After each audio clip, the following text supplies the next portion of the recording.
Alright, good morning. A little bit early today. That's fine. Slept horribly. Oh man, I'm running so fast, aren't I? So fast. Alright, I need more of them. Yeah. Wait, no.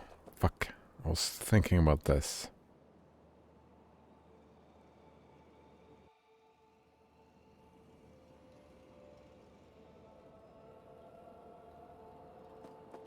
Let's plant this as far away as we can. This is it, right? The square?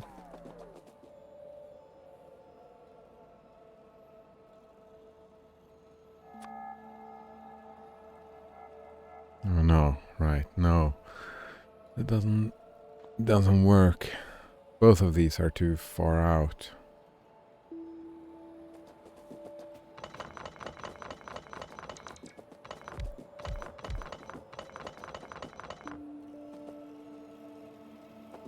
That is the outer layer, isn't it?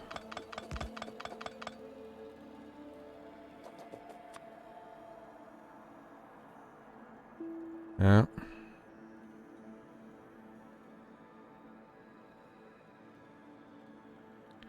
So wait, no.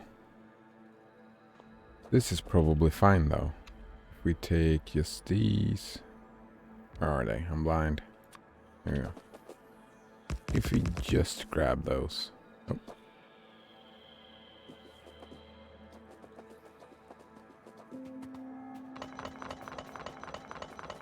Is this gonna be enough?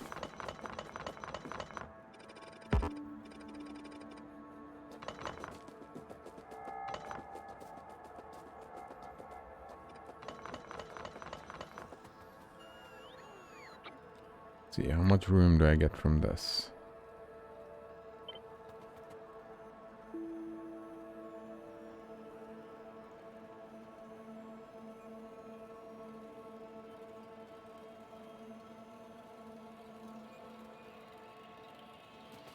Wait. Oh, I didn't make it straight. That's straight. 1, 2. Get 2 out of that.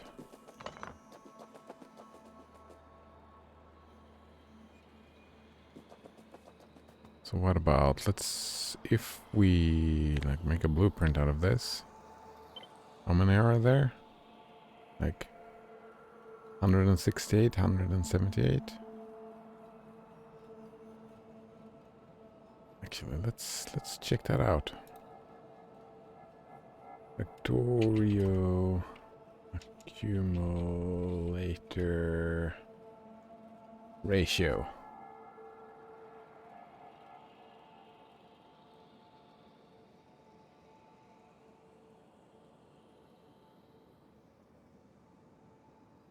Wait, what is this?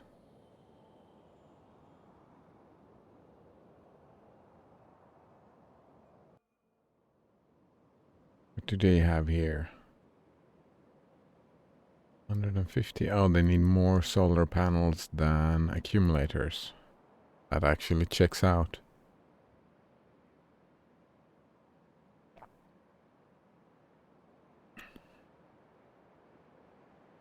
More solar panels, I mean. And this is not more solar panels.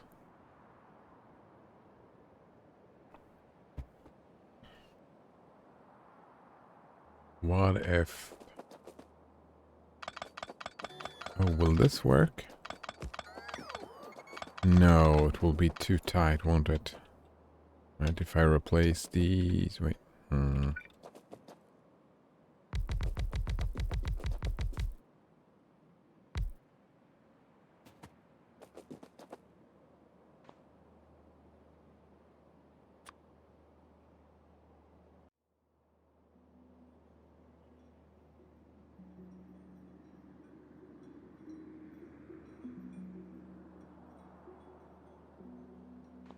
Yeah, it's too tight.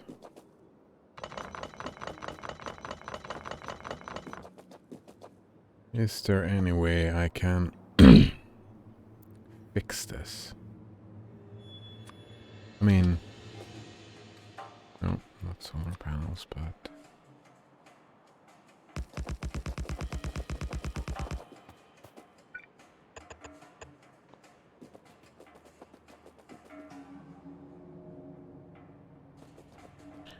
And this just works, right?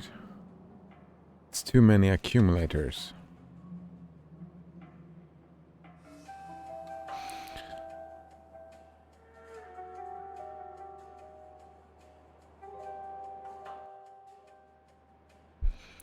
Right, yeah. I think that's too many accumulators, but it's fine. I would rather have too many accumulators, I think. We do have some extra power, right? Like these over here and over here. Those will add up into the accumulators.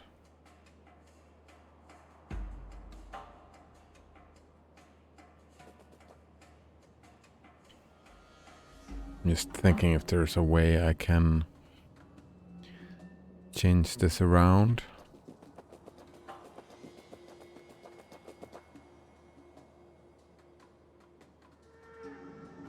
Can I have... What about doing something like this? That we remove...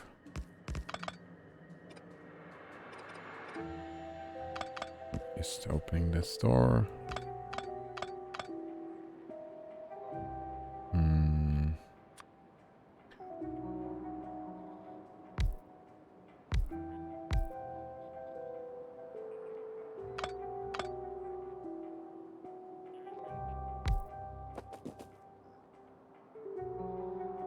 I mean, that's fine.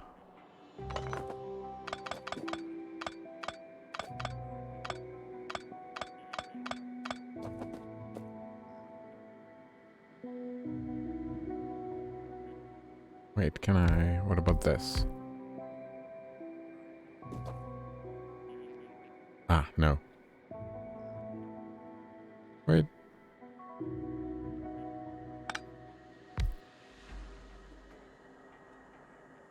That works. Because this...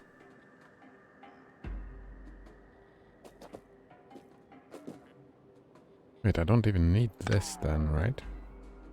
Oh. Oh, I do.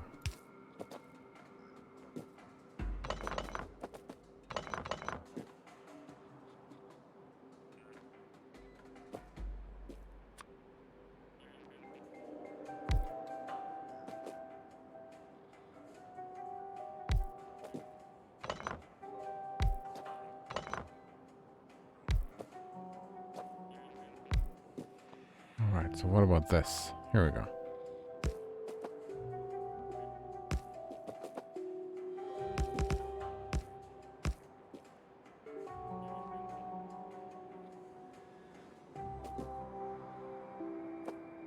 Wait, what happened here? Ah, that's fine. Ooh.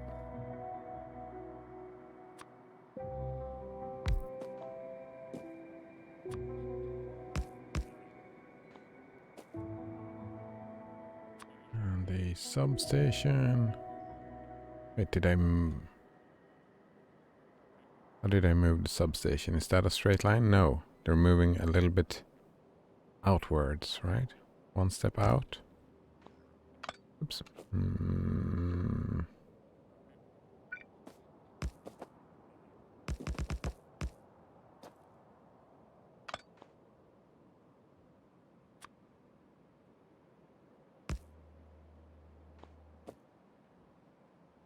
I think this is it. I mean, it's not pretty in the middle, but... What about this blueprint? I like this better.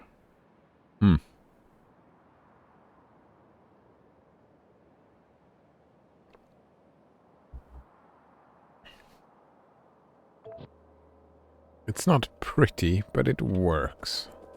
Right? Now I can...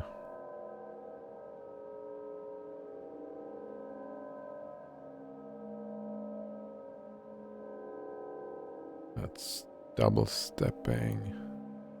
Huh. Now I just have to do that. Cliff is in the way? Of course it is.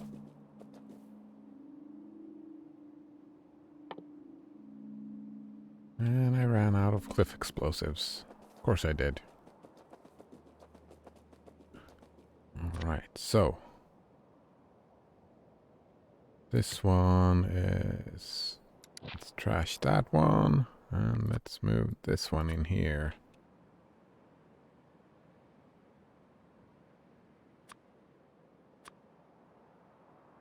Let's move all of them in here. I don't know which ones I want or need or whatever.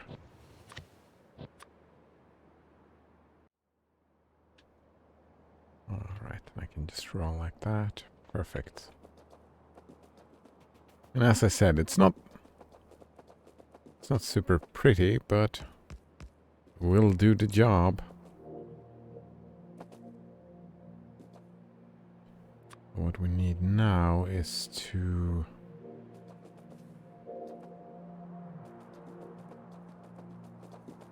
move over here.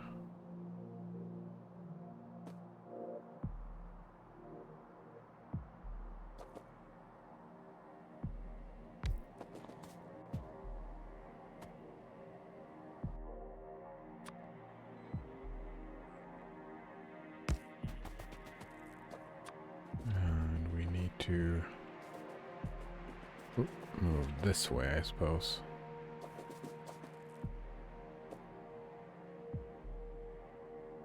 In the middle of this whole thing? I suppose that's fine.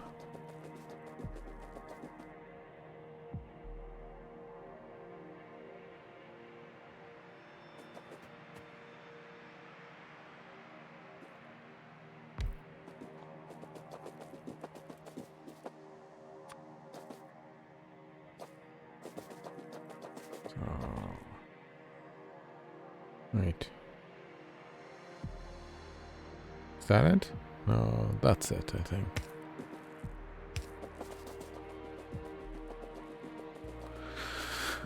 Oh, good morning, Colgate on Tap. How are you doing today?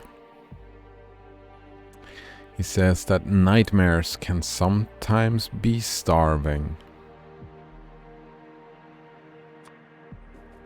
Right, I don't quite understand that one. Nightmares can... Is the nightmares starving, or is it... Are nightmares like you are starving and that is a nightmare?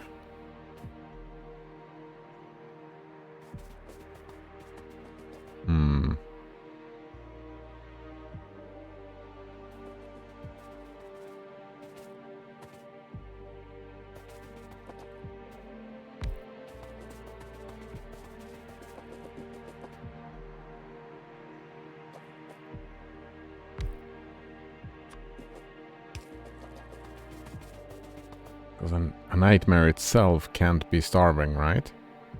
Because it's a nightmare. It's not a living thing, I suppose. Or can you starve your nightmares out by...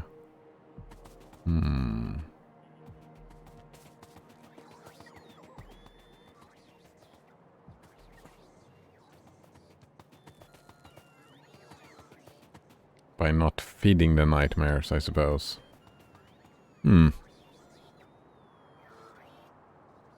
Colgate on Tap says, I think it means that nightmares are starving.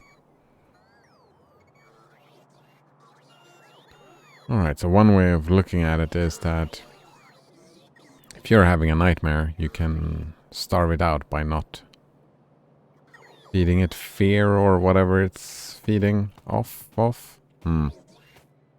I suppose.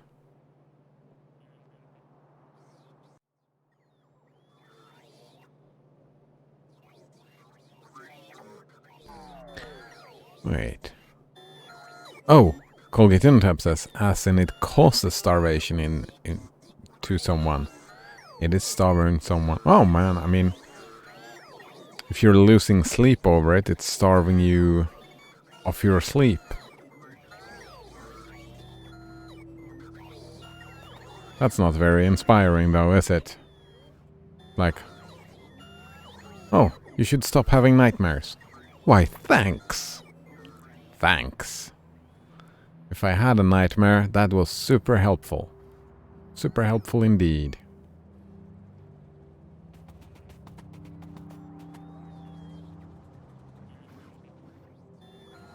Wait, why are the construction robots not working?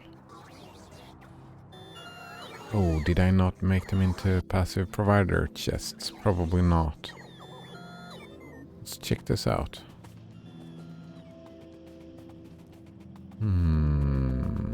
Right here. That's not a passive provider chest. Now it is.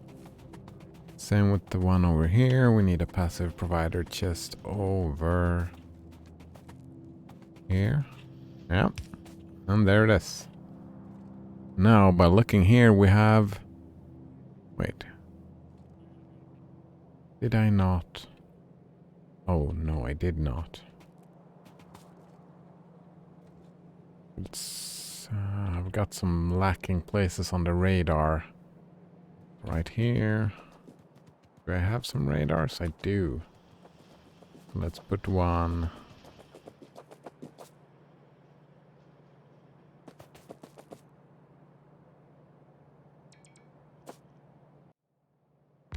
That's a good spot for the radar.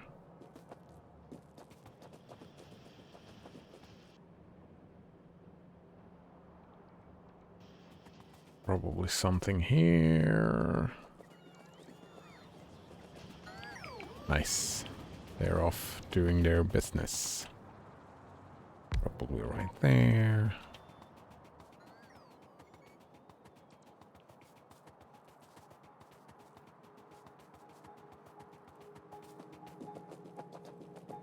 Another one.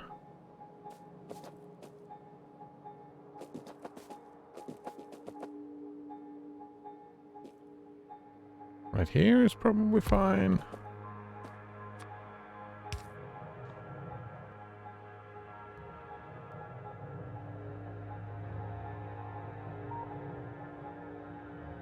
Yeah, looking good. Colgate on tab says, are you not inspired to see good dreams in the future? I mean, as I said, like, anyone who has a nightmare, it's not like they're choosing to have a nightmare. Like, ooh, I really want a nightmare now. That's not really what happens, is it?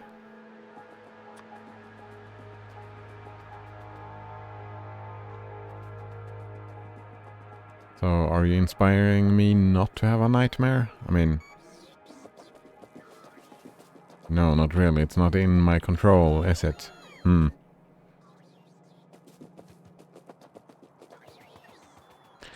Colgate said, I saw a dream where I yelled at strangers for walking next to each other and blocking the whole road.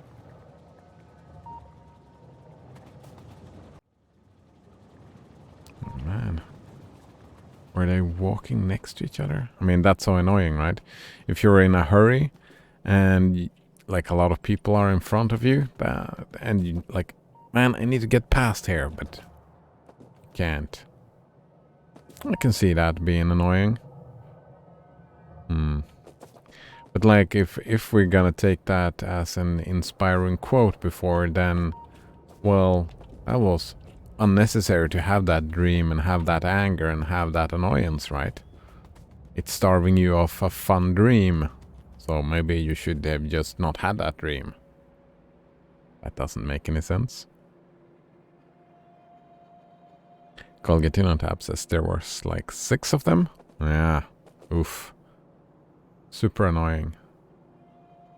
Wait, what was I planning? Ah, right. I need more cliff explosives. Oh, more grenades as well.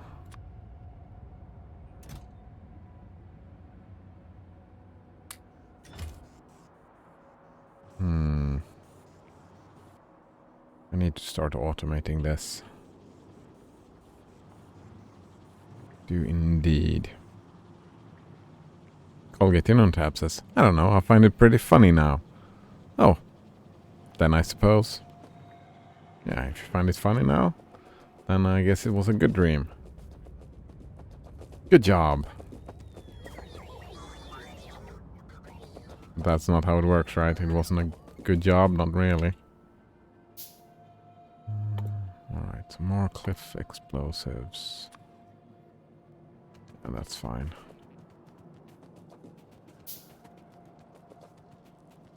No, it's not fine. Need to fix this shit. Alright, so let's replace this into a passive provider. And I need some iron. This way, probably?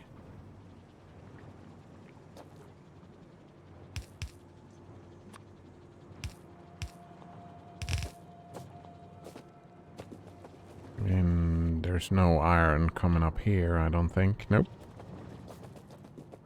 So can I just drag it from over here?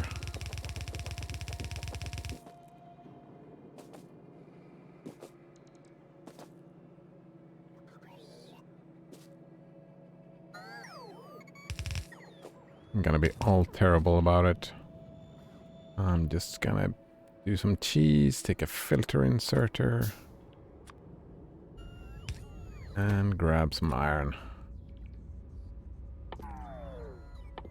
Gotta love that spaghetti going on.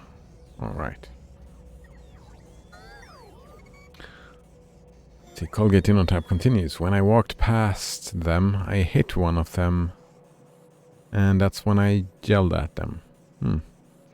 I lost almost a third of my HP in that collision. It was pretty dangerous. Oh man, that sounds like a crazy dream, man. Weird dream indeed. Cliff explosives. Ah, no. We need these and... yeah, these are the grenades.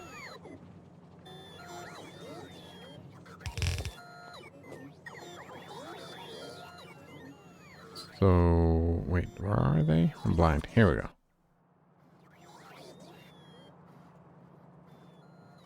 Fuck, this doesn't work.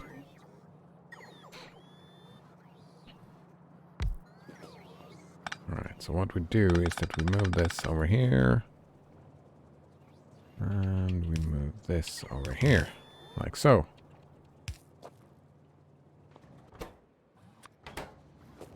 We'll grab a grenade.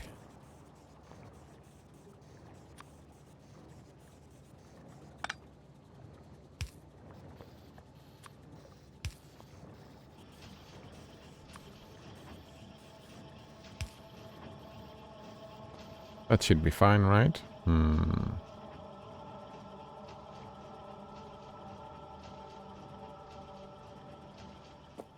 Wait, let's grab another one. Wait, two more.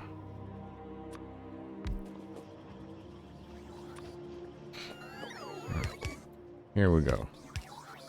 These two move like that. And these two. This.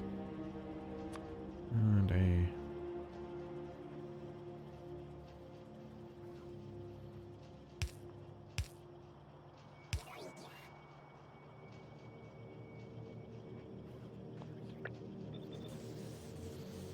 I know I don't have power. I'm working on it. Oh.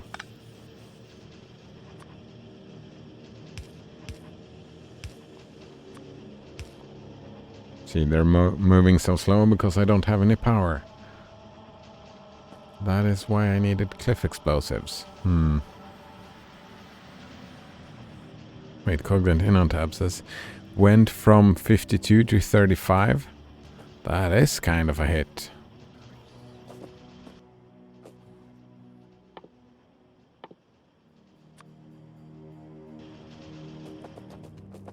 It was also weird that you were dreaming in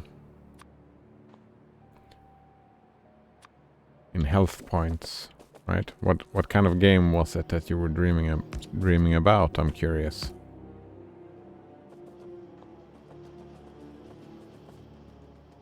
Right, it's one thing. I mean, I've dreamt in games before. Losing hit points? Just from real life? From bumping into people?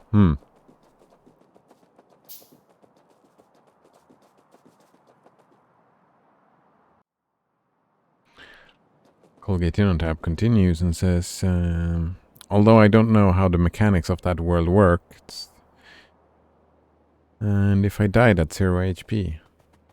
Wait, how did you not know how the mechanics of the world worked? That's kind of weird, isn't it?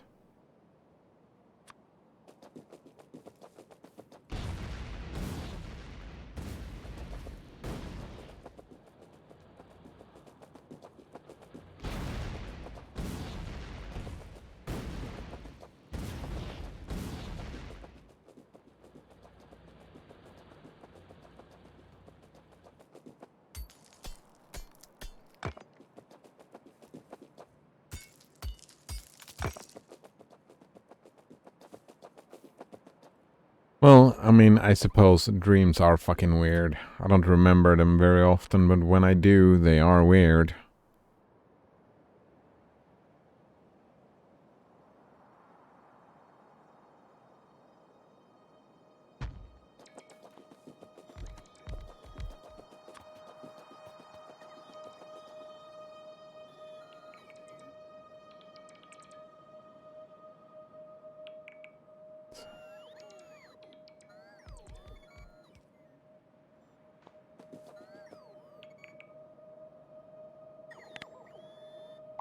Let's remove all of these.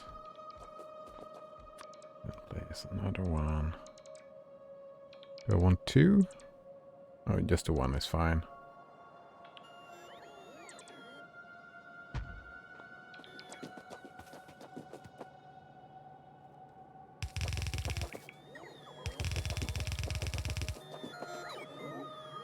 What are you doing? I don't want that.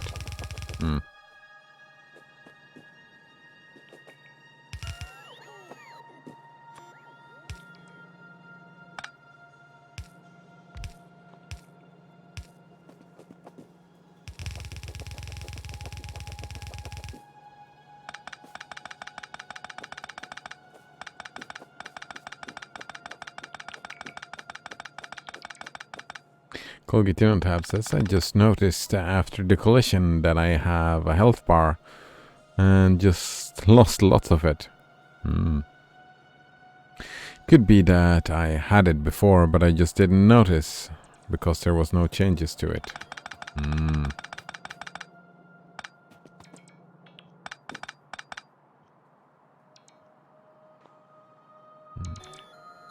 Wait, why is this? Oh, because they have no power.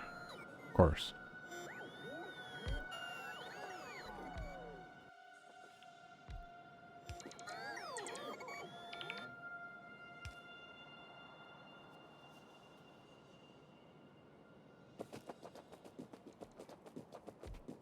Oh, look at them go. Alright, I need to automate some... Wait, no. Some roboports. Right? Yeah, this won't... Automating building all this solar panel stuff won't work without roboports. Right. Yeah.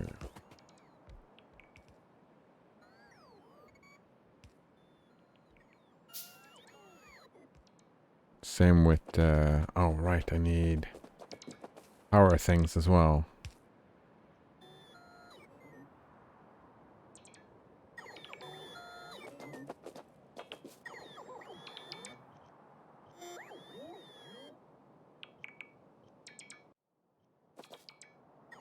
Substations. I need to automate substations.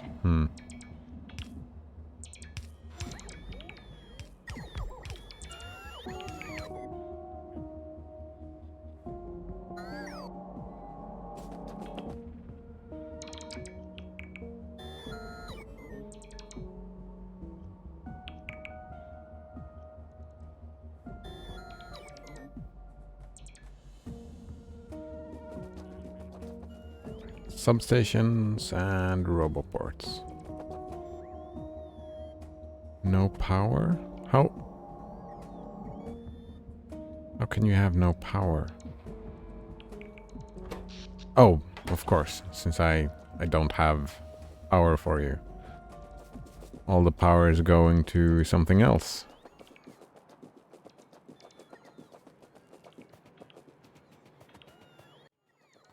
Yeah, that's all the power is going to loading these. Like if we check the last 10 minutes. Wait, no, assembling machines. I thought it was, yeah, here we go. Just when I started doing this, it's all going to the robo ports.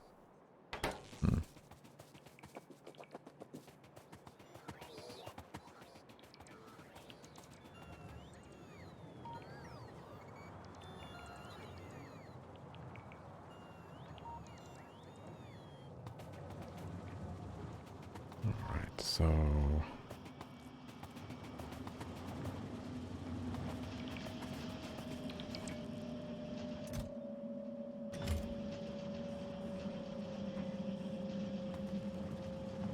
What did I need? I need to automate this. I need a lot of iron gear wheels and advanced circuits and steel plates. Do I have any iron gear wheels here? No. How many of them do you need? 45. 45, 45, and 45.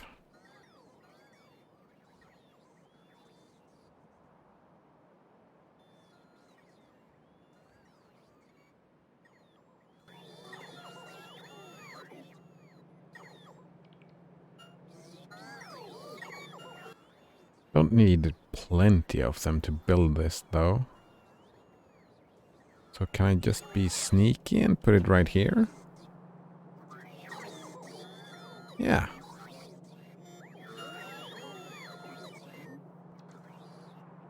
Yeah.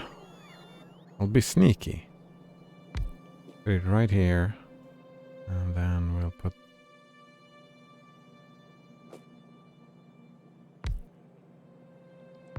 like this. So we have roboports, which we'll grab from here and here, as well as here and here, and they'll put it in this chest over here. And these will be iron gear wheels. Sneaky as fuck, eh?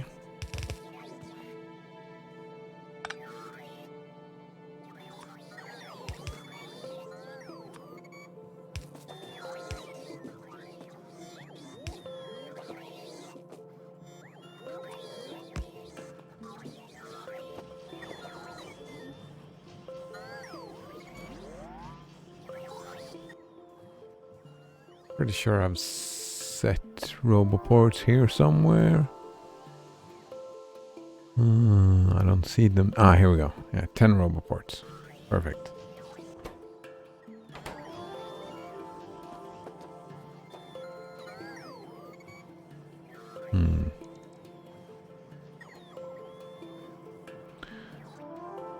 Colgate tab says, for over 2,000 years, many generations of people tried to deduce parallel postulate from other Euclidean axioms.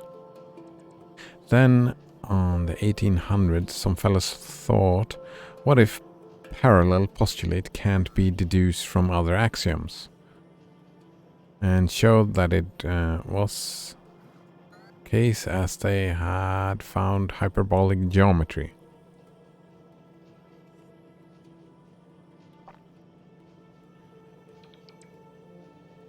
Alright, so let's see. Parallel postulate, I don't know what that is. I don't quite understand still the well, no, I do understand. We've looked at the games, right? The hyperbolic geometries and the Euclidean geometries. So what is the parallel postulate? They tried to find a parallel postulate, I suppose, deduce. Then someone figured out that no, it won't work. You're doing it all wrong.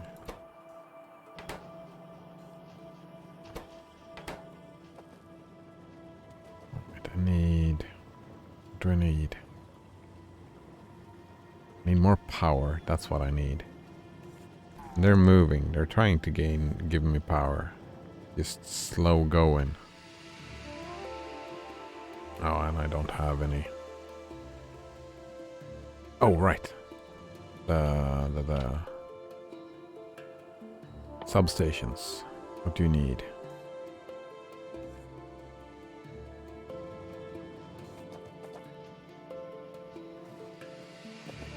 I can cheat on the substation as well, can't I? I can. Just need copper.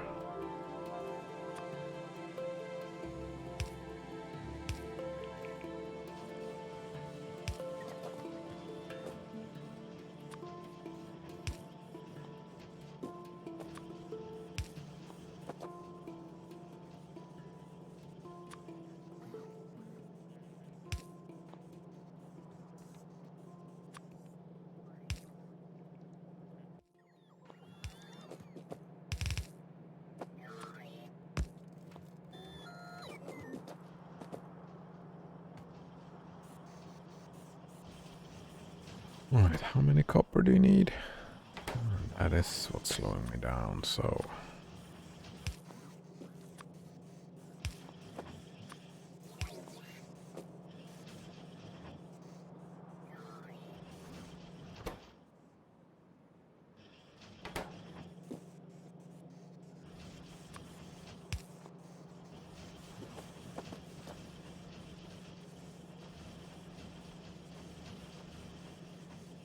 I'm pretty sure this will be fun. Sooner or later, this will fill up. This will fill up. And I just, yeah, steal when I need to. Power is still fucked.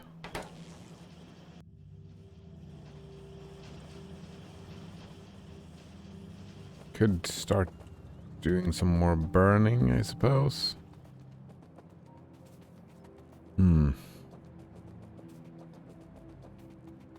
I'll call get in and tap links to parallel postulate. In geometry, which is with arithmetic, one of the oldest branches of mathematics. It is concerned with properties of space that are related with distance, shape, size, and relative position of figures. Yeah. The parallel postulate also calls Euclid's fifth postulate because it is the fifth postulate in Euclid's Elements. A distinctive axiom in Euclidean geometry. It states that in two-dimensional geometry, if a line segment intersects two straight lines,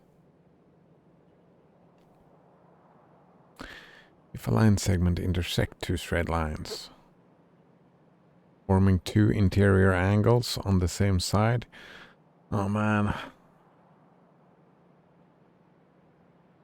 So fucking difficult on the wording, always has to be.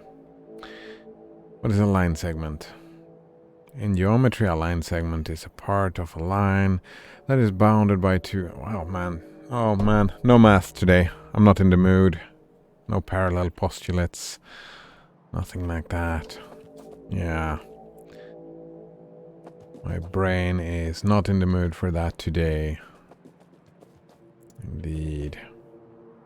Just felt my motivation, my inspiration just plummeted straight down from that. Not in the mood at the least. Oof.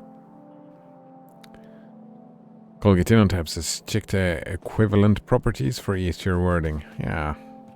We'll do that tomorrow or maybe in a couple of hours or something. I mean, I'm saying today, but I'm not in the mood right now. Maybe we'll be in the mood in an hour or two, but right now it just did not compute. Right, I need a radar down Here is what I need.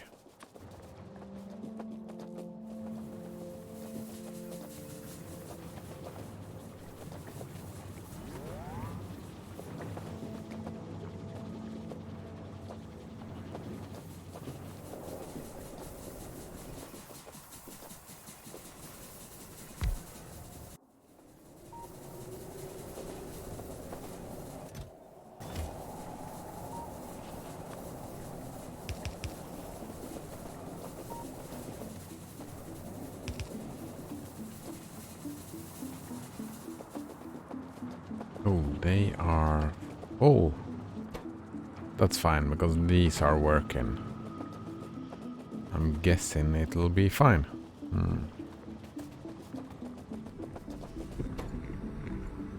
Yeah. We're all full on petroleum. That is what we want to be full on, I think.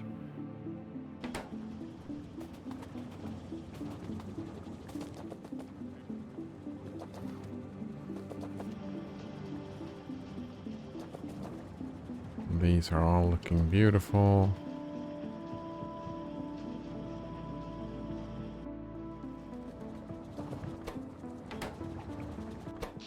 They're probably gonna slow down. We're still not even close to satisfaction, eh?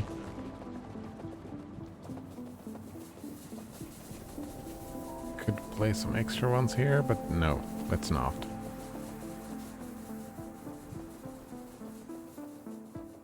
What about down here? Do these still work?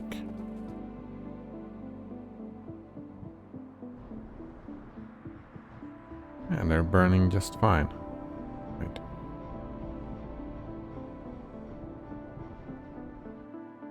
Wait. Oh, right, I forgot. I cut the power to this one. No wonder the power is fucked.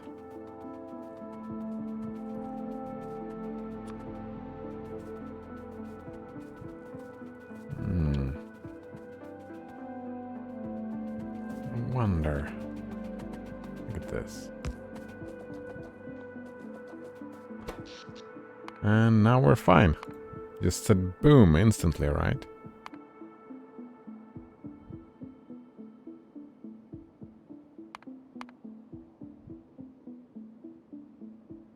That was the boom. Right, way better. We're even charging the accumulators now. Perfect.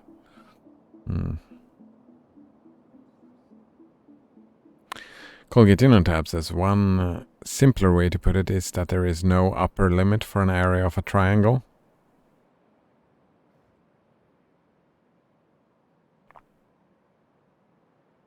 That sounds weird.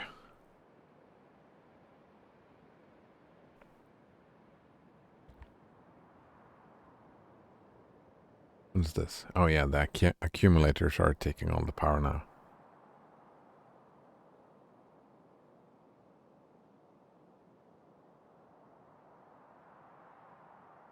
This jump, right?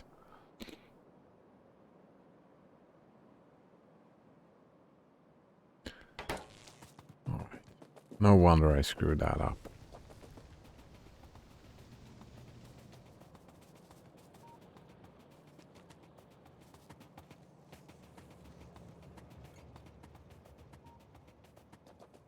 Oh, please don't kill me.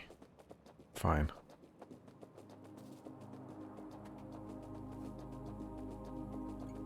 The car somewhere. I think it's right here. Yeah.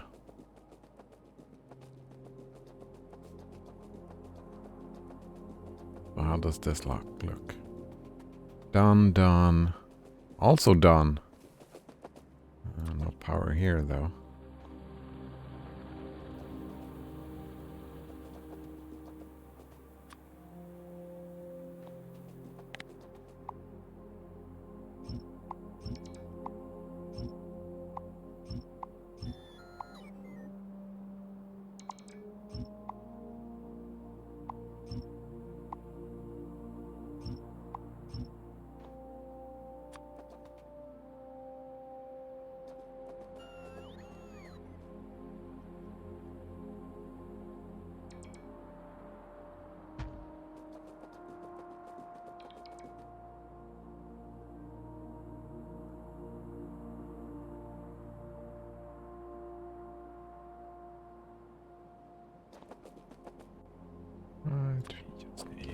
Both these.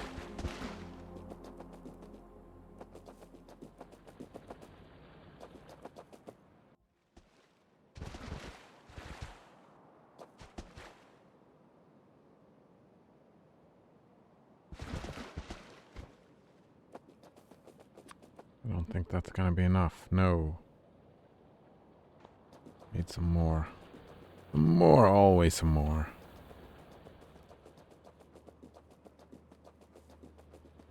Oh, actually, can I copy this?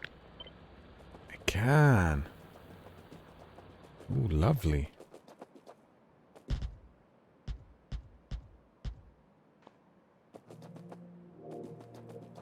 Since I did that...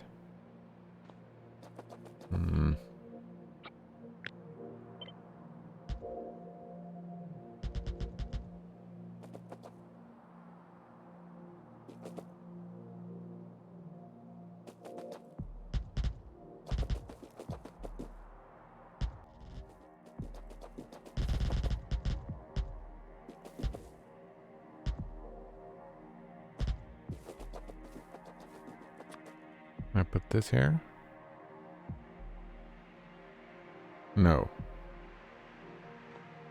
Can't build on water. Alright.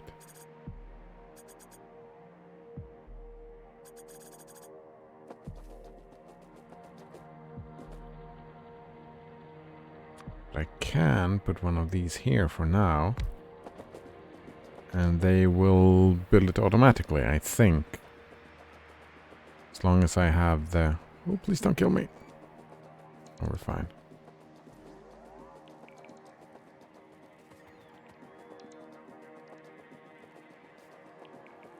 As long as those things... The ground thingies are over here. I'm pretty sure they're in passive provider chest. Right? Yep, that is a passive provider.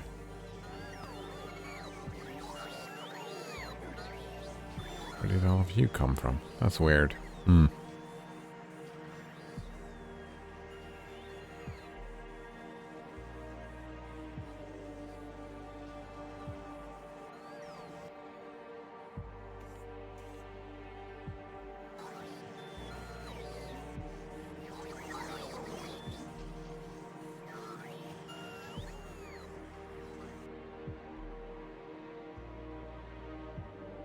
Ooh. Can I do this? I can. Oh, I love that.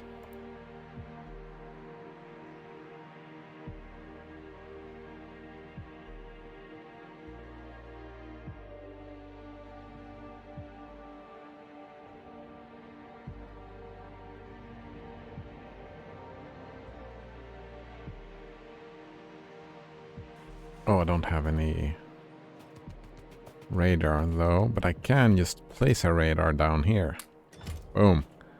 And there will show up a bot. And take that radar and put it over there.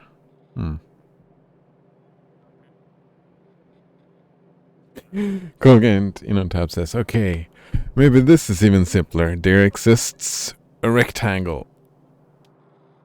I mean, fine. Sure, if you say so. What's this? All of these things are missing. Wait, did I... No, we have here. There's plenty of them.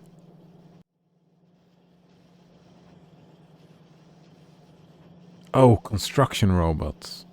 I'm using... Wait. No, I have 84 Ah, right.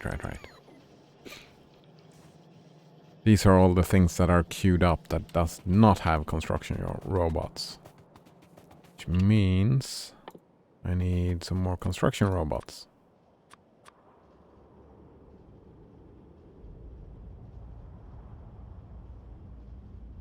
Ooh, and I have...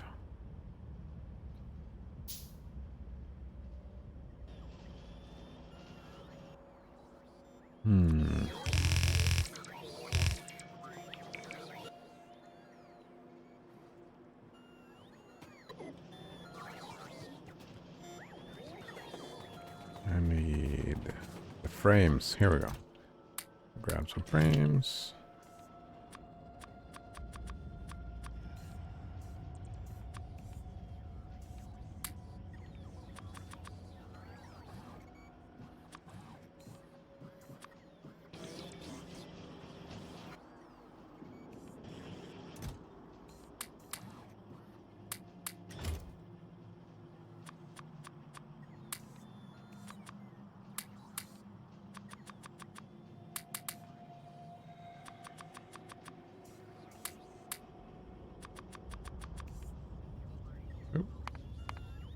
Here we go. That is some construction robots.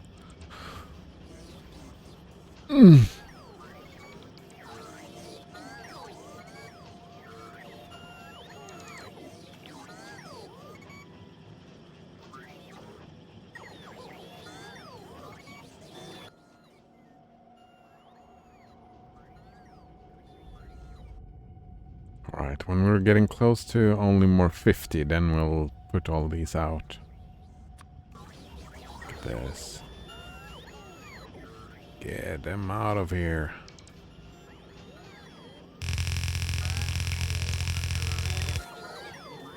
And that's it. Build all the stuff.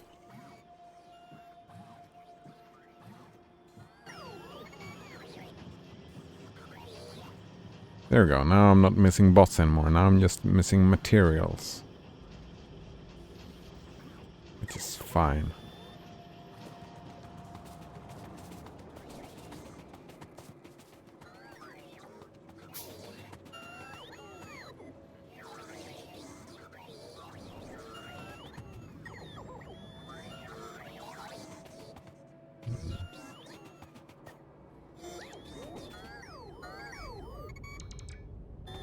What are you doing here? Oh, you're out of power. Well, how's my power looking? Oh, it's tight.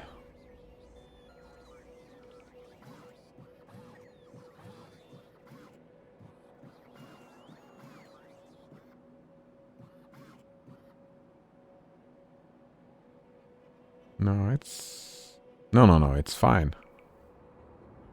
It's kind of fine.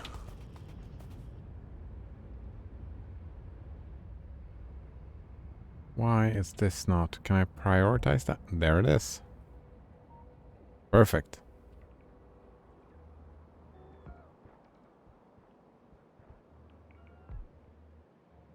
Alright. So I place another one right there. Which means I need to build a couple more radars. Place them in here. There we go. Oh, perfect. One picked it up immediately. Let's follow this little bot.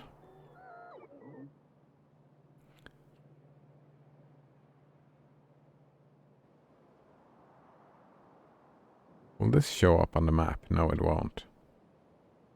Wonder if it's gonna stop on the way and get some what's it called? Power on the way, or if it's just there. You see it turned, and now it's gonna stay here and load for a bit, and then it's gonna keep moving. All right, Colgate Tab says, I gotta keep a presentation about Simpson line on Monday. I guess I should look up what Simpson line is on Monday. Oh man, that seems like a good idea. To look that up, yeah. Simpson line. I'm guessing that is way above my head. The Simpson line. Oh, time to do some more power on the way. And boom, we have radar. Perfect. Now I can, without even going over here, I can just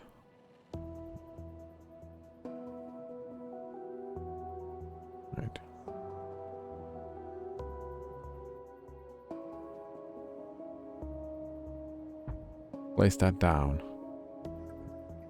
Perfect. More power.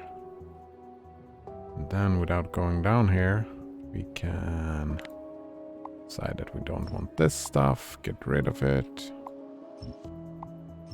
Get rid of all the stuff.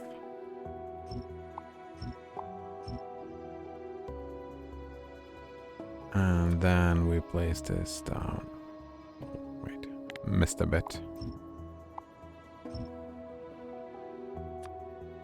And some more right here. Is that fine? Ah, this is fine.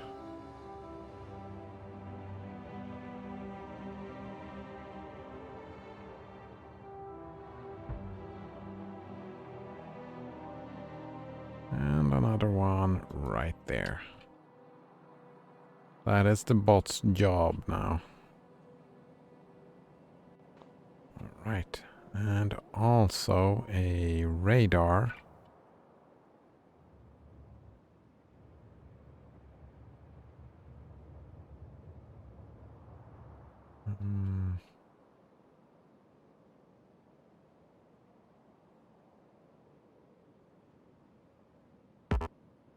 Cannot reach? Oh, right. There we go. What is the Simpson line then?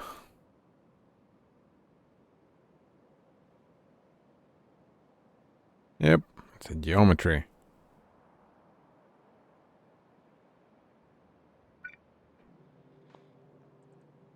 I think it's really about time to look that up.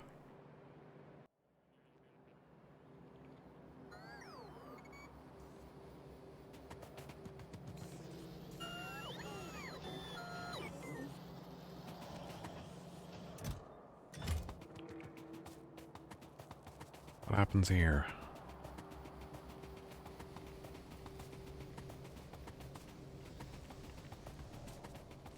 Oh, it's just working all right, I guess.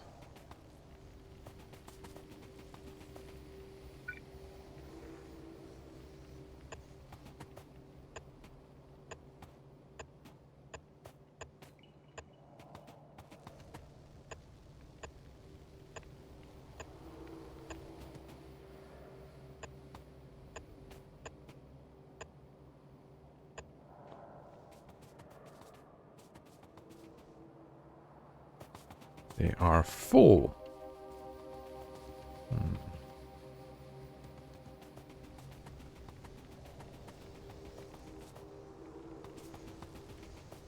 This is tight though, so let's turn you around.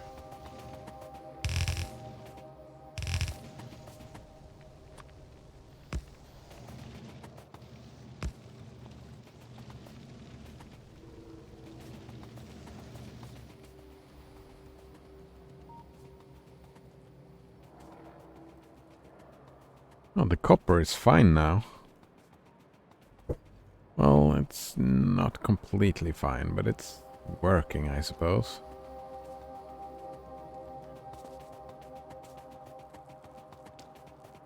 Man.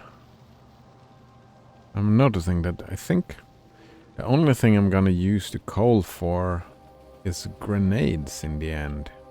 I'm pretty sure. Speaking of grenades, our power is fixed. We're just fine, right?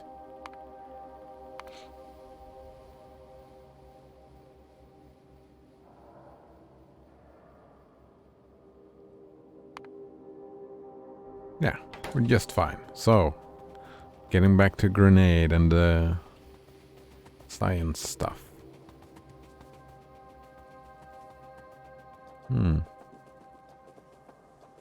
Colgate Tab says it has something to do with triangles. Indeed. It has something to do with triangles.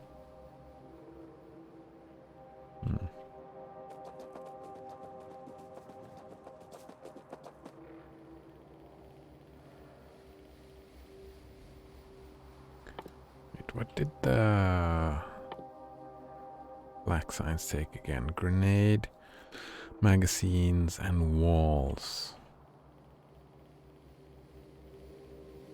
Will this be fine?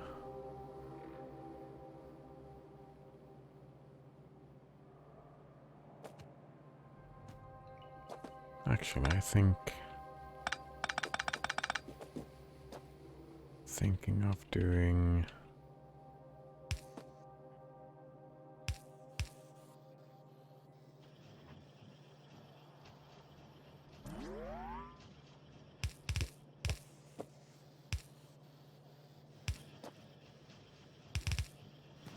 this, because I need a lot of grenades.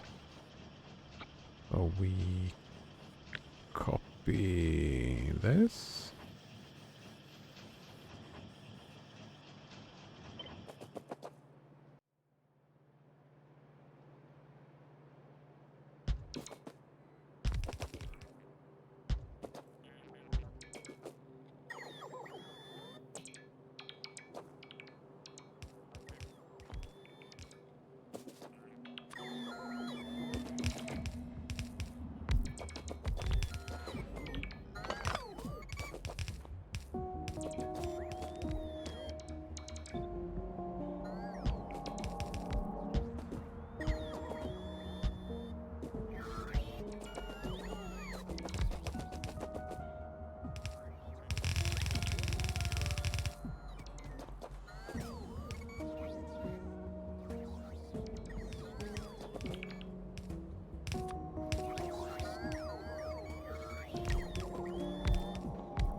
Alright, lots of grenades. Lots of grenades, indeed. I think this is fine. Yeah, we can just keep that as is.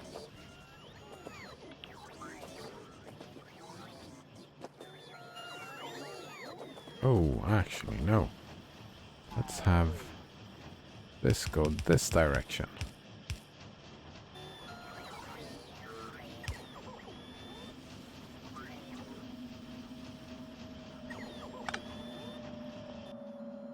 And I need these. It's just steel.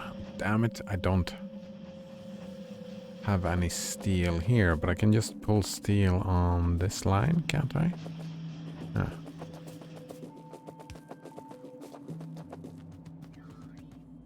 Yes, I can. Look at this. We just take another filter thing. Just hacking it together. I love this bit, I suppose. And you grab steel, which will end up here. And then we will use this steel over...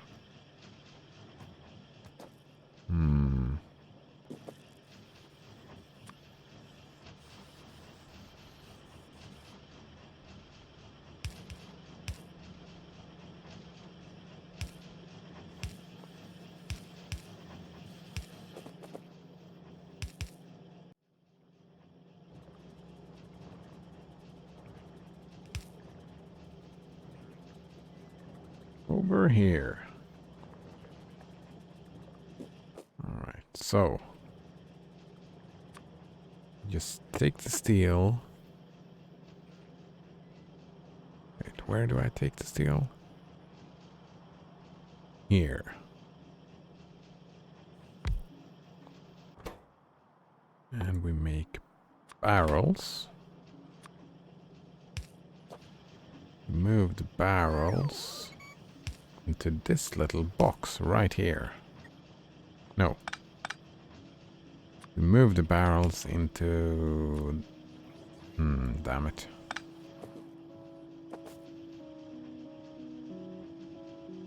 Ah, here we move the barrels. And cliff explosives. Where are they? Ah, here we go.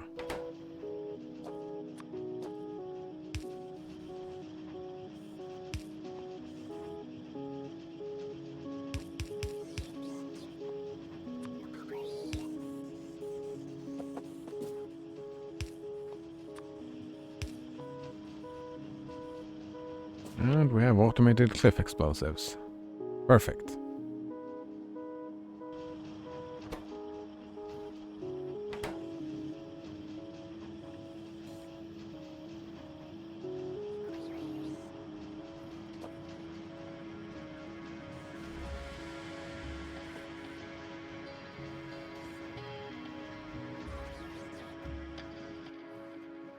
What else are we missing?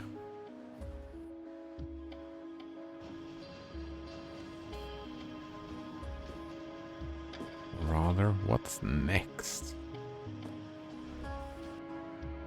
How does this look? It's getting there.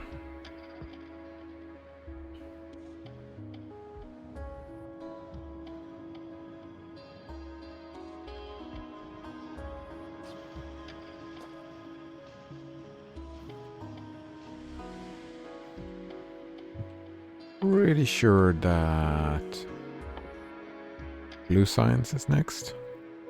No. Black science. That's what we're doing. We have the grenades going over here.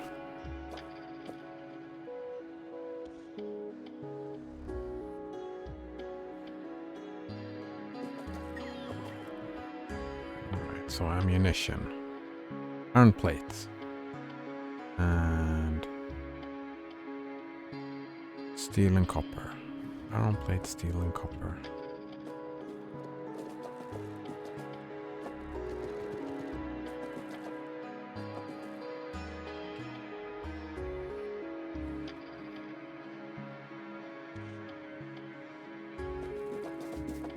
What's happening here? All the coal is just...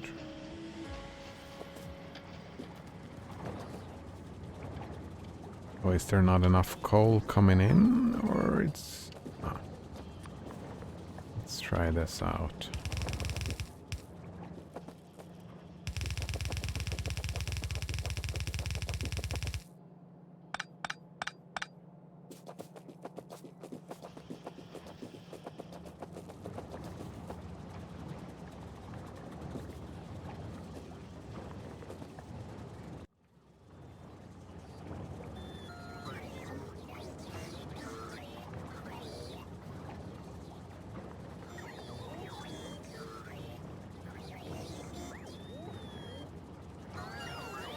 Just looking at it.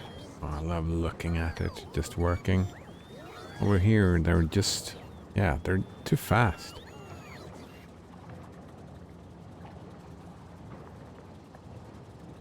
So it seems...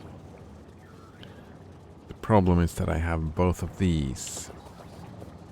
Which is actually easily solvable by... red inserters right here. And splitting this up. And dragging you like that.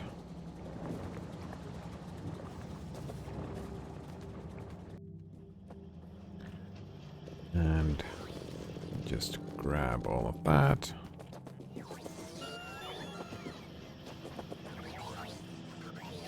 Missed some of them.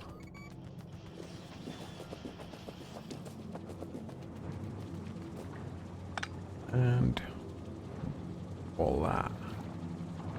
Voila? Right, more coal. It's not enough though. Why is it not enough? Because of this setup. This setup is not... Wait.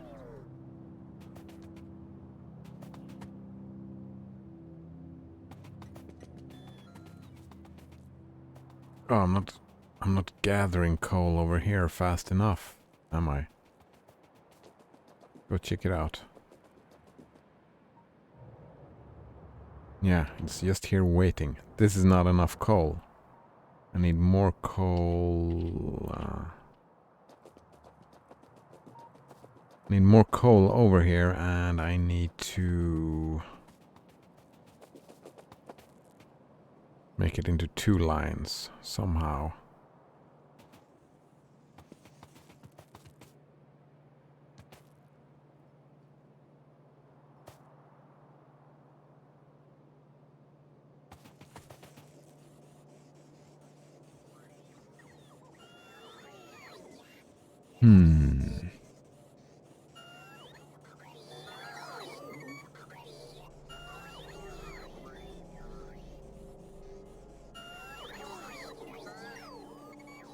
Maybe I don't need to. No.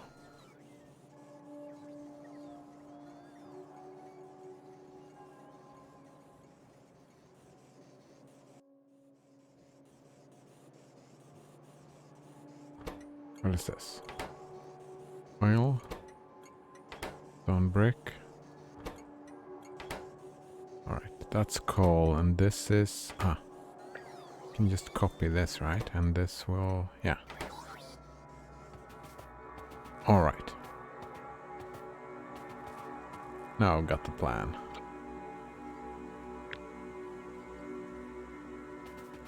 Take all of that and put it right here.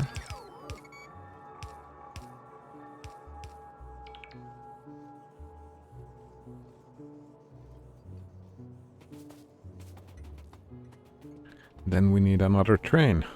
That's as simple as that. Just another train. Where do I bring the train from? Here, probably.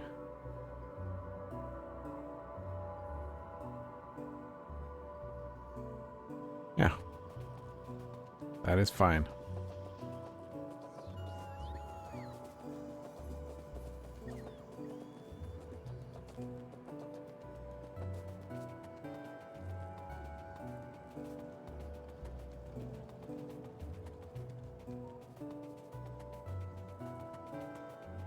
We are gonna increase this copper thing soon enough. But later. I didn't bring my car. It's fine, I'm running so fast now, it doesn't matter. That's fine.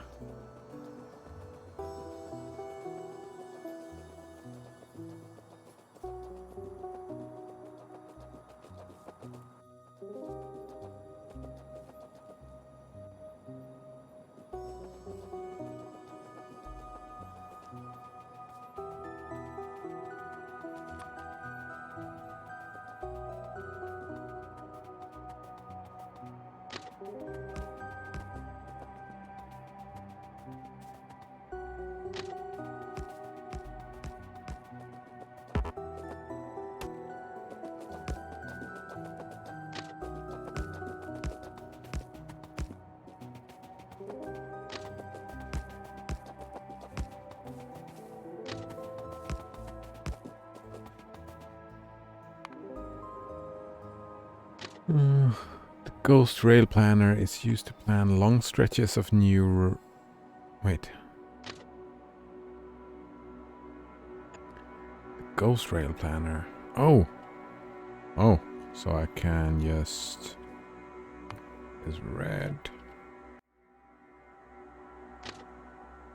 Nope.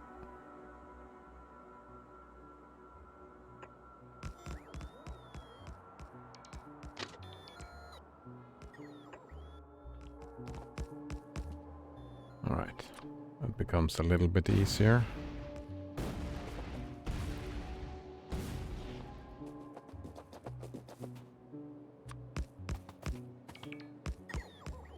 No, it's slower, because the robots are so damn slow.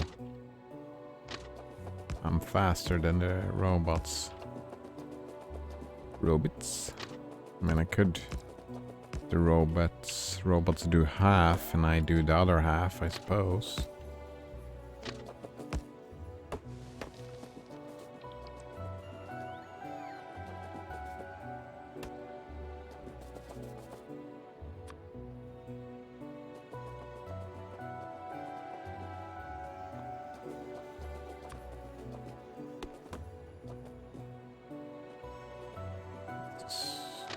out here.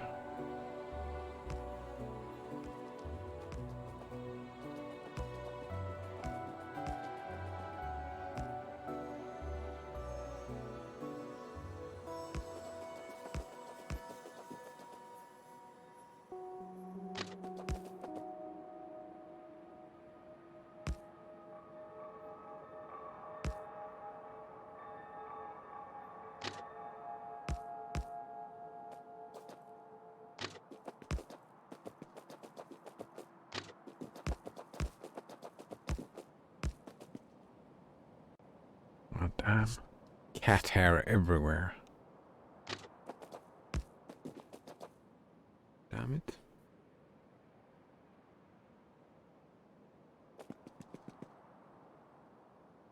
Yeah, what's going on? Did it get stuck in there?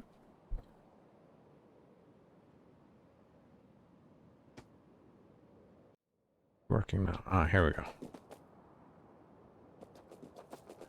Alright, so, train station.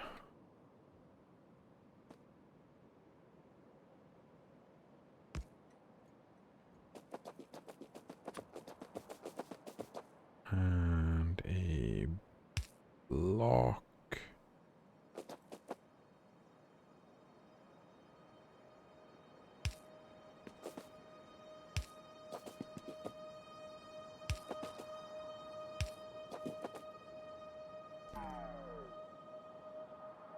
That's fine. Oh, actually. No, not these though. These needs to be chain signals.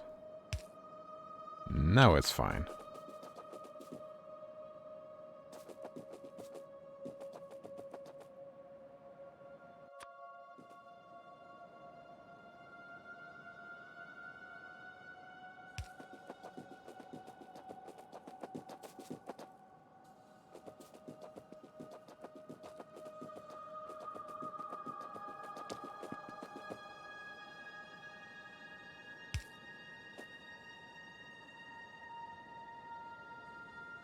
I think we're good. I think we're good.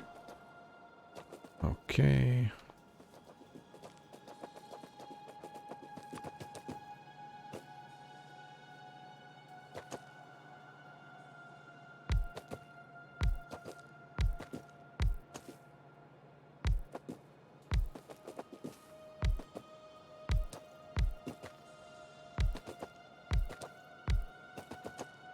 Oh, I don't even know.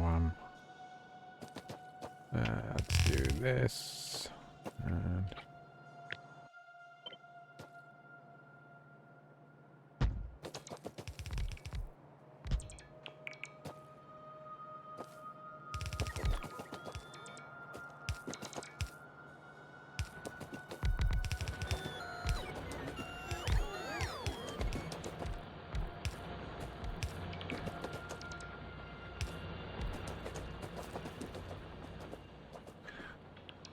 okay. Then some steel chests.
Right, we get some these.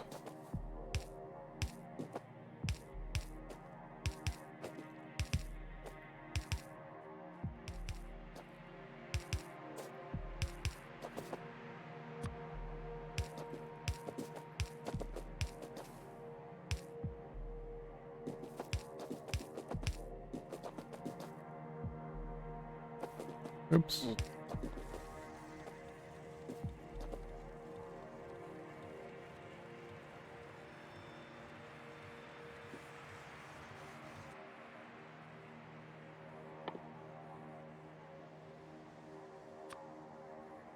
Some stack inserters.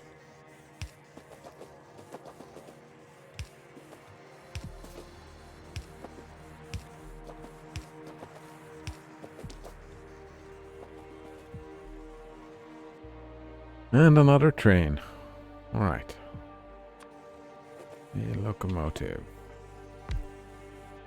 And 3 wagons.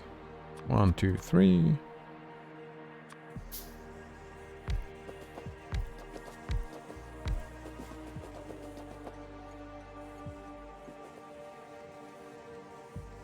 And we name this.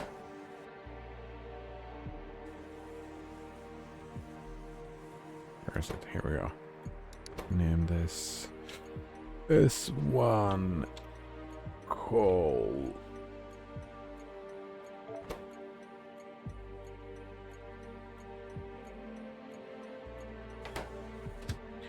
And we add station S1 coal.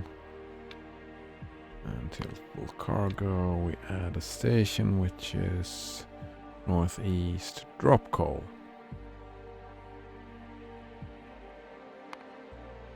And add wait condition until empty cargo.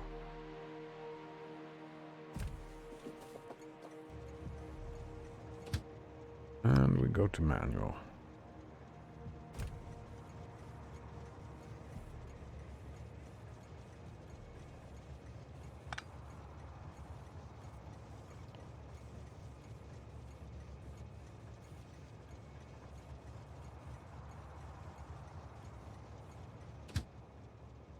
Man, it's slow going filling this up, eh?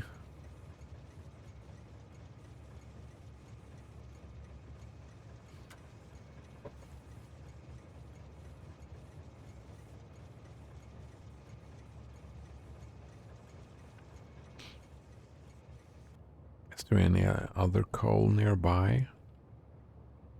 No. So let's not follow this along. Let's instead... Is this right here? And we can get some of these.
All right.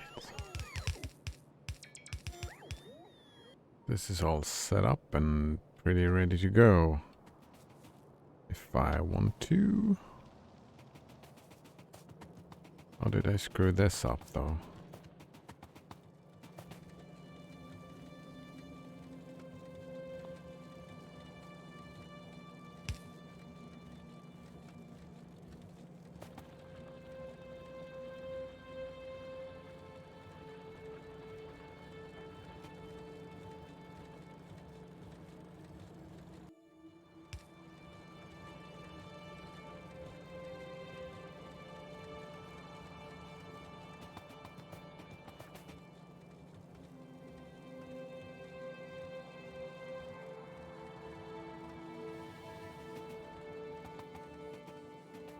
All right.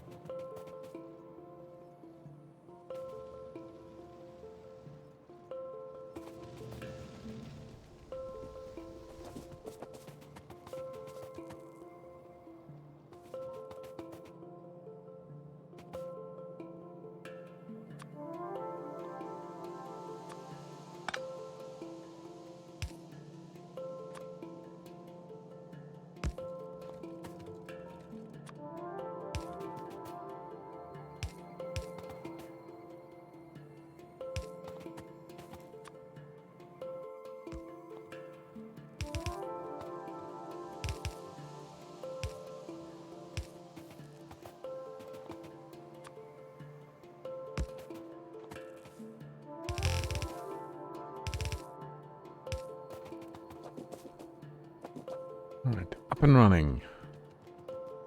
Extra copper. And it's connected? Yes.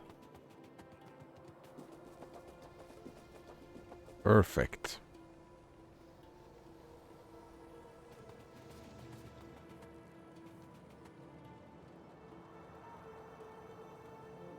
Colgate Tabs has played around a bit with GeoGebra. GeoGebra.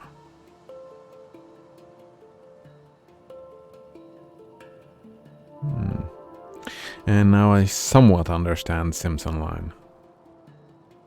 I should probably figure out the proof for it as well for the presentation. I mean, the better you understand the topic at hand, the better your presentation will be, right? I loved when I got that point in my university studies where I learned how to make presentations. It's all about learning the topic, right?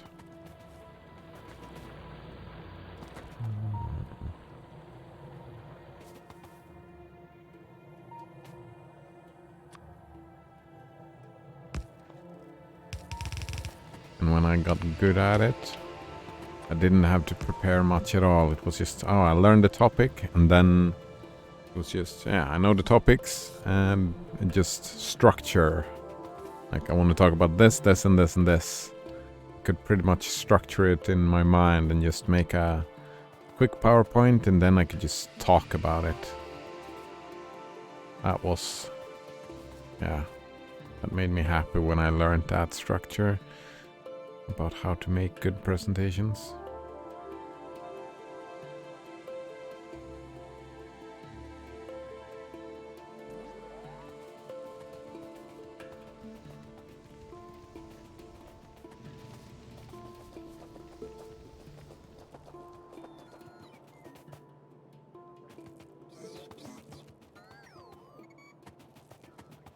I wonder what they were doing.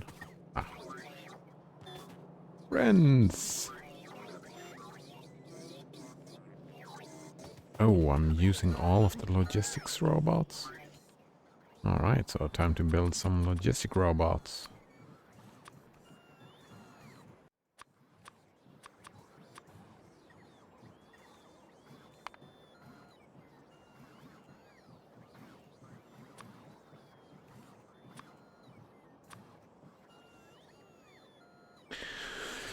Colgate Tabs is making a PowerPoint. Sounds like tryharding.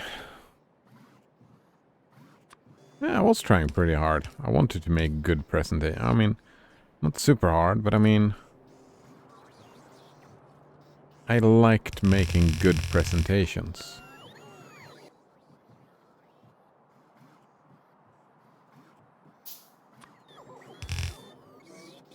I don't understand why tryharding has gotten such a bad rep.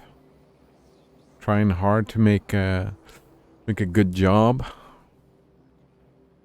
What would be the reason to stigmatize that?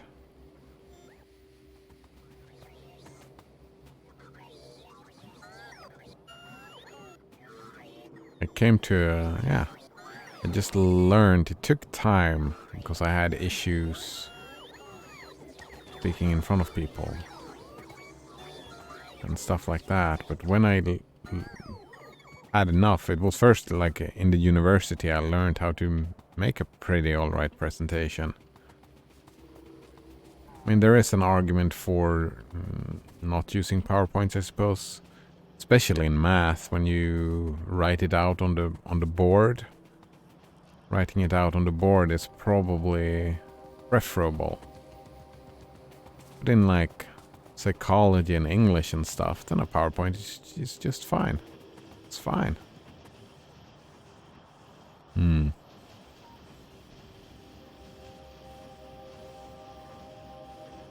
Colgate Untab says, I've done some presentations with PowerPoints. I ended up with a slideshow of unrelated cat pictures. Audience liked it, so it was fine. Yeah, right? That was a good presentation. If the audience liked it, did a pretty good job, I would take a gander at saying that is what happened. You made a good presentation.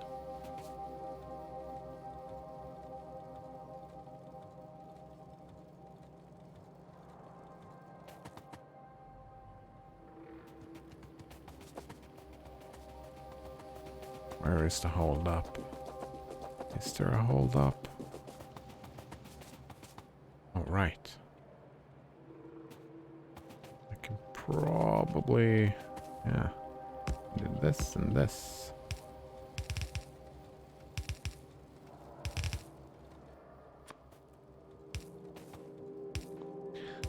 That I've been too lazy to use cat pictures though. I just use it as, you know, for the structure, right? Like keywords. Yeah, that was my PowerPoints. They were just publicly showing my own keywords. This is what I'm planning on talking about. Alright, and this is the structure. First we talk about this. Alright, and then we talk about this and this.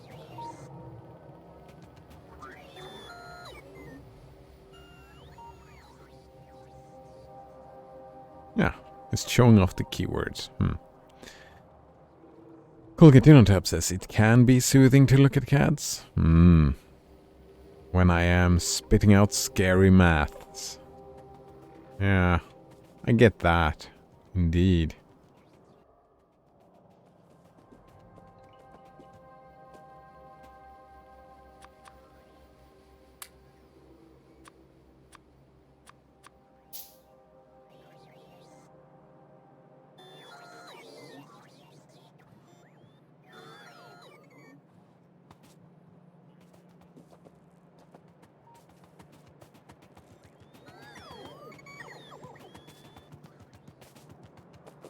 Maths can be intimidating.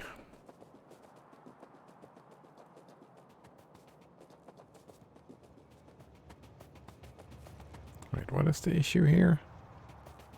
Oh. And it's done.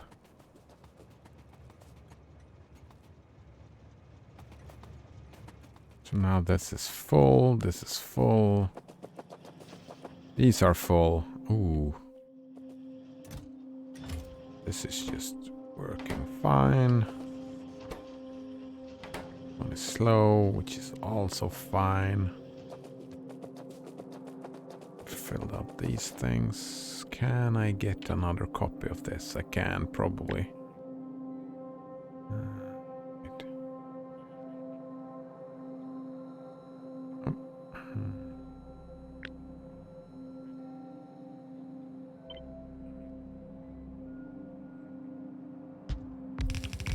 Yep, one more.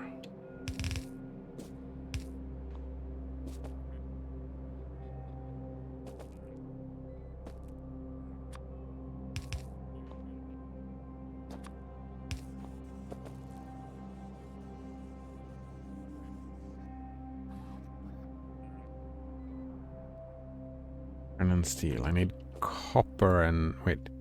What was it for ammo again? Iron, copper, steel. I need all of them. Iron, copper, steel. Got iron and steel here. But no copper.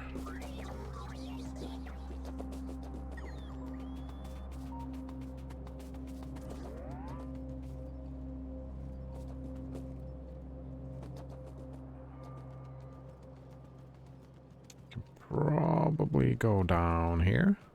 Yeah. Is this enough room? I don't think so.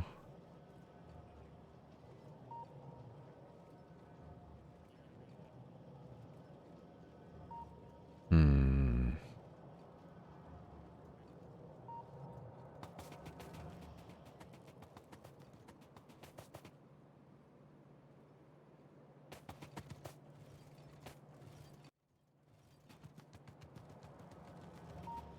Hmm.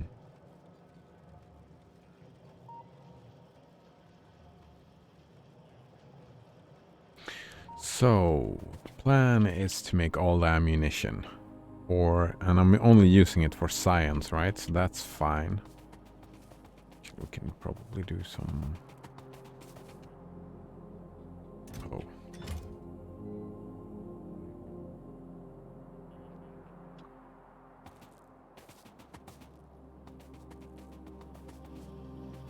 I don't know where to put it.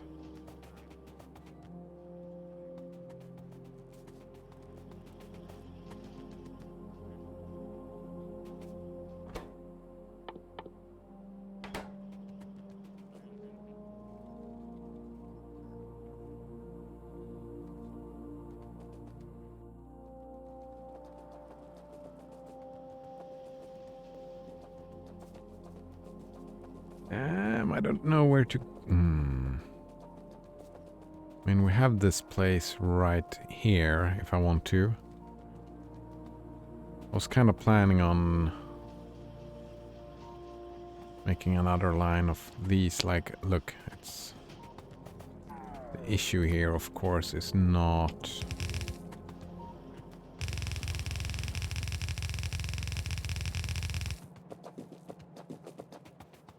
Let's upgrade this and see how we can make it work just fine.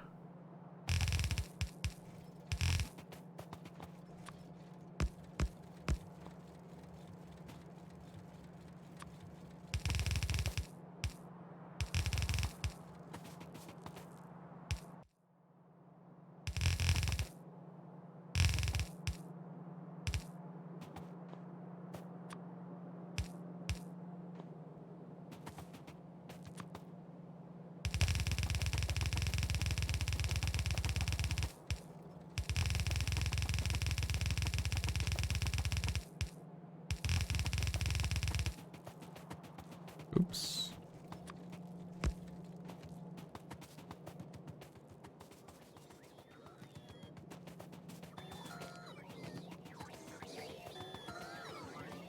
Is that all of the logistics? Ah, pretty much all of them. You do your thing. I'll craft some more logistics robots for this.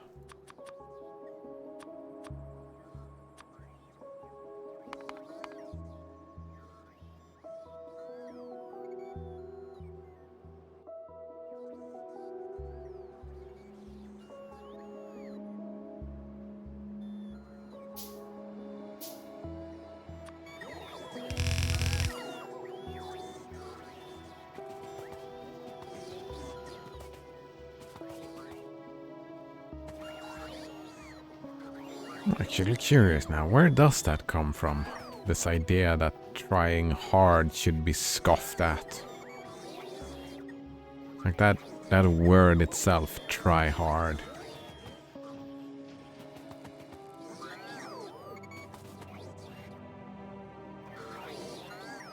Is it just aesthetics?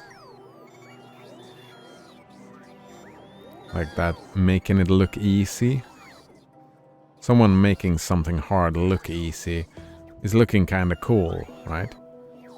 Is that just enough? The aesthetics of the thing? The looks? The optics? If it looks cool, it is cool?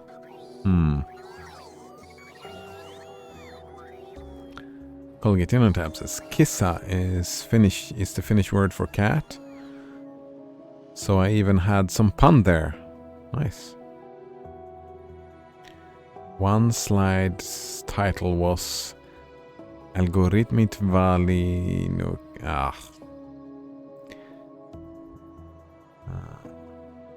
Oh, it's algorithms in voting advice applications. Oh. I had one with really small font, so Kissa stood out. Nice, nice.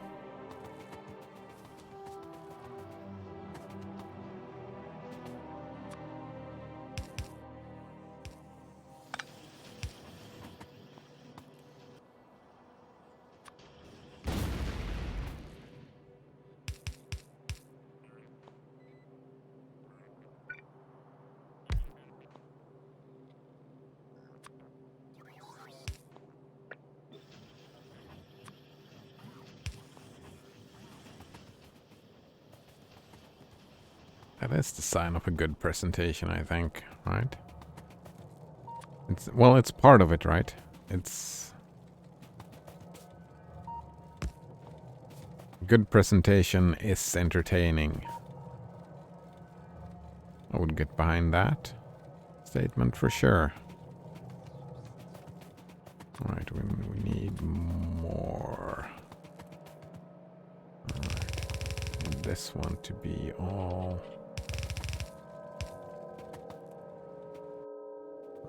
That's fine.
Looking better, looking better.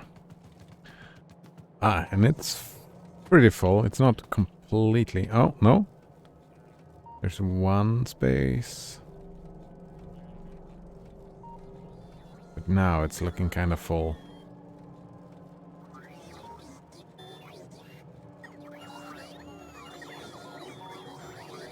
It's not completely full, but it's full enough. And we reach... Oh, we reach... Ah! Look at that.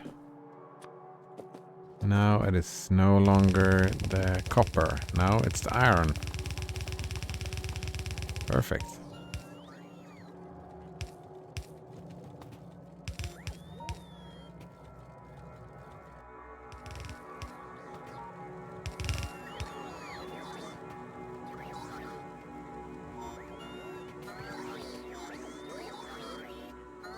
Colgate in on tap says, most of my audience didn't understand much of it, but they liked the cat pictures and I sounded convincing even if they didn't understand what I tried to convince there. Oh, then maybe not the best of presentations, I suppose. I think tryharding has neutral connotation rather than a negative one. Oh, maybe I've just been in bad situations. Just in places where I've been, it has been bad connotations. I've been in, bad situations where people have made it into something negative. Well, it is just... Quite literally, it's just someone trying hard.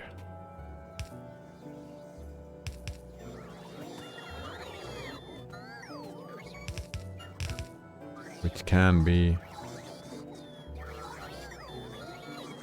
Alright, if you just look at it as a descriptor, it's just a descriptor, I suppose.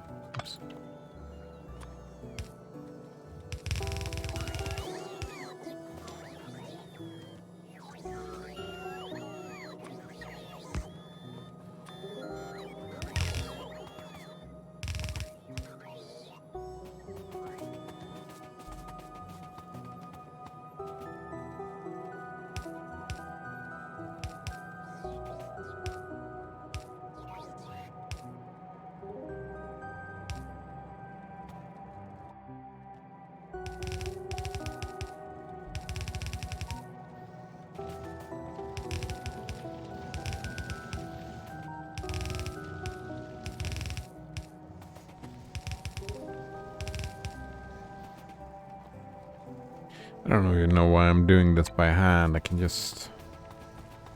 Here. You go do it.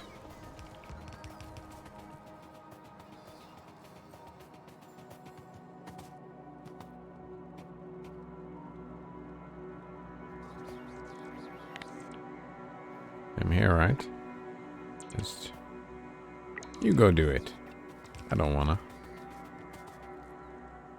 All the way up here.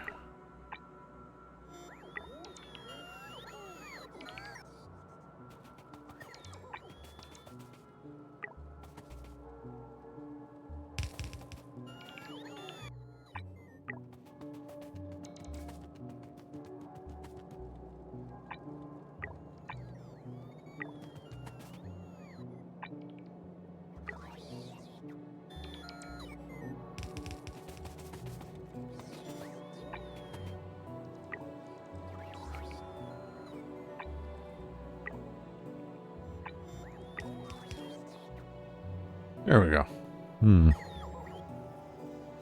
Colgate tab says, depends from the context, I guess. Yeah. Context indeed. Like from the context where you said it before.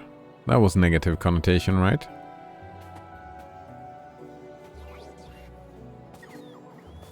Like you were saying, PowerPoint sounds like try hard. Like you were not gonna do it because it was try hard. That is what I read, but again, that can just be my mistake, I suppose. Why are they not? Oh, I gave them so much work to do, so it's gonna take a little while, I suppose.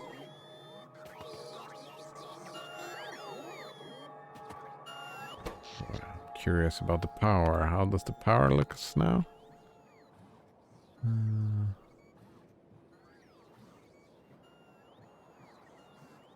I'm not quite happy with it, not yet. But I can, we can do this, that we move all this stuff.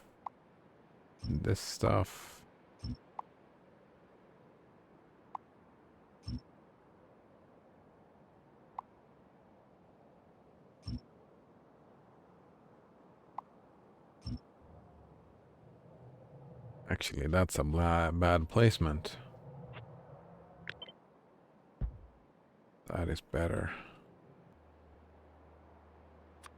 Because we can put this further down.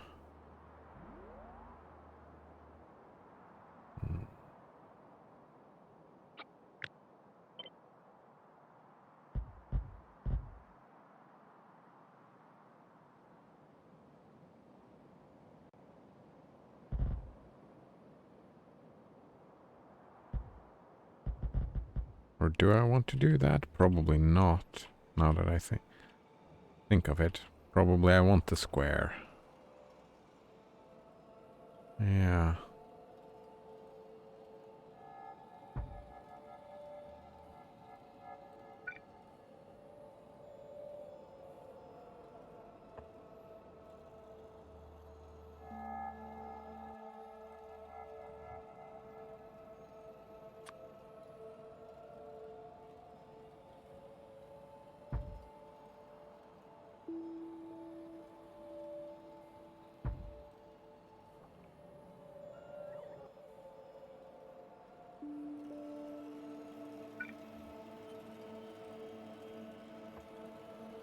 There we go.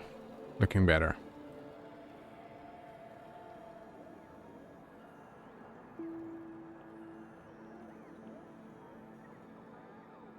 Colgate on tab says, I don't know if it is negative. Not my cup of tea. Is that negative? Oh, would you compare those two? Not my cup of tea. Try hard. All right. Try harding is not for you. Right? It means... Because trying hard is not for you, then I suppose. I can get behind that. I mean, I have problems with trying hard. I'm bad at it. But I still I would want to be better at trying hard, right? That makes sense?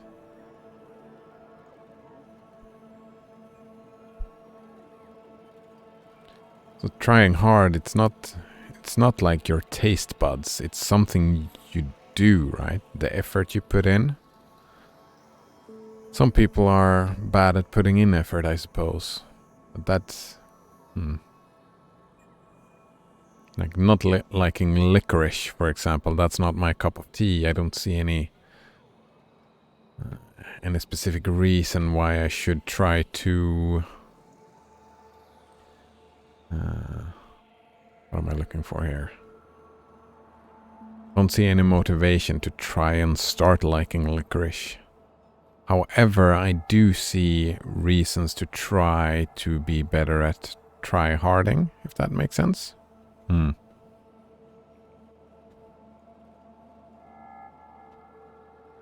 Colgatino Tap says, try-harding is for everybody. They just try hard at different things. Does that make sense?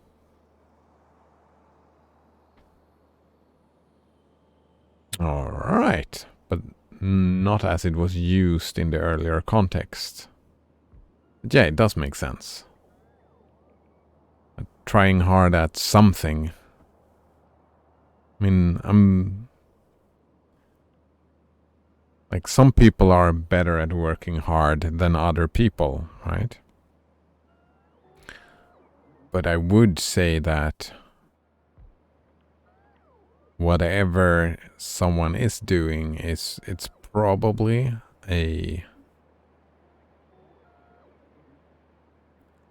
like there probably is motivation to try to work hard at something.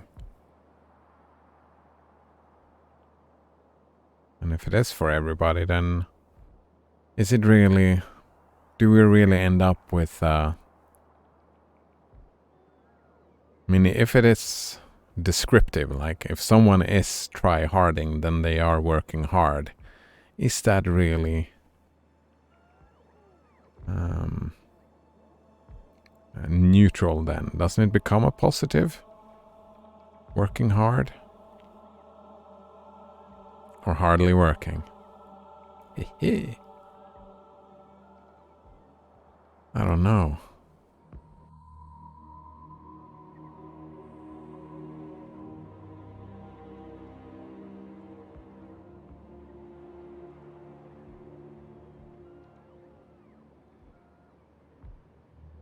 I'm trying hard to make this cat happy.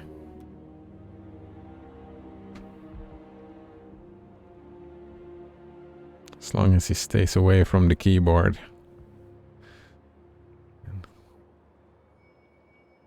I wonder if I would have liked an ant farm. Probably.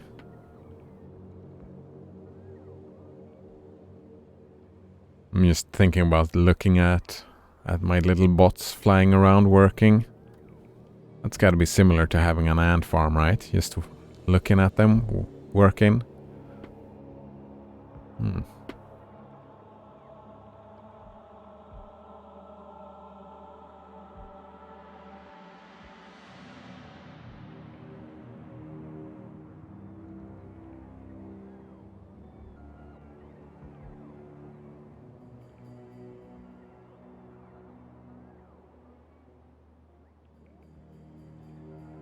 Alright, are you done? No? Yeah. Right, I said I was moving in a couple of months, right? I'm getting more space for myself, which is nice. It's a little bit cramped in here. But I'm wondering if I can find some way of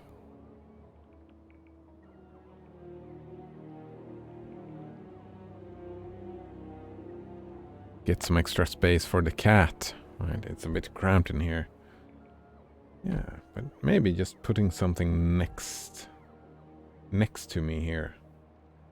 Like an extra chair. Just for the cat.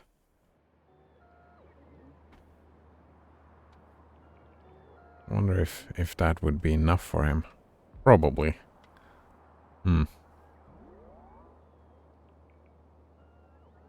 Man, they're so slow. Well, I mean, could be slower, I suppose. Oh! It's not that they're slow, it's that I'm using all of them. Look at that. 0 out of 397. It's in the bottom right of the screen. It says like number of available robots. It also says low power. Alright, yeah, this is low power, of course. This is not low power. But it's working. We need more constructions. Oh, he's laying down. That was rare.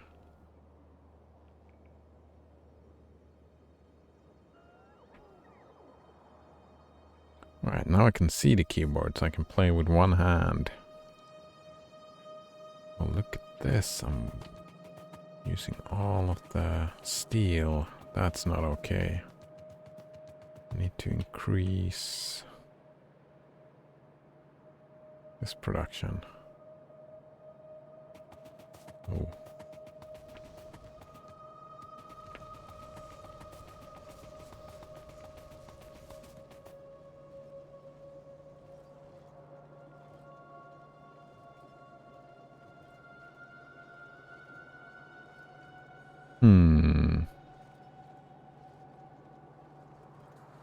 Alright, we need to put red arms.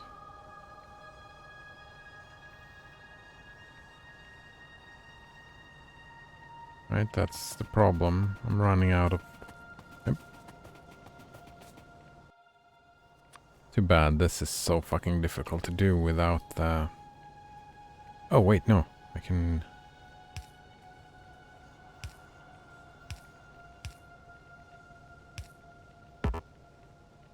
Alright, we can do this. And just copy. Oh.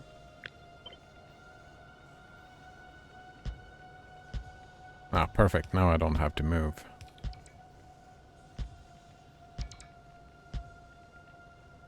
Can actually even just do it from the map.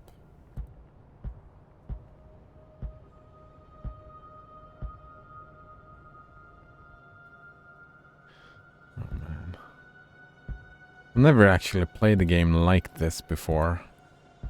You know, my character just standing still and playing from the map. It checks out, right? Later on. Especially later on. Further you get, everything is automated.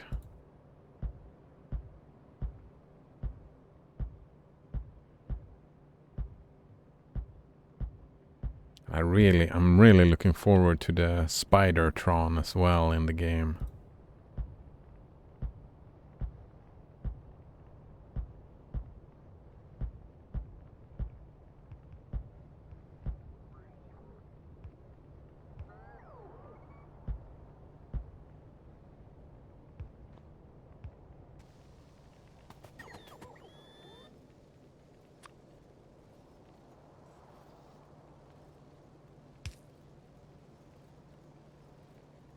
Usually when people talk about playing one-handed, they talk about different types of games, different types of activities, rather than just making a cat happy. Well, I mean, I guess women can make pussies happy. Oh man, that was crude.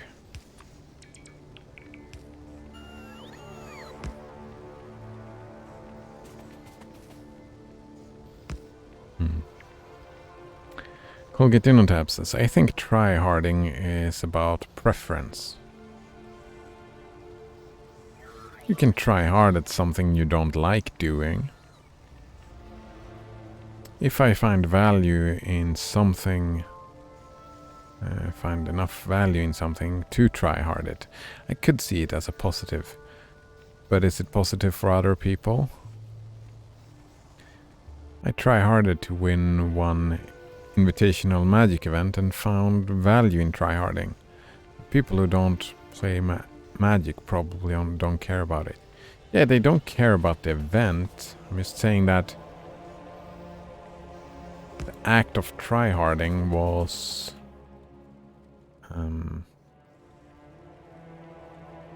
that had value. Just talking about the act of tryharding. You can try harding at whatever you want or don't want to do. Like, isn't that the whole thing with like that's, it's kind of a cliche, but a cliche of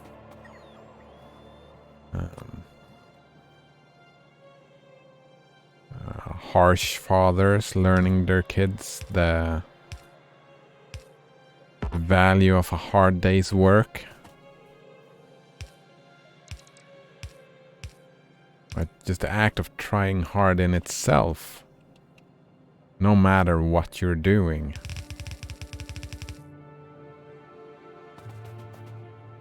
And I mean, I have seen that, like, from my school years and stuff like that, that it was very common. That's why I reacted the way I did, right? Because it was very common for people to stigmatize tryharding. It was common, right? Oh, you're trying so hard, can't you do this? It's similar to the stigmatization of failing, right? Similar in that regard. You're just supposed to be a natural and be good at something. If that makes sense.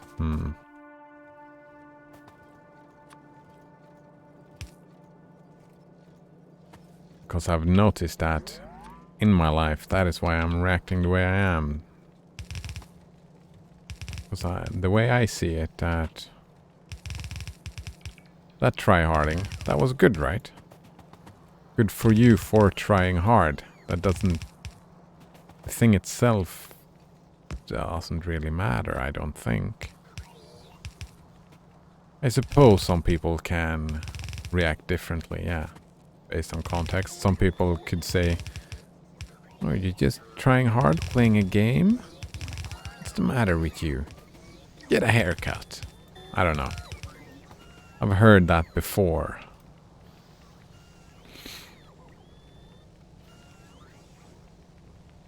People who don't game probably don't...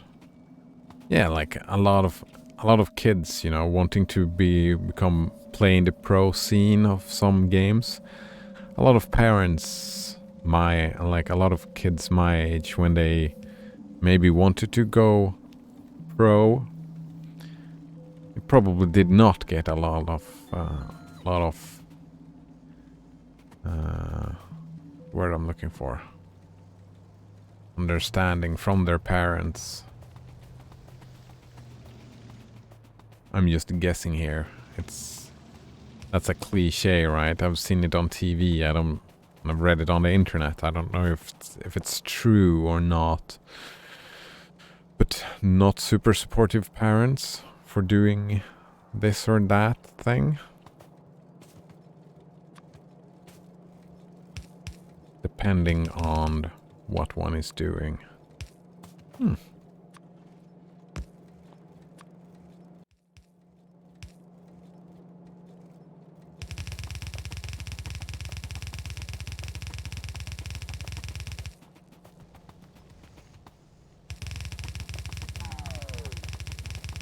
That's an interesting take on the thing.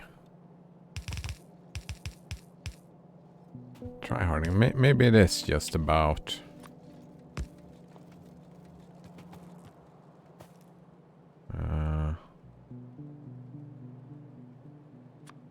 just about what you are doing.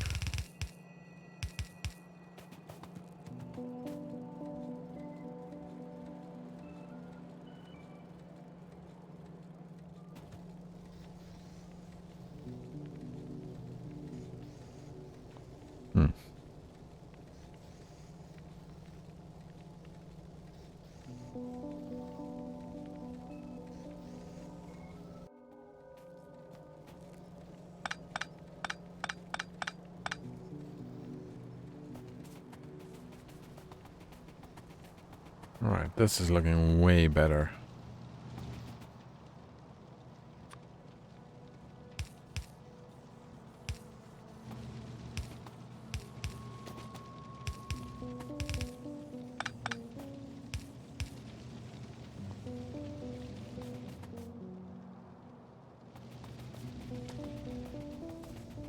Yeah, way better.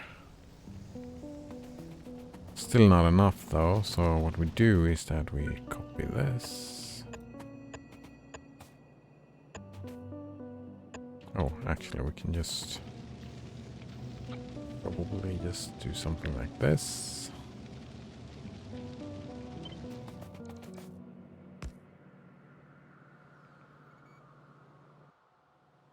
Inserter is in the way.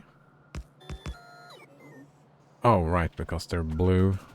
These are blue, damn it. Ah, let's just do it this way then.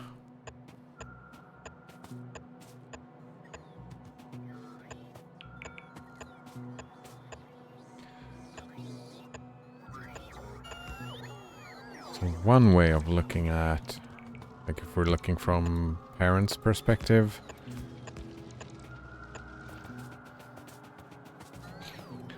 kids not.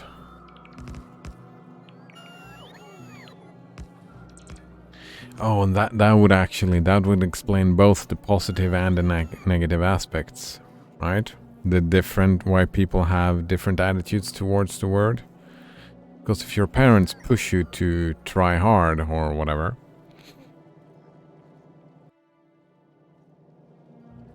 or not trying hard, and like it becomes informed, like when the kids rebel, then trying hard is something negative because that is something that your parents want you to do. We can't do what our parents want us to do, right? No, we can't do that.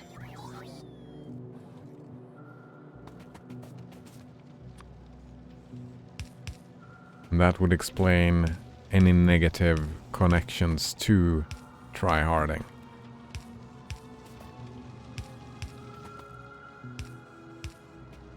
While you still, if you learn your lesson, you know that working hard makes you achieve your goals.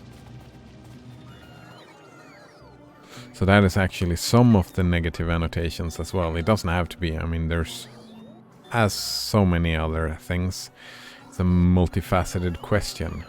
You can probably gander that there's a, like jealousy involved, right? If someone is successful, they usually say, oh, I worked hard, or whatever.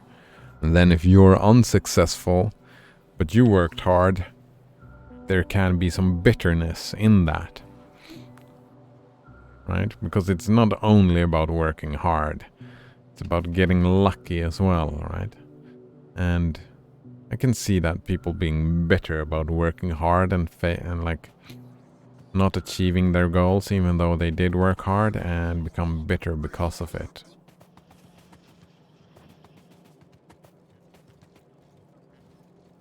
That bitterness could be connected to a negative view of tryharding.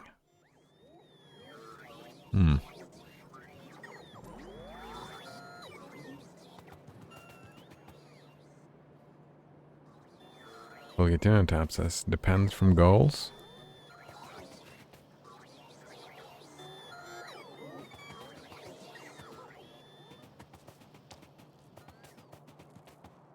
How do you mean? I think I missed the context there. So what goals are we talking about?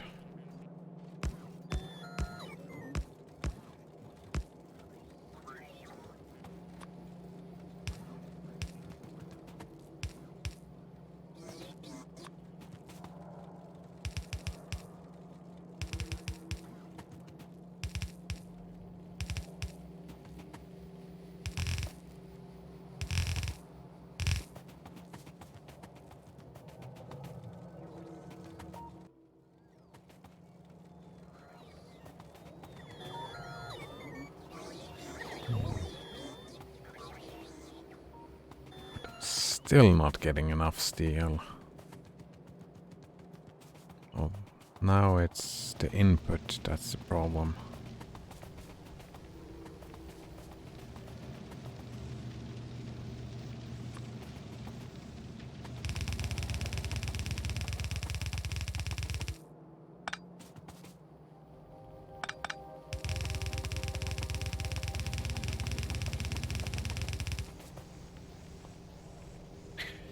Colgatin tab says whether tryharding is required.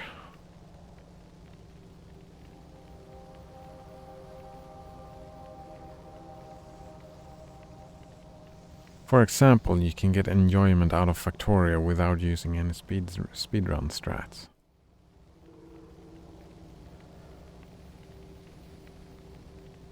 Well, I'm still... Different days, I'm better at different things, right? But I still would, like... I'm still trying hard to achieve my goals of enjoyment in Factorio, right? Plus, it's... my goals are not competitive in nature. Since my goals are not competitive, trying hard would look different.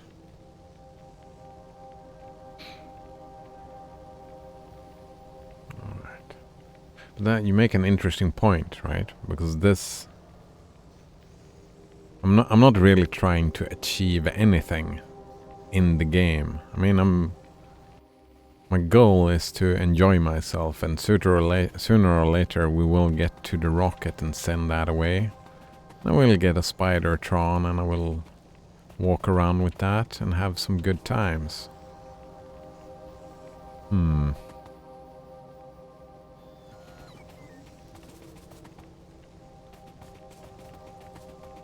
don't...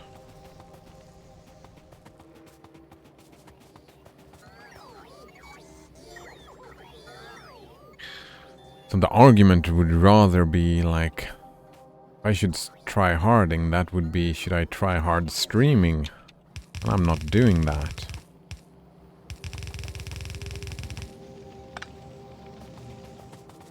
That could be... Like, if I should try harding, then I could try hard streaming, but that's not my goal. And today I'm not try harding, because usually what I want to do is like discussion and learning and stuff, but today there is no maths. Not in my mind, not today. No try harding on maths today.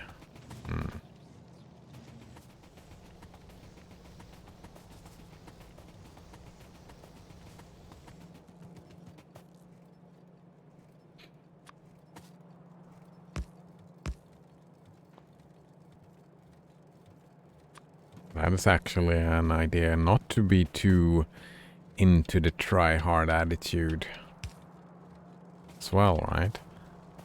If you're if your attitude is super much about try-harding all the time, then you will stress yourself out. And that's not healthy, is it? No. No siree.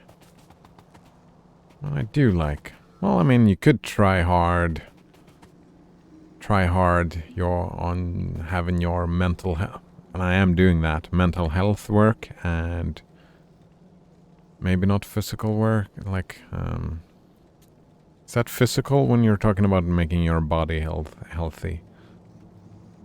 Physical work, mental work? I don't know. Exactly, Colgate on Tap says, should you try hard grinding Twitch credit score? I mean, there are arguments for it, right? Like we've been talking about, well, from my political standpoint, right? Thinking critically and making up your own mind and discussing ideas like we do, I see that as good for society, right? So if I'm try-harding at Twitch, then like trying to gain followers and doing all of that, there is an argument to, like, some people are learning, and I'm learning as well, right? That's also trying hard to become a better person. That's psychological. Like, the more people I talk to, the more I learn, and the more other people learn from these types of discussions. There is an argument for it, right? I think so.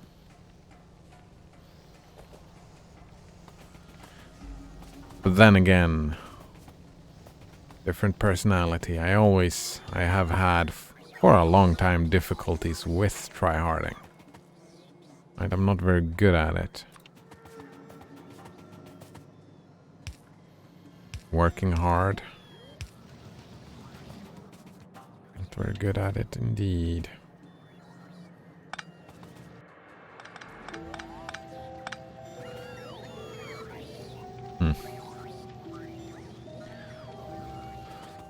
That's an interesting aspect of the thing, right? Where we, again it shows up to that, and that's a novel idea that I got from this stream, right? The distinction between your personal sphere and actions, your political actions, and your your actions in your world as an actor, your action in society as an actor, your political views and your ethical views. They are all different.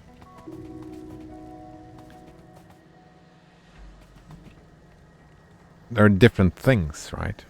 They're completely different things.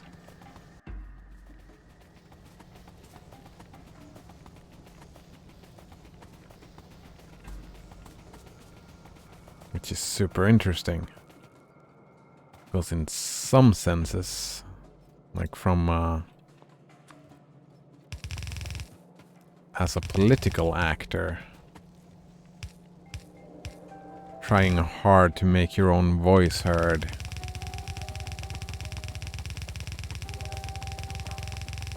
that's an argument, right? And I've been arguing a lot for that. Political involvement.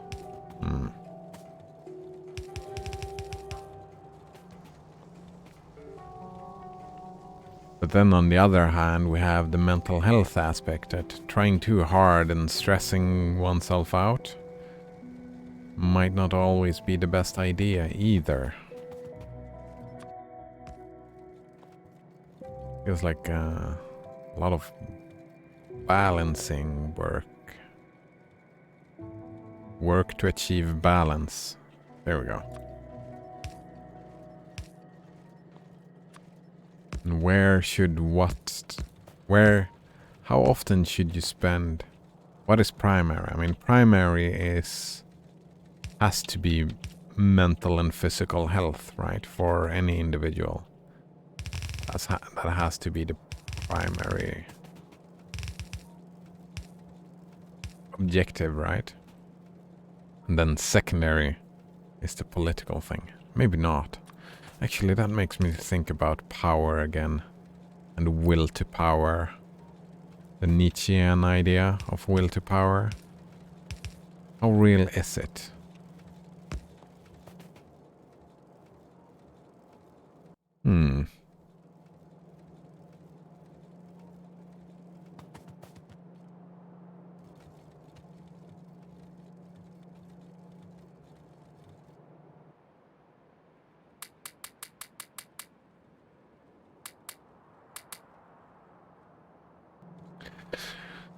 I mean, I've read about the idea from Nietzsche, the will to power, but is that something that is part of everyday life? Is it just a hypothesis, or is it an actual theory of how the mind works, how people work? I'm super fucking curious. Will to power.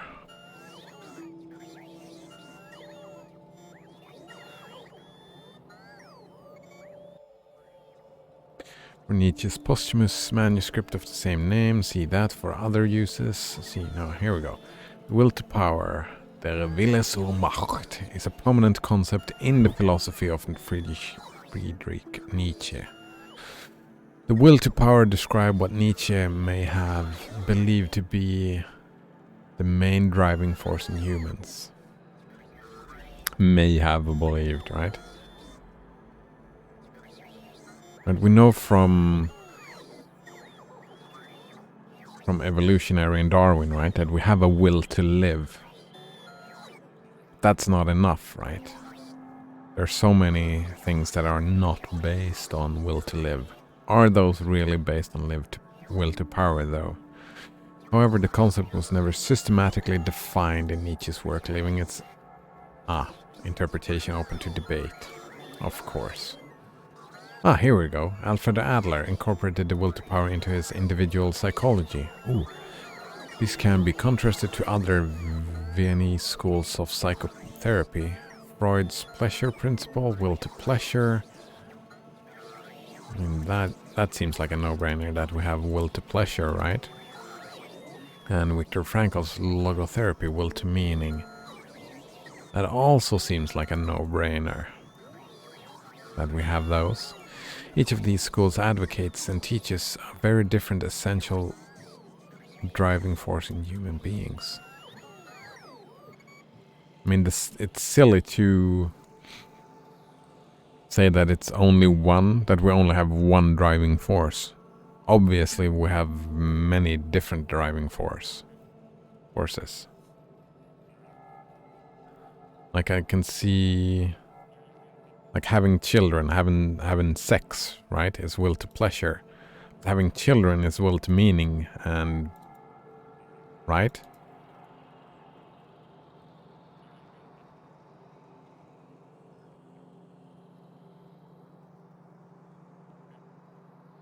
Individual psychology, Alfred Adler. I have not read this at all, which is weird because I've studied a lot of psychology and I'm terrible at names, so maybe... Let's see, Alfred Adler says that he was an Austrian medical doctor, psychotherapist. Oh, this was a long time ago. Let's go with the individual psychology. Is the psychological method or science funded by the Viennese psychiatrist Alfred Adler. The English edition of Adler's work on the subject is a collection of papers and lectures given mainly in... Alright, a long fucking time ago. And covers the whole range of human psychology in a single survey intended to mirror the indivisible unity of the personality. In developing the concept of individual psychology, Adler broke away from the psychoanalytic school of Sigmund Freud. In his development, Adler did call his work free psychoanalysis for a time, but he later rejected the label of psychoanalyst. His method, involving a holistic approach to the study of character, has been extremely influential in the later 20th century counseling and psychiatric strategies. Yeah, that makes sense, right? A holistic approach makes sense to me. The term individual psychology does not mean to focus on the individual. Adler said that one must take into account the patient's whole environment, including the people that the patient associates with. The term individual is used to mean the patient as an indivisible whole.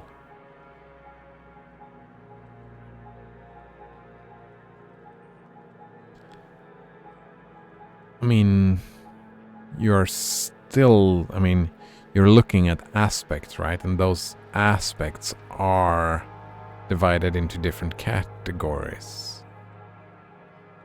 I mean, I'm all for an holistic approach, like holistic viewed as wholes from different perspectives. Right. Holistics. Yeah, seeing like any important aspect is, but you're still looking at aspects. You can't Like you create a whole from the sum of its parts, right?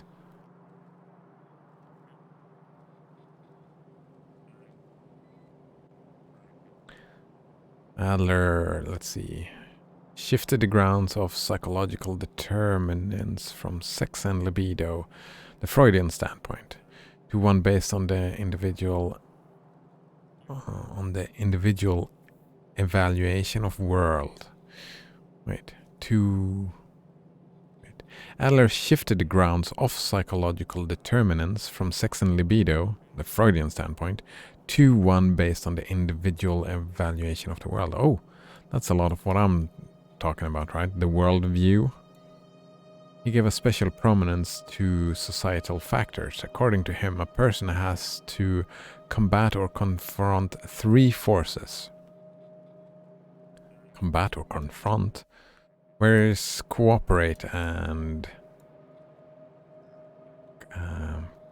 combat, cooperation, and competition. Compete with and cooperate with, right? I like those three co's that we talked about.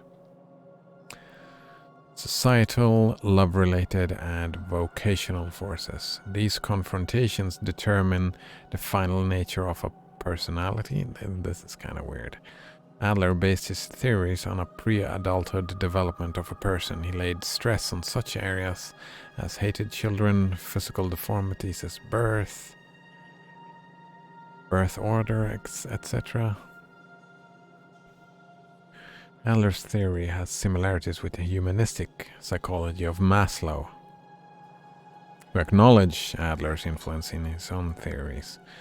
It has some issues. The hierarchy of needs, the steps are useful to talk about, but it's not black and white. It's not a very good theory. It's very helpful to think in those terms, though, that we have a hierarchy of needs, then what that hierarchy looks like. Oh, we can take an Adler approach, and I'm guessing that is what Maslow wanted to do as well, that it's a little bit loosely based, I'm guessing. Both maintain that the individual human being is the best determinant of his or her needs, desires, interests, and growths. Yeah. And this I can get behind. But it's the best determinant. I mean, we do know some stuff, like statistically, right? We can say for a fact that people need social interaction with other people. Like, we can say that statistically, that most people need social interactions. But we have also individual human beings, hermits, that do just fine. Just sitting out in meditation they can sit out and just meditate for 10 years without interacting with other people. So from a human to human basis, then, I mean, looking at the person is the best determinant, right? Can't go from statistics alone. You have a good, like, if you're looking at a specific individual, you have like good guidelines from the statistics as well. And when trying to improve society, like with politics and stuff, then you can't go and like all these individual determinants, when you put them all together, you get statistics, right? And those statistics are valuable. But this is not about... I was curious about the will to power, but I'm guessing one reason this doesn't take part is like the rejection of statistics. And psychology is very much about statistics right now. I would like to see like a marriage between these two things.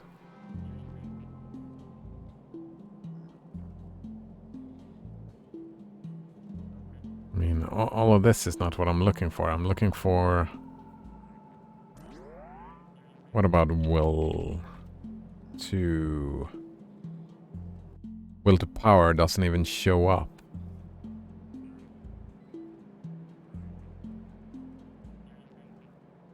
Maybe I would rather look for it in here. Because will to power has to be this, right? It's up to interpretation, and my interpretation is this. But let's... will to power. I'm kind of curious about this. Alright, but what I need now is to go to the bathroom. An early bathroom break. So I'll be right back. Wait. First, Colgate InnoTap says, my Jobra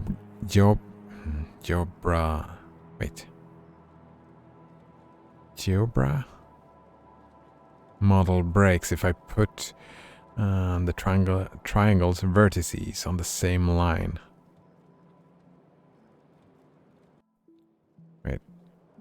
Don't all triangles break if you put them on the same line? Don't you need the 2 dimensions? Because if you put it all on one line, then it's all the vertices on the same line. Right? Then it's just 3 points on a line. It's not a triangle anymore. Isn't that how it works, Colgate InnoTap? I'm curious. But I need to go to the bathroom, so I'll be right back.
Good.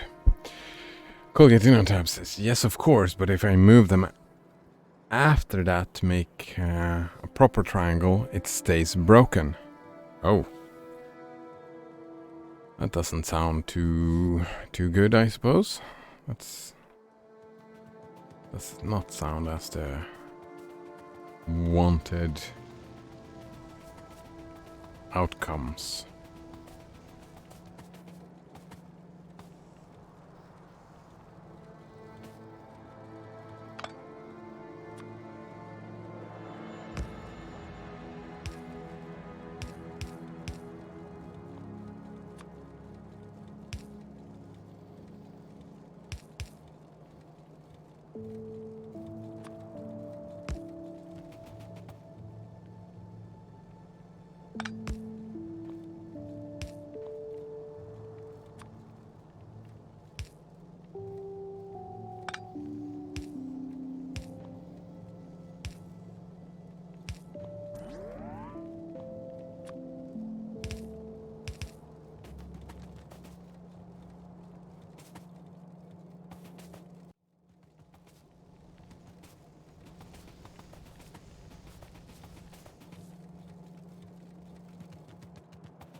Right, that's looking better. Man, I was thinking this is relevant for the discussion we had yesterday as well, right? Talked about wanting to dominate other people. And that is kind of will to power, right?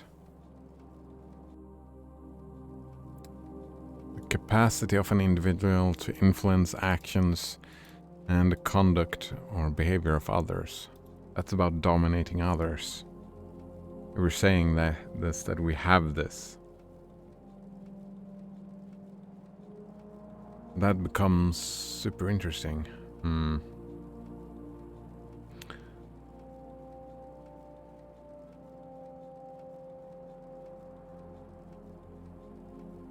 Let's see, Kraft versus Macht. Some of the misconceptions of the will to power, including Nazi appropriation of the Nietzsche's philosophy, arise from overlooking Nietzsche's distinction between Kraft, which is force or strength, and Macht, which is power or might. Kraft is primordial strength that might be exercised by anything possessing it, while Macht is, within Nietzschean philosophy, closely tied to the to sublimation and self-overcoming.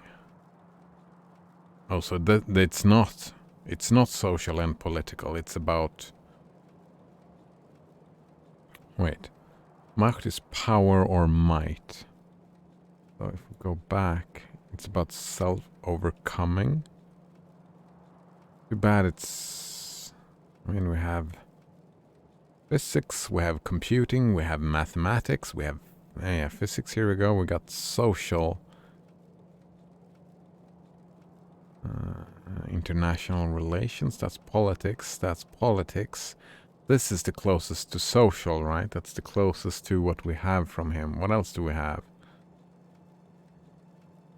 Don't really have anything in psychology, though.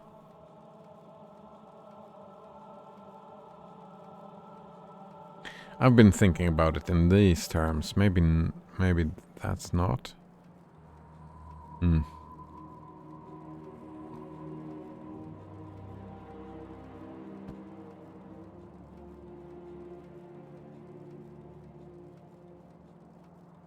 Let's see, Cogitino tab says, I guess it is, because I have stuff defined depending on the position of point D.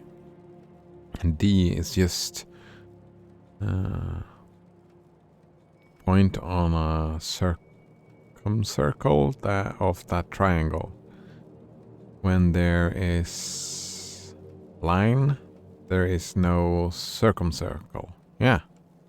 Then if I move the vertices to form the triangle and its circumcircle point on the triangle circumcircle is not well defined, as it could be any of these points, and GeoGebra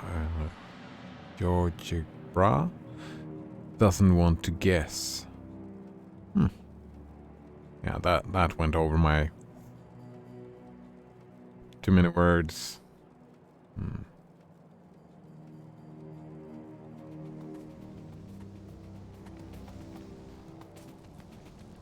Okay, now it is. Oh right, we need to start using these as well.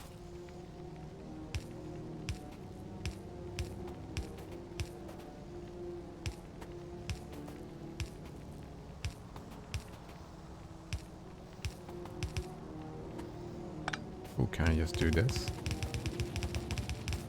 I mean, this works out. I can just grab these, that's faster.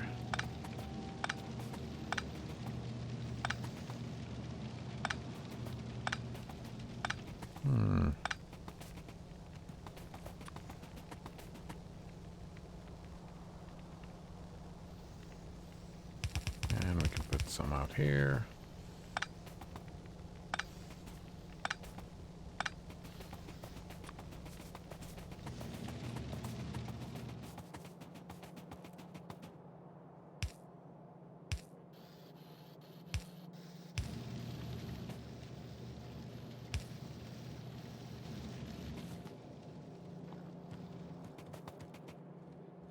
Wait, where are the logistics? Shouldn't they be coming with... Alright. It's the negative aspects of this setup. When you have roboports everywhere. Like, I have roboports all over the place, right? Maybe there are some logistics bots in here and they might go over here and pick up the stuff. Usually I think they are trying to come from close by, but I don't know. I don't know.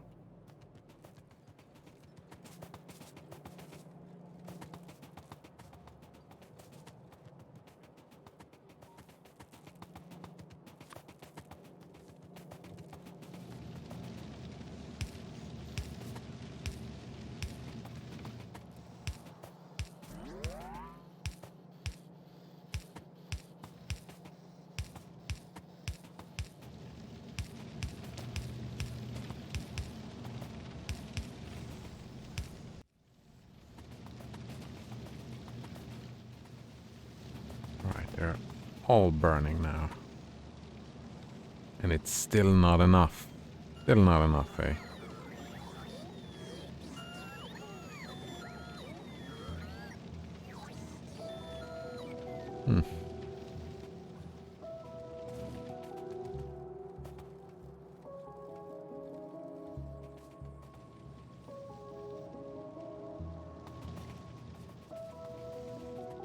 Oh. Now we're out of copper again.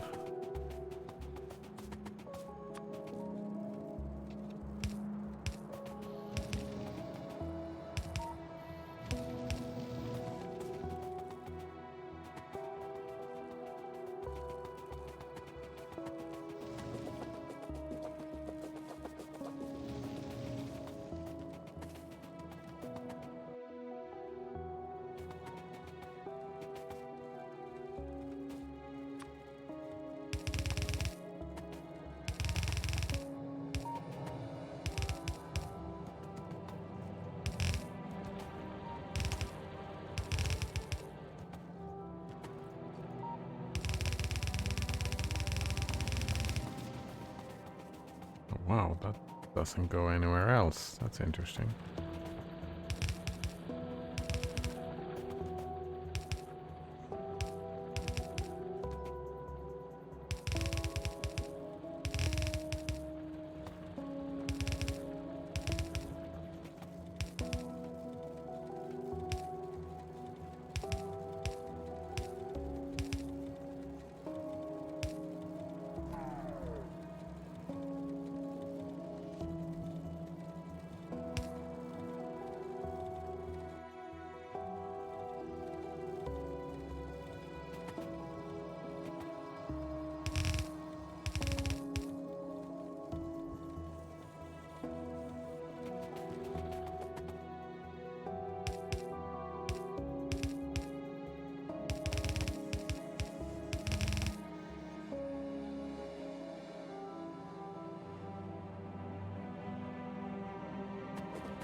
Right. This needs to get split as well. So here we go, right? Probably in here? No, in here. And why not in here as well? No. Yes. So, like this. And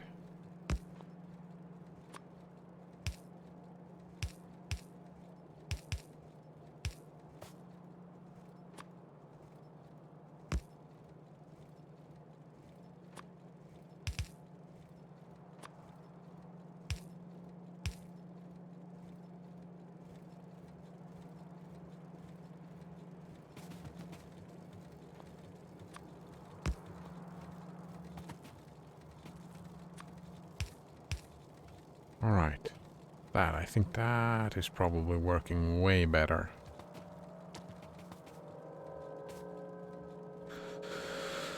Hey Suj shows up. Oh, hello Hey Suj. How are you doing today? Nice to see you again. Bababoo. Alright, so how did that railway system turn out? I still haven't fixed it. I started doing this a couple of days ago, right? But so far I'm still using this. This is gonna be replaced. And yeah, right? I'm gonna probably build some land here to make it just one big fucking square, and then I have one big fucking square here. This is gonna be the drop-off for a lot of iron ore and copper ore. That is the plan, and then it's gonna be melted over here, so it's looking fine. But for now, I'm just using it as is. Right, my bottlenecks right now were... it's about the movement rather than the input. When the input becomes a problem, then I'll start working on the trains. But for now, I don't need to. For now, it's looking fine. Yeah. Look here, it's all full. Steel is even looking good now. Steel is looking good, iron is looking good, copper is looking good, green circuits are looking good. Nothing is really looking bad. Oh, here.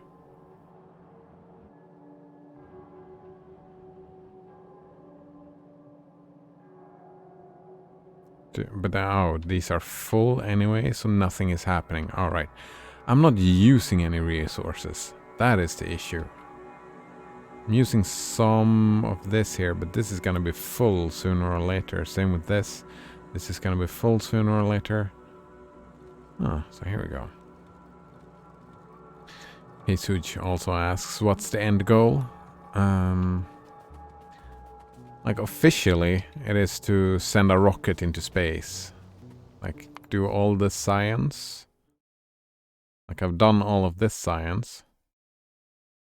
And then do all of this science and send a rocket into space.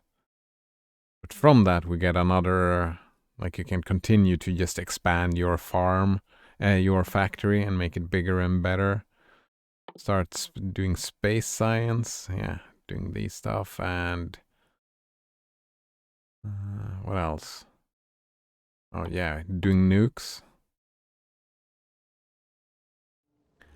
Just increasing. For me, it's about shooting the rocket, but I've never played around with... Where is it? There's a spider bot here we go. This one. I've never played around with the spider bot, Spider-Tron. So I'm gonna get a Spider-Tron and walk around with that a little bit. I'm probably gonna make some nuclear power as well. Maybe I can... Oh, I think I can already make some nuclear power. I think so, wait. Not quite yet. Right, I need purple science. So the goal right now is to get purple science and yellow science up and running. Wait, nukes? Yeah. I mean, I'm playing without enemies, but you can... And of course, then I could make some nukes as well. But like one way to play the game is that there will spawn all... Where you don't have your radar, there will spawn a lot of Zergs. It's pretty much Zergs. Like enemies, so you have to build it's a tower defense game in that sense. And they evolve and become stronger and stronger the more you pollute.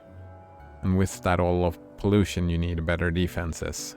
And what better defense than nuking all of the aliens? Well, I am the alien. I'm invading their planet, so it becomes a little bit weird, me doing defense.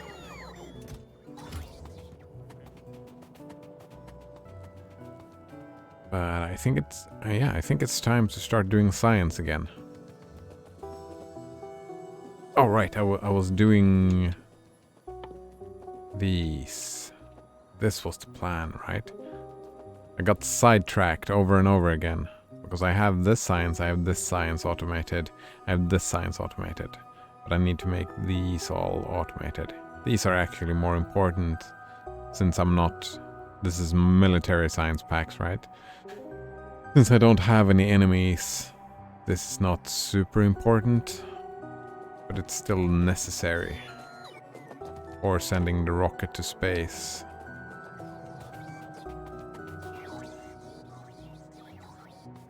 I have my flying robots. They make me so happy. I've automated my inventory management, right? They're giving me all these fast transport belts. Oh, I have too many regular transport belts, so I just toss them out. Instead of myself finding somewhere to put them, I just put them in my trash slots. And the bots pick them up and store them somewhere. Suj says, I swear your beard has gotten significantly larger. Oh, nice. Thank you. Looks beautiful. Oh, thanks. Thanks indeed. I am quite happy with it.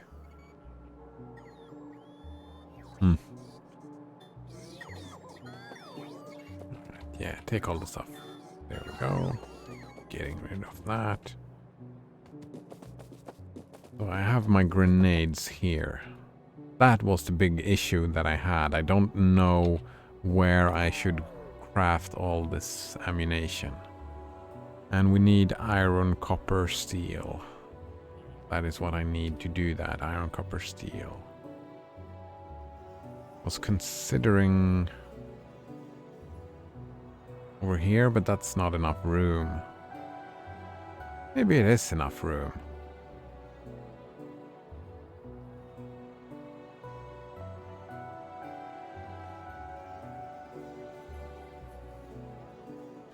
Maybe, yeah, I can start here.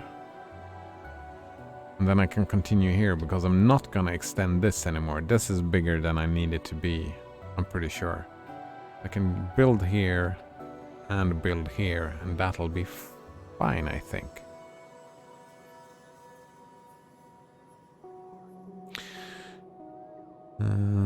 Colgatinotab says, is tryharding if I try to figure out the proof on my own without looking it up, or is that just inefficient? Oh, there we go. That is, what is your goal, right? Is your goal just to have access to a proof? Then it is inefficient. If you're trying to learn and become better at maths, then it is try-harding, right?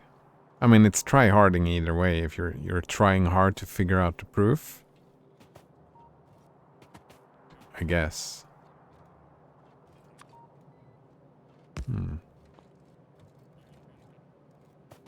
So, how are you doing today, hey Suj? Life treating you well? Alright, these just take iron, right? Yes, they just take iron. So, where do I take this? Here?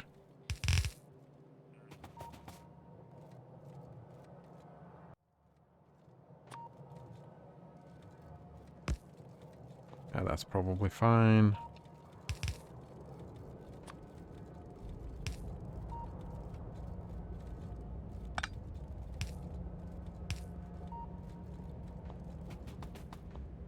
Then I can put this here. Wait. That's better.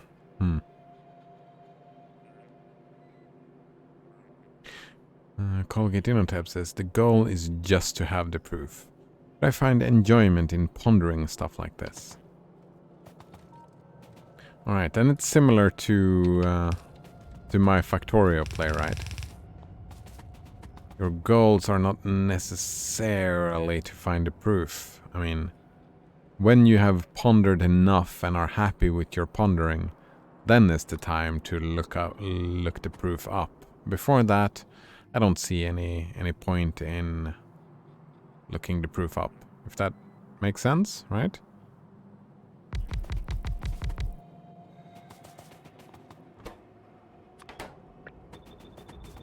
So I would probably say that it's not tryharding.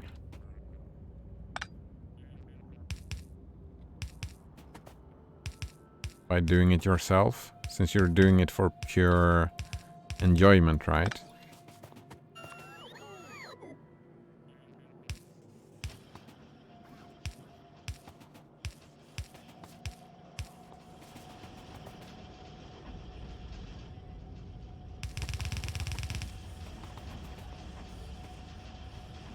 I'm pretty sure.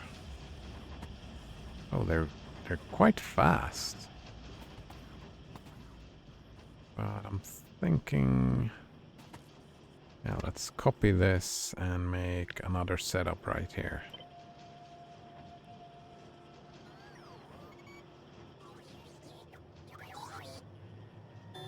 Yeah, that's fine.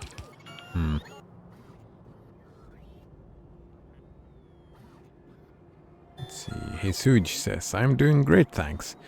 Pretty smacked from working all week since we've had a massive shipment to unload from shipping every day from 10 hours. Ooh, that sounds like working hard.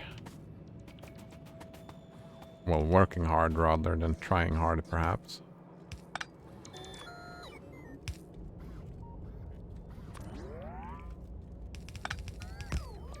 Hope it felt good doing all that work. A job well done kind of thing. Whoop.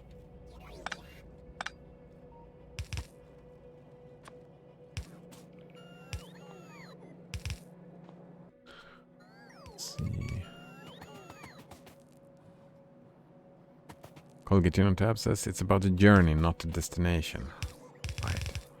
Yeah, I would assume, like, try hard... Wait, what did I do? This was not what I wanted to do, no. I would assume that tryharding is usually about the destination. That's another aspect of that could be considered like why people would have a negative attitude towards it. Because it's so focused on the destination. Does it have to be focused on the destination? I'm quite curious about that. Hesuj says that everything stored varied from 20 to 100 kilos. Oof! That... yeah. Man, I can't carry that. That sounds tough as fuck. Too much for my skinny limbs to handle? Oh man. Endorphins for days. Oh right, it did feel good. Nice. Makes me happy.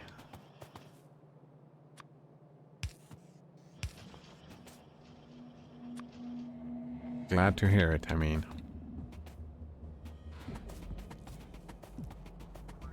Right, so. Should I just take the piercing round ammo right here? Is this gonna be enough? Probably not. What's the crafting time? 3 seconds? 1 second. No, it's not gonna be enough. Well... 1, 2, 3. Wait, I can do... How many are here? 4, 8... 16.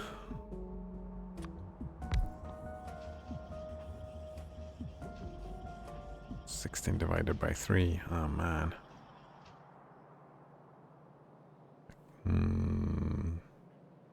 6? Kinda? Not quite. Maybe I could do them all here. And then I could actually do this.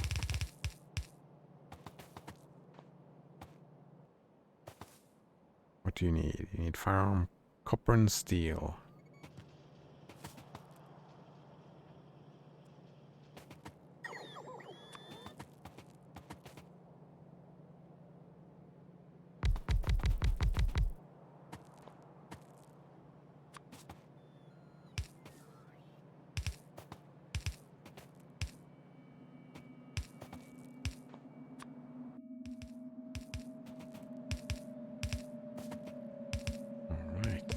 We've been talking, well, I've been talking a lot about power recently and will to power and trying to figure out what it is and if it's a real thing or not. Not going anywhere so far. Like I thought most of Nietzsche's ideas were investigated, but so far I haven't really found any good investigations on that part.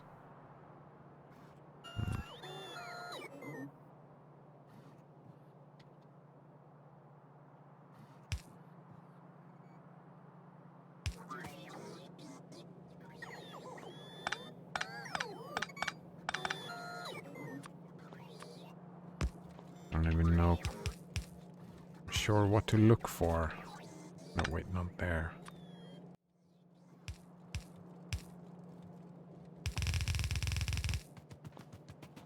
It's not gonna be enough copper for this. Damn it.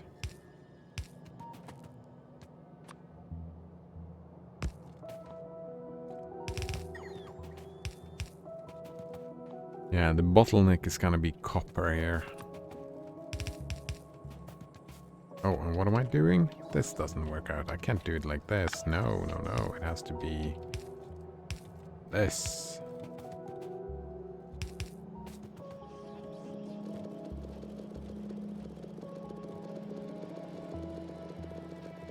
There we go.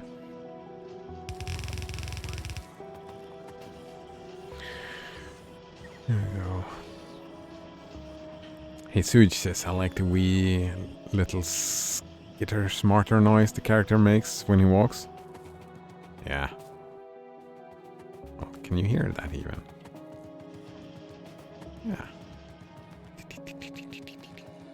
I'm running so fast now as well. I've built these things. Exoskeletons, movement speed, extra 30%. I've almost doubled my movement speed. Almost. Not quite. But almost. Let's see, the skitter scatter, yes. What's this journey destination conversation you're having? We've been talking about try-harding, and I've seen a lot of, like I've been in the tail end of a lot of people having some sort of negative attitude towards tryharding, like it would be a bad thing.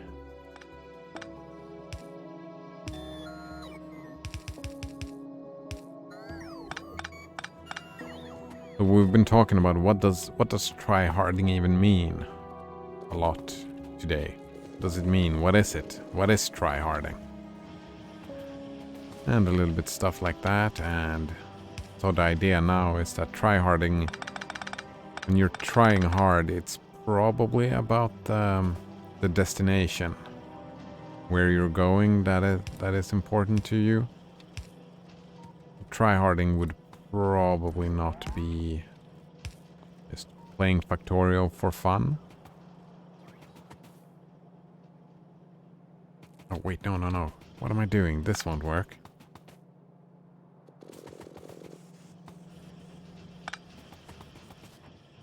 It's supposed to be over here then.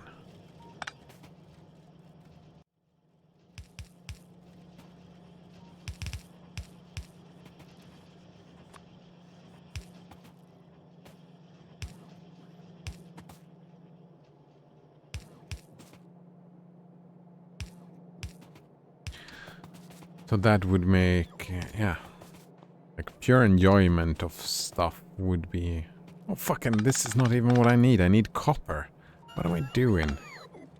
What am I doing with my life? Yeah. We've been talking as well about the value. Right? Trying hard is often... I often see it as something good. But we've found out, like, when thinking about stress, for example, if you're trying too hard, that will lead to stress and unhealthiness. But then it becomes, what if trying hard to have be well adjusted mentally, like trying hard to make your mental health work out? I don't know, to be happy? No, that's not the word I'm looking for. To just have improved or just good mental health, I suppose. That becomes different.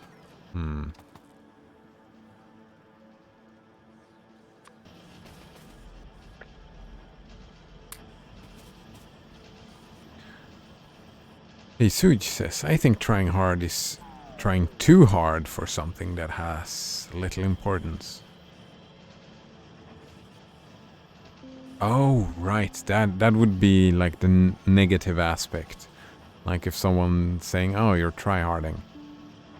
But then again, I mean, saying that to someone else, wouldn't that be considered kind of rude then? Because that means that you, the sayer, like me, if I'm saying, oh, you're tryharding, you're trying too hard. Well, it could be either way, right? It could be that, oh, I'm worried for your mental health, you shouldn't try so hard. But it can also be that I, like, what you're doing, I'm questioning the importance of what you're doing. When you obviously, since you're tryharding, you obviously find it important enough to try hard. That makes sense? So it could go either way, right? It could be, you know, just trying to look out for your mental health, saying that you're tryharding, but then you could probably, rather than talking about the importance of whatever you are doing and make up your mind for you, we could, we could talking about your stress levels instead. I feel that your stress levels are too high. That would be more of a friendly approach, right? Yeah, more of a friendly approach, I suppose. So you, like, then the telling someone that they are tryharding could be considered rude from that point of view, I suppose. Hey, Suj says, well, when you're telling someone they're tryharding, it's usually an insult. Yeah, exactly. That's where I came from as well. So that has been part of the discussion, because Colgate InnoTap says no, that it's neutral and it depends on the situation. But as far as I've seen, it's usually been like an insult kind of deal, like being rude.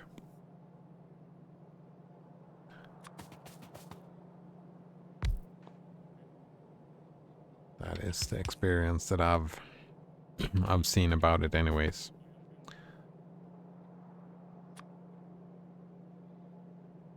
Like this.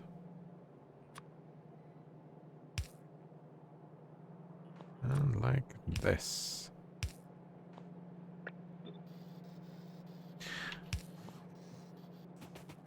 Right, and the insult then is that the insulting part is that you find something important. And why would that be an insult? That was my question then. Why is it an insult? Why insult someone for thinking something is important enough to trying hard at it? Shouldn't that be celebrated rather than insulted, right?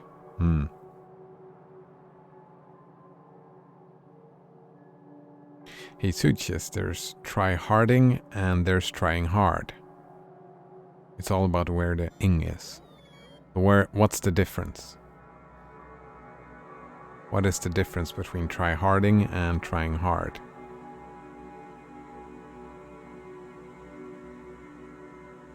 And try-harding is the insult, right? But you are insulting someone who is trying hard. So it's depending on who you are. So from that perspective, try-harding is just being a dick? Is it just being a dick?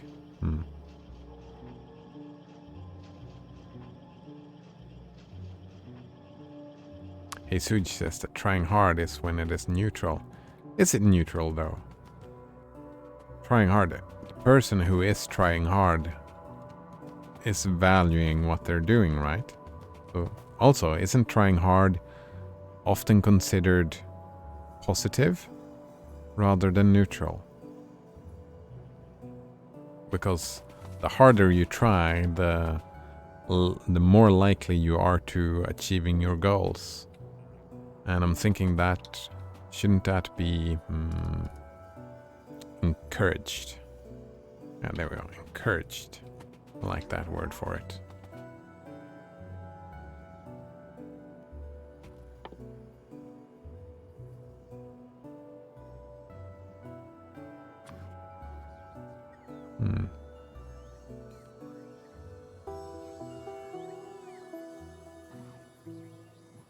It's all about so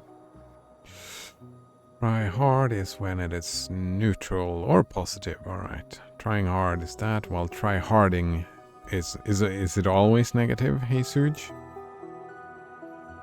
So it's always an insult. So saying that ever is just rude, I suppose. Try harding. All right. Yeah, I like that distinction. I can just try to remove that from my vocabulary then, I suppose. Because calling someone out, saying that they're try-harding, it's not helpful, and it's not very friendly. So might as well not do it, I suppose. Colgate In on Tap says, I've had teammates apologizing for not try-harding. In that context, it was something we both cared about, so it was a positive connotation. Alright, but Hey Suj is saying that maybe that you were apologizing for not trying hard. That is the distinction that Hey Suj made, right? And that makes sense to me, right? Like apologizing for not trying hard.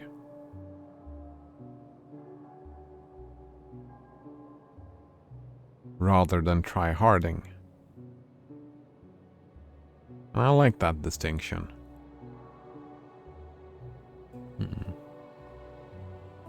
Hey Suj says, and try-harding I think is a term gamers came up with for people who ruin the fun by trying too hard in a game. Oh. Maybe it was a term that came up with to make a distinction between the positive and negative aspects.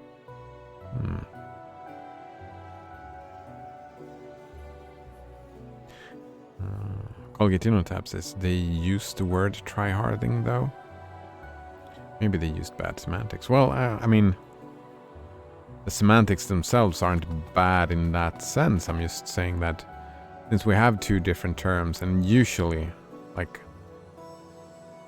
if most of the time try-harding is used as with the negative connotations, then I can see the benefits in distinguish the two, right? Why even have the try-harding instead of just having the trying hard? Trying hard, wasn't that sufficient? Like if they're semantically the same, then what's the point? Let's see.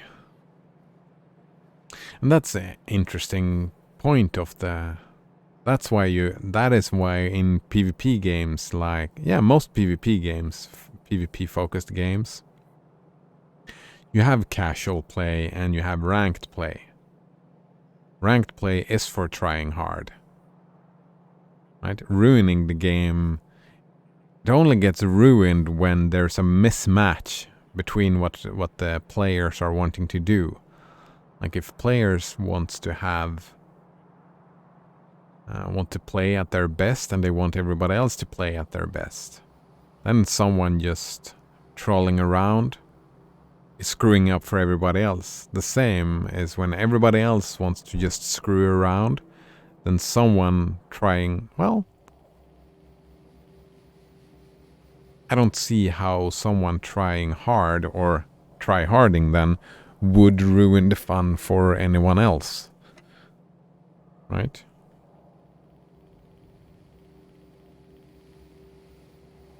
How does that happen? How does that, trying too hard? How would that ruin the game for anyone else? I don't see. I'm guessing then it's not about them trying too hard. It's about them wanting everybody else to try hard and ruin the game by being toxic about it, I suppose.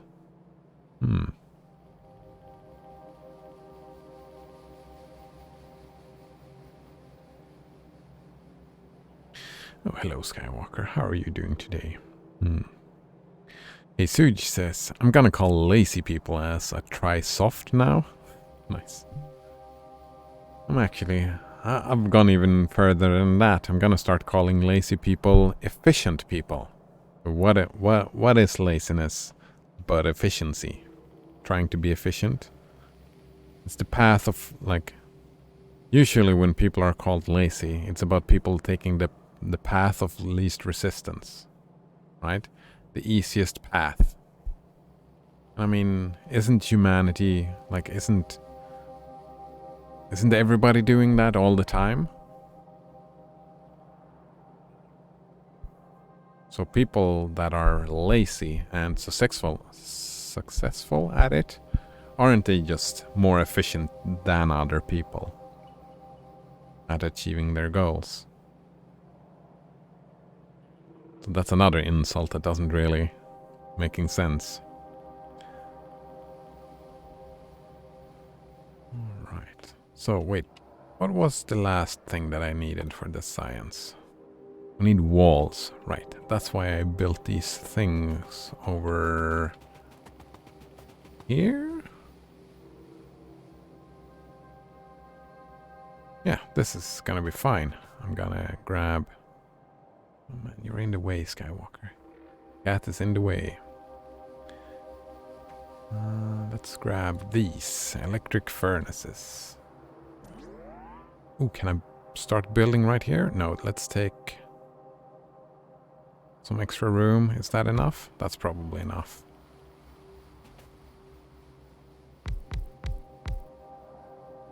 And that is hopefully enough.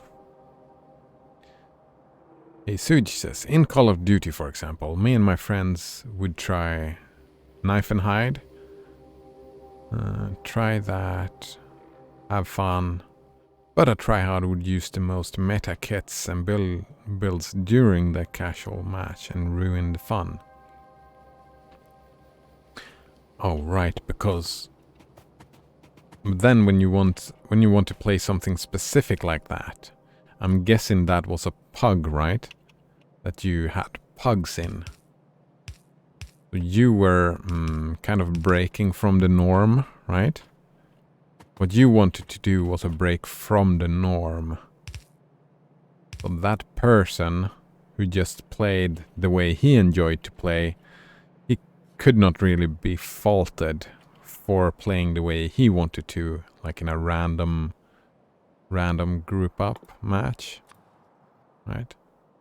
That's not him try-harding and ruin your fun.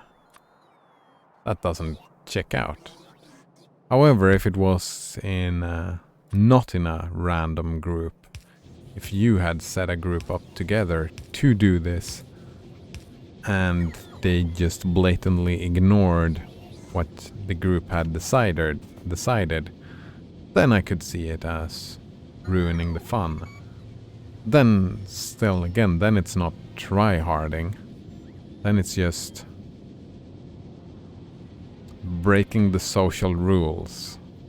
It's not really try-harding then either, it's just being a dick.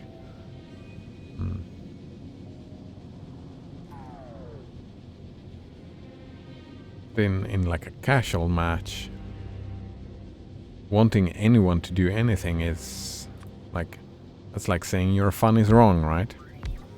It doesn't work. Your fun is wrong? What a rude thing to say, isn't it? Like he was, if it was a random group, he would probably just having fun. Probably, maybe, I don't know. I would assume that people are just playing the way they find enjoyable. I would hope even.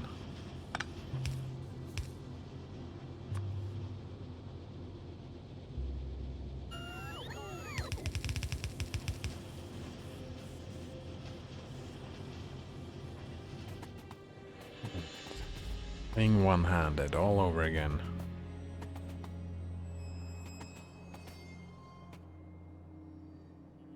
Alright, so we have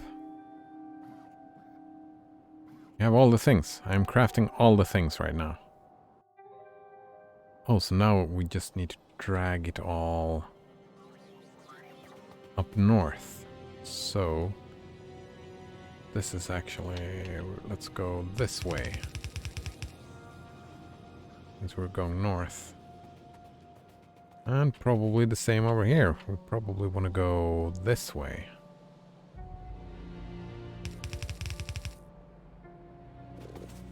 Oops, that was the wrong button.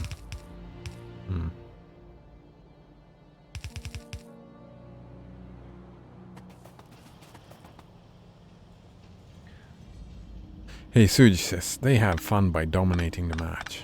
Yeah. That's kind of childish, but I can see why some people have that type of fun. Personally, I don't. Then again, I'm not much of a PvPer. I don't. It's not my favorite type of games to play, right? It's stressful and stuff like that. My personal preference is not towards that. And when I do play PvP, it's more of the... like when it's about my skill and becoming better and whatnot. It's still... wait, where did these came from?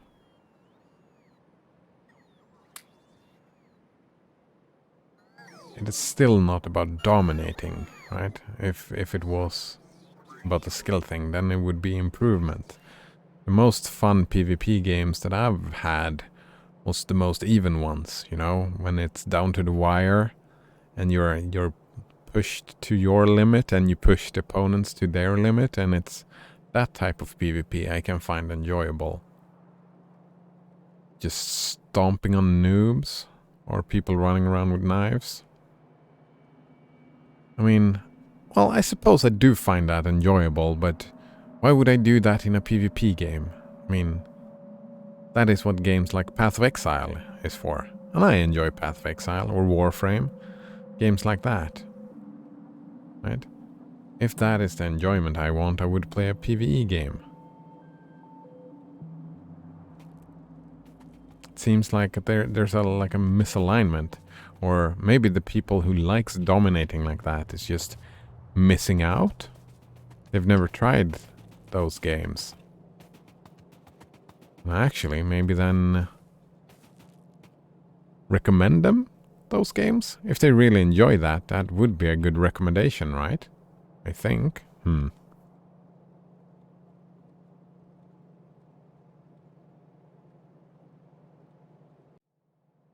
Hey, Suj says, where I like to have fun is by messing around and trying new things, right? That would be like in PvP, you would be playing in casual games then. I would probably play in ranked modes rather than casual modes personally. It says a game where you appreciate the other team's effort. Are the best when it's competitive. Yeah. Right? Where you are pushed and your team is pushed and has to be a lot of teamwork and you're doing like everybody's trying hard. If everybody's trying hard and the skill level is fairly equal, that is the most fun I have in competitive games. That is for sure.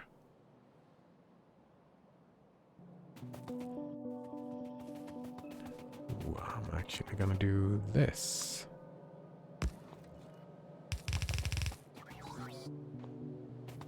I'm gonna build 6 more of these.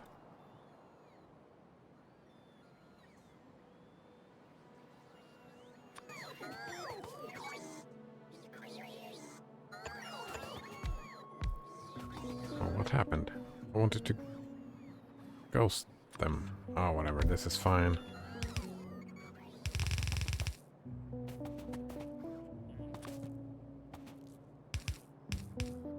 Alright, for me personally, that just trying out new stuff, I like that in this type of game more than PvP games. But that's personal preference, right?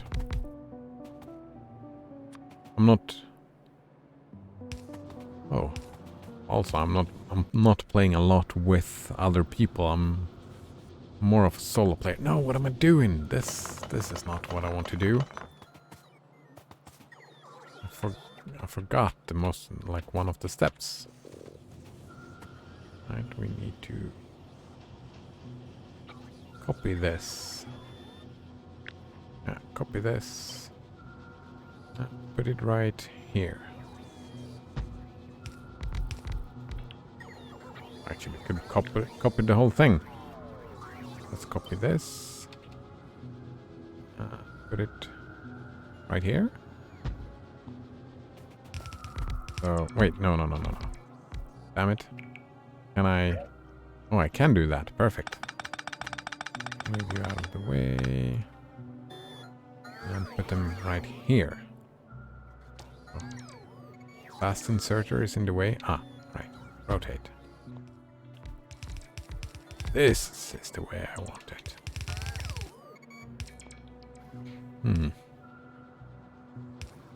Cool, Getino tab says, that's interesting. I have seen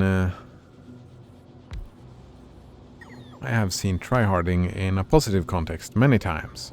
I have even done it myself. I wonder why we didn't use trying hard. I have to think about that a little bit. I'll try to figure it out later today. I mean, it could be just meme language, right? If it is a gaming thing, that try-harding, that it's kind of a new phenomenon, then it could have just been used in an equivalent manner, right?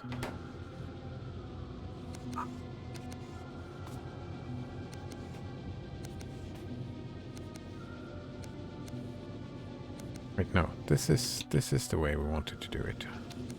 Damn it. Like, I can see that happening, right? If it's a new term and people are not really... I could see myself, like, before talking about it, I could see myself saying, oh, I'm tryharding. I think I've said that I've been tryharding stuff before.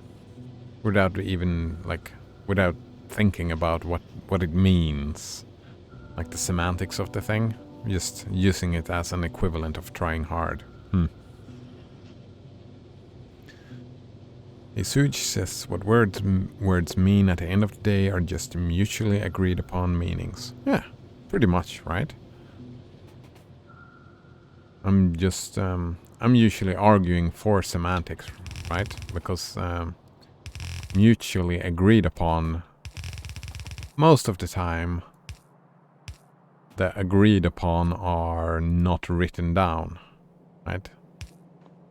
So oftentimes those mutually agreed upon meanings very often, when it's not like officially written down or whatever, when you haven't taken the time to define those words, it can super easily lead to misunderstandings. Super easy. Plenty of misunderstandings going on in the world. Plenty of times because people have not taken the time to properly define what they mean. I love these, personally I love these types of semantic discussions because they lead to, right? That was what happened earlier today, right? This whole discussion came from where we were not in agreement of what a word meant. Right? Try-harding, the understanding that I had and understanding that Colgate In on Tap had were different. We had different understandings of that word. And now by talking it through, maybe we will both agree that it should be in negative connotations, or not. I'm quite happy with having it like a different meaning. Like having try-harding and trying hard, to, like having them be equivalent would just be confusing to me. Like, what would be the point? Is my feeling on that matter. Oh, fuck, this looks screwy like hell. Damn it. I can't get through here. Can I? No.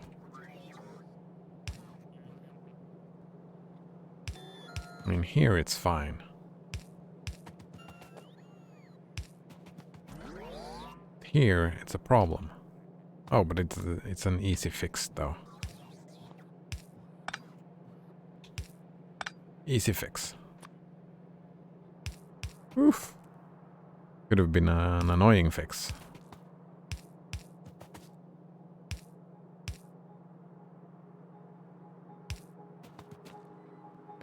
This, however, well, this is kind of an easy fix as well, I think.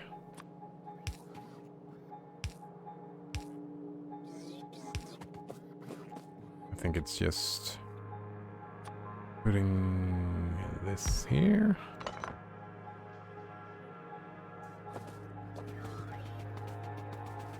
I'm putting this here.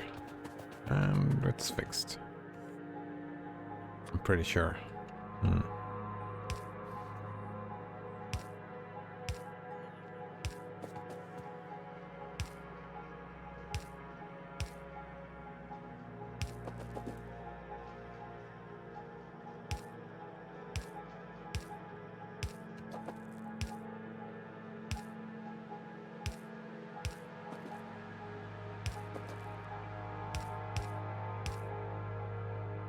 Oh man, I ran out. Why is there no... Oh, why aren't they coming? I need to put one of these right here. That's fine.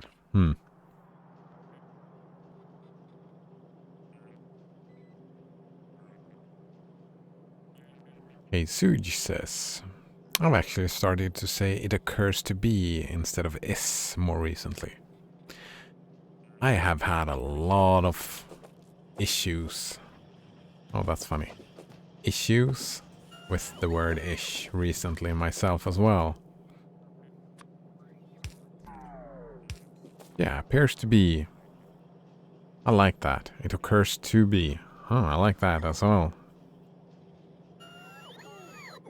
There's more. I mean, there are facts where you can say is, but more often than not, the word is.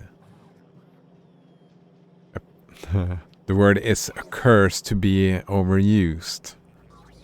There we go. He says, it helps me to remind myself that everyone sees things differently and reminds me to be more understanding. Yeah, I've found that as well. Right? How changing my own language, like making an effort to change my own language, helps me think differently. Think in a way that I want to think. In similar ways. And I like that. It occurs to be.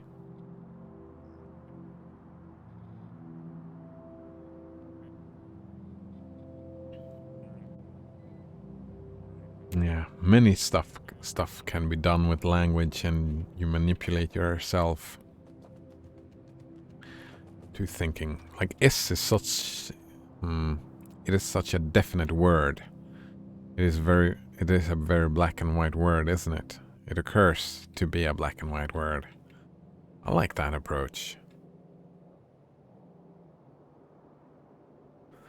One could probably try to eliminate a word altogether, and I think our thought processes would be all the better for it. And communication skills, right? Because it's not only the benefits you were talking about, like reminding you to be more understanding and that everyone sees things differently. It's probably more semantically valid as well, right? Since most of our statements are assumptions, and assumptions usually don't work out the way we think we want them to. Something like that.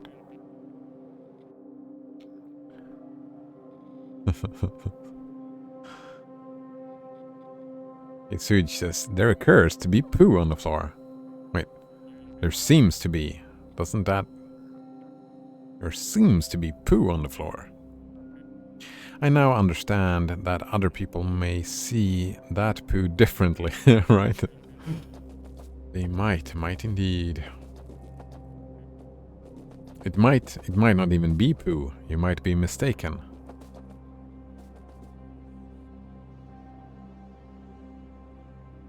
Alright. Where do I go with this? Do I go up here? Yes, up here. This is the way to go. Like right here. And we make a dive. And right here. Oh, that has to be fine.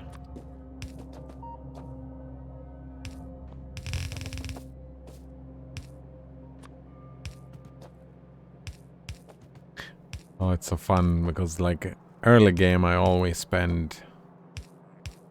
I've been orderly with these lines and trying to be super orderly. But now we're reaching endgame when we have the flying robots.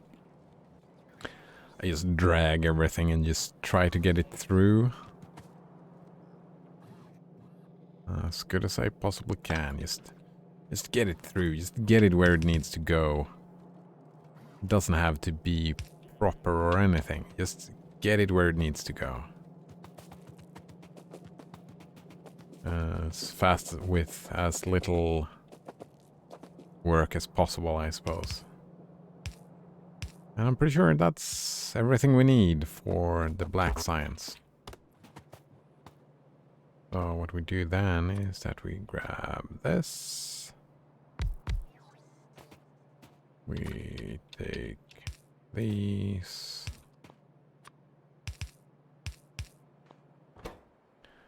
And black science. Here we go. And we put this here and right.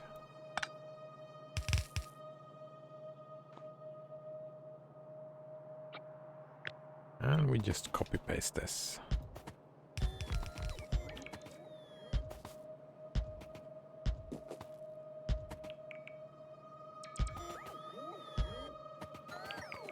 Beautiful. And then we... Oops. drag this over here. Whoops. Ah, there we go. Let's see. Hey, Suj says, I love early game in most games. Late game occurs to me as quite tedious. Oh, this is quite the opposite, this game. Like, early game is... like, all this, you see this down here? And further down here? Like, most of this stuff I put down every single thing. I put down by hand. Super tedious. Like, I'm putting down all of it by hand. Each and every one of them. The further you go in this game... Like now, I didn't put in it, like... I just set this up and then I just copy-pasted everything because I've built my robots. You see my robots move there and build it for me now. So I don't have to build anything. Right? That's, for example, now when I run out of electricity, I just look here and I say, oh, I'm looking at the electricity, it's looking fine, so I'm not running out. But if I would be running out, I just open the map, I go up here to my solar arrays, and I decide, oh, I need another solar array, and I just set this out. I can just keep on building this. Right? I could even copy all of these 4 and put that out, so I could put out multiple of them. Says Isuj, I like this game. Like, this game is all about the automation, right? Like, in the first couple of minutes of the game, you actually run around and gather resources yourself, like this, and like this. Now I don't have to gather those stuff. If they're in the way, I'll just send my robots out and grab them. But all the other resources I've automated like this, right? Same here, like automating everything. Automate everything. Hey, Suj, you can create templates too. Wow. Yeah, exactly. This is my blueprint book, right? This is one template. This is another template. This is one. Mostly we've just been using this, and this is super helpful.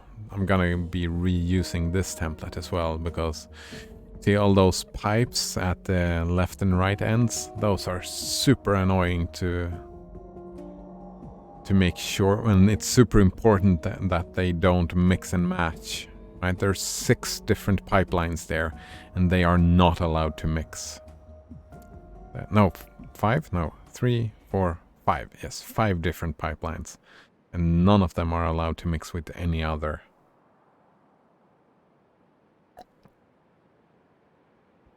But I don't really need to reuse it in a long while, since, yeah, I have more of them than I need. You see all of these pipes? They're not allowed to mix with each other. I have this tight squeeze set up that just works. What about this? Light oil? Still need more coal here.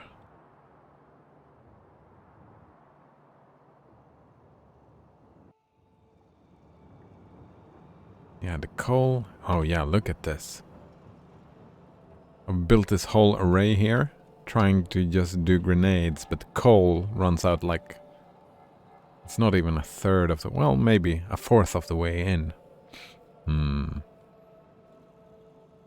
So I need to change my...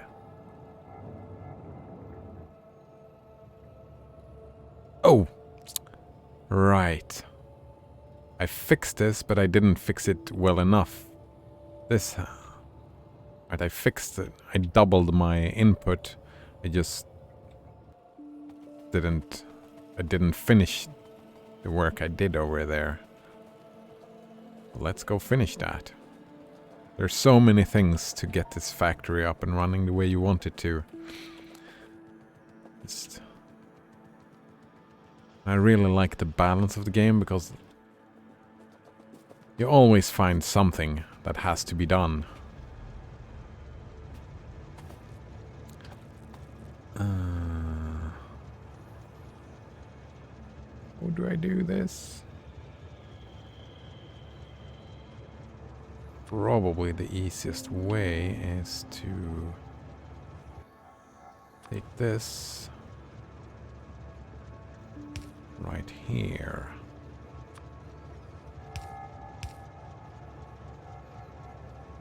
And remove that. A splitter here. And a splitter here. Nope, nope, no, no, no. We need to dive. Need to dive here.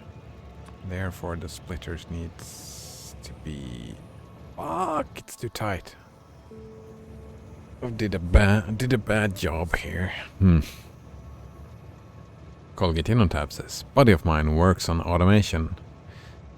It in apparently interesting fields as you don't know when your colleagues will automate your job. Wait. Buddy of mine works on automation. It is apparently an interesting field.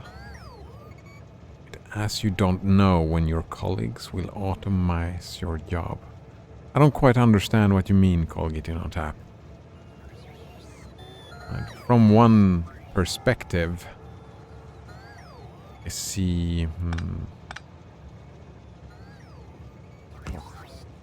Does this work?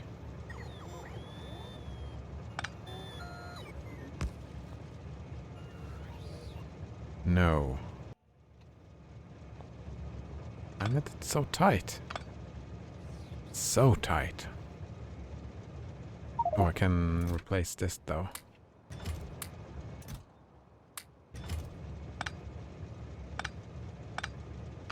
Here we go.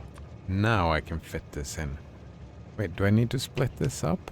No. Just need to go like this. And we can put this here. We can put this here. And there we go. It just fits. Barely. But it does fit. And then we replace that and this. And we get some more speed going. There we go. Colgate Tab says, Slack. You will never know whether you will be replaced by script tomorrow. Oh, yes. Oh, I love that part of automation. Like, I think we've had that discussion before, that there is this prevalent idea that, like, spread throughout society where people believe or claim that somebody losing their job is a bad thing. That having a job is something positive that everybody wants. That's not the way of reality, right? What everybody needs and wants is a source of income, not the job. They don't want the job, they want the source of income. And since plenty of the jobs that gets automated, those are jobs that are wait, what's the word I'm looking for? Tedious. Yeah, it's tedious jobs. Those tedious jobs, like if people don't enjoy doing them, which I'm pretty sure that amounts to most of the jobs that become automated, then isn't it a detriment to society to have people do those jobs rather than a machine?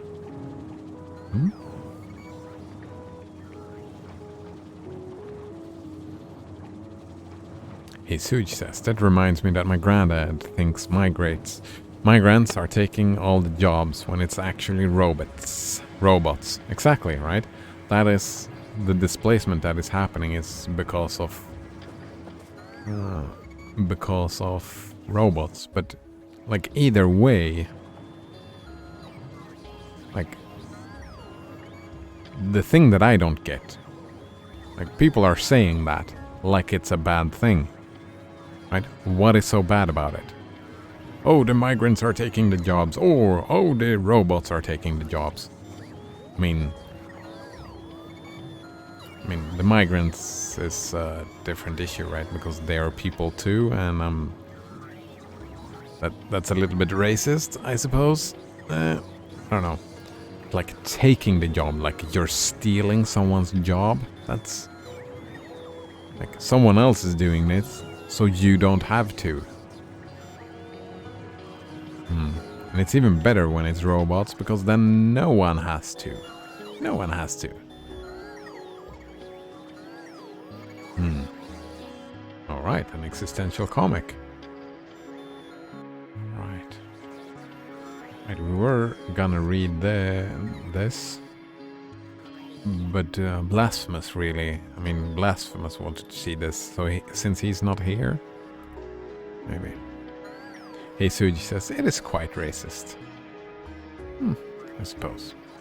Alright. So, here we go. We've got some new existential comics. Love these. Who's this? I don't know. What time is it, Marks? Aren't you going to be late for work? Oh shit, you're right. I've got to go. Time for revolution. Alright, so all you have to do is stand at the front of the store and greet the people as they come in. Great. And of course I'll be paid in proportion to what my socially necessary labor produces. Speaking of which, how much social value does this labor produce?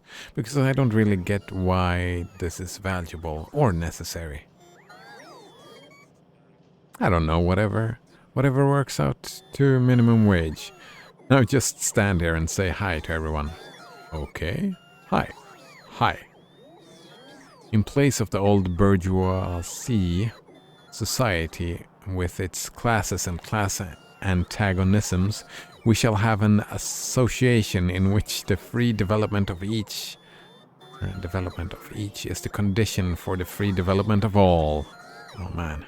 That was a bit rough. Alright, so in place of the old bourgeoisie society, alright, with its classes and class antagonisms, we shall have an association in which the free development of each is the... We shall have an association in which the free development of each is the condition for the free development of all. Of each person. The free development of each person is the condition for the free development of all. Whoa, what are you doing? Improvising. The thing you told me to do was kind of boring. You can't improvise. Why not, after all? Shouldn't all the workers have an equal say in how the work is done? We aren't living in some kind of communist dictatorship. This is the free world under capitalism. Free, eh? That means you come in and do exactly as you are told by me, and I do exactly as I'm told by my boss, and so on. Don't you know anything about freedom? I guess not. Now, stand here for the next 8 hours and say hi to everyone. Okay. Hi. Capital is dead labor. That vampire-like only lives by sucking living labor and lives the more labor it sucks. Well, I was fired. From the greeter job? How? All you had to do was stand there. Like, they're assuming that just standing there is easy. I couldn't do this job. Oh, you know, those damned bourgeoisies were at it again. I think they were threatened by the fact that I was greeting people too well. Right. Anyway, I need money for brandy. Nice. Alright, so this was fun, but... yeah, right? This job is pointless. right? It is a pointless job. Anyone who has this job, the world, in my opinion, would be a better place without this job.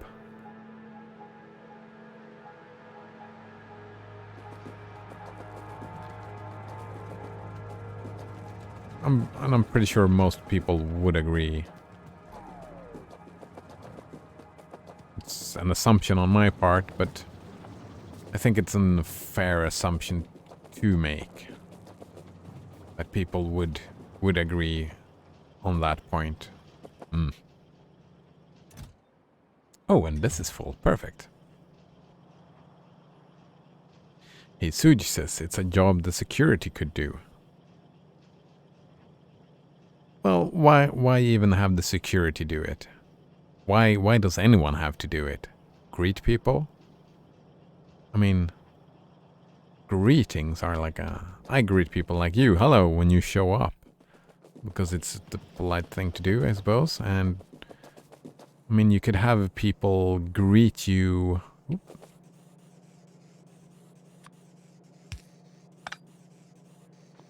You could get greeted when coming to the register. And I mean, if the register becomes automated, which is close, we can hope, then if no person is there doing the thing, then why would you have to be greeted in the first place? Like, why do you need to be greeted? You're just doing your business and they're just doing theirs. I don't see the need to greet anyone. Like, just because. I mean, greetings are something that happens between two people. And that job does not happen between two people. But he is greeting them, they are not greeting him. And that is often the case, right? We don't have these in Sweden.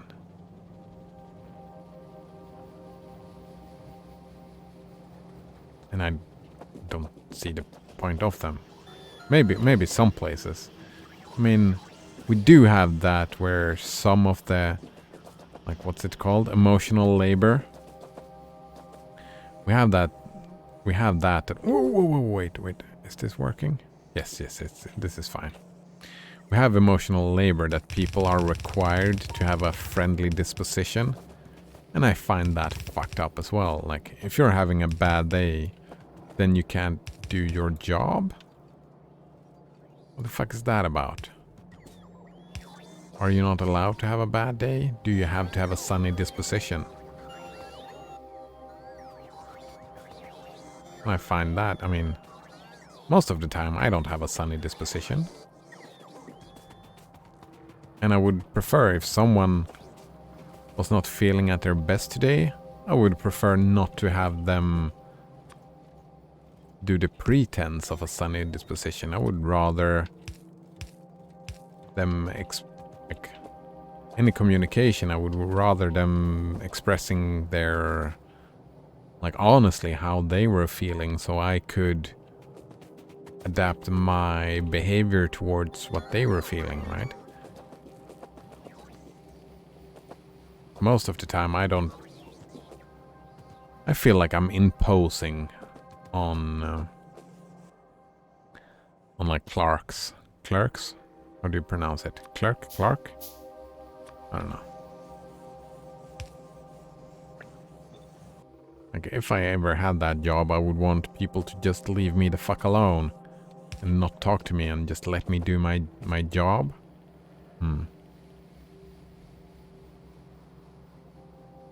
Hey, let's see.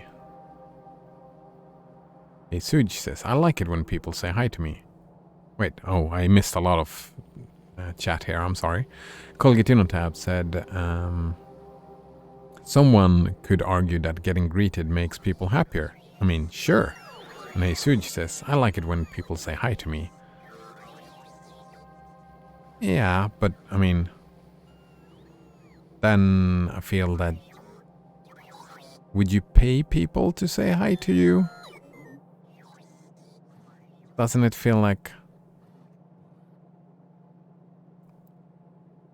mean, if you just say hi to people, they will say hi to you back. Would you really have to pay someone? I mean, there's people all over the place. Like if you're out shopping, you can say hi to people in the store that you just... I mean, you can say hi to whoever you like, and most of them will say hi to you back, right? Why would you have to have a job to do that? Right? Why not? If you like people saying hi to you, then say hi to people. That doesn't... Colgatin on tap says, but that seems like rather easy to automate, right? You could just have a speaker every time someone goes in. You know, you can have automated doors and have the doors say hello. Something like that. Hey, Suj says that checkout is automated in New Zealand. Nice. Nice. It's getting towards being it in Sweden as well. Which I say, good thing, because most people that I've known that has had that job did not enjoy it. And if they didn't enjoy it, then I would say it's a social benefit to remove that job. Right, I would argue, like, if you wanted to pay someone to do this, and if someone enjoyed standing here all day and saying hi, then, I mean, if someone enjoys this job, and someone is willing to pay them for doing this job, then I would say it's fine. But that's not the system we live in, right? That's the end point, right? Anyway, I need money for brandy. Right, if you like doing this, you could just go out and say hi to people all day, right? If you decouple the income from the job, right? Would anyone do this just for fun? Just go in and saying hi. Right? If they didn't get paid. Or is it just about getting paid? Two different things. But I could see that that job could not get automated because you like being greeted by people. Being greeted by machines doesn't sound that fun, I don't think. Colgatin on tap says, we don't have that in Finland either. People would get anxious about strangers greeting them. Huh. Do you have automated checkouts yet, Colgatin on tap? If you don't you usually greet the clerk? I usually greet the clerk, trying to make their day a little bit happier. I mean, as you say, people do get happier by being greeted. Not everybody, not always, but people tend to. So when I'm interacting with people, I tend to want to greet them, because I feel that is the polite thing to do. But sometimes I'm not in the mood, and then I won't greet them. And I would hope that people would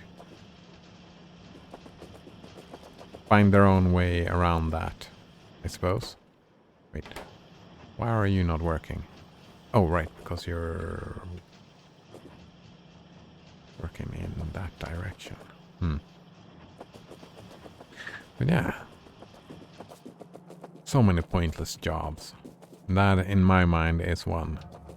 Sure, I have to buy, like you're saying, it's probably making some persons' days better. And I would understand and would have to get behind that. Making people's lives better is a social a benefit for society, right? Making people a little bit happier. So it's not completely pointless. But you could also, if that's what you want to, rather than paying one, commercialize it, you could just start greeting people, right? Change the norm. Like, greet anyone you interact with.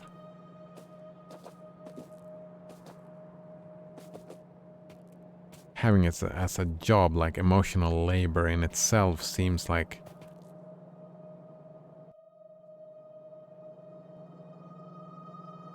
it feels dishonest somehow. Yeah, I think that's part of the issue. It feels dishonest.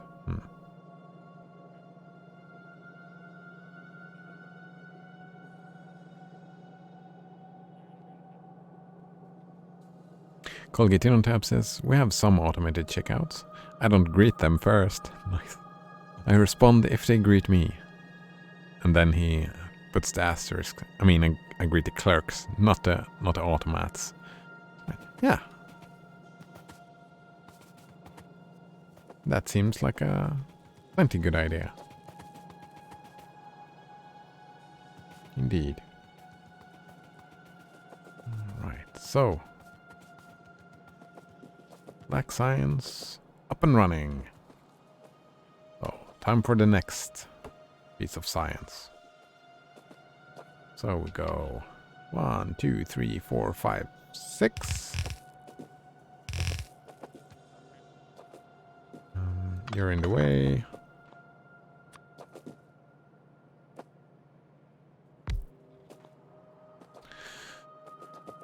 Alright, so what's next? Blue science, we need sulfur. No, blue science I already have. We need, oh man, I've not automated these. Have I automated? Oh, we can do yellow science first, since I have flying robot frames and I have processing units. Where is the flying robot frames? They are here. And they are dragged over here, so let's just keep on dragging them here. And these can just... wait.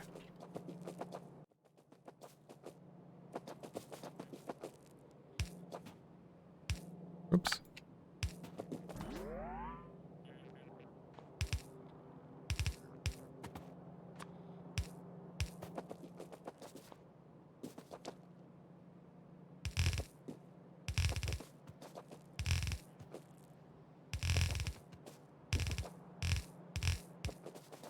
Oh, this game is so great.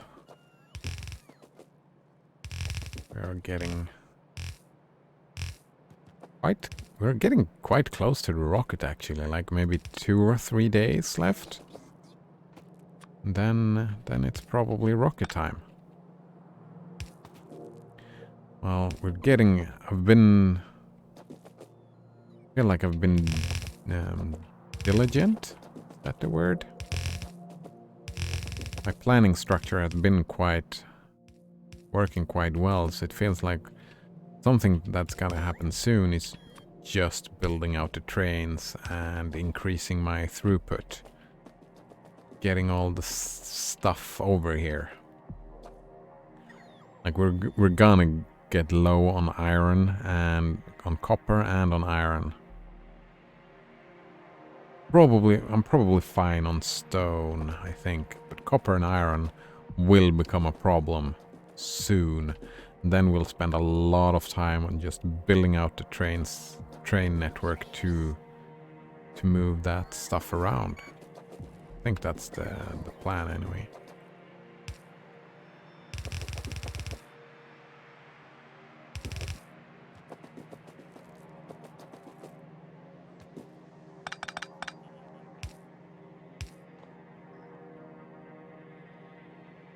We'll get in on taps. It depends on the mood too. Sometimes I don't even greet back. Yeah, I'm the same way.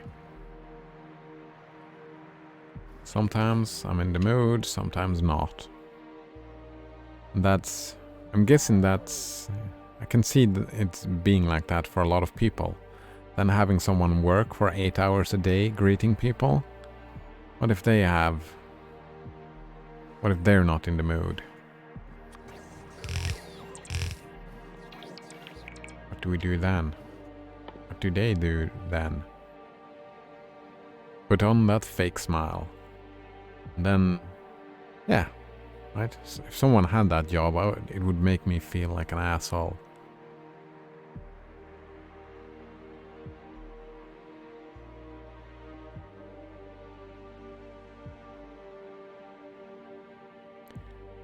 What am I looking for? Low density structures. Are they there? Copper, steel, plastic.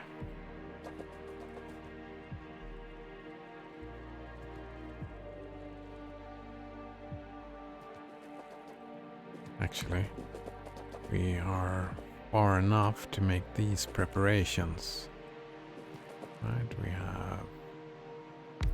want you here, and you'll put your science on this thing, and we'll have the other thing right here that will put the science on the other thing. That's all the science, right? I'm pretty sure the white science we just get for free. So these are for them, and these are for them. And that's all the science, right? 1, 2, 3, 4, 5, 6. That is all the science.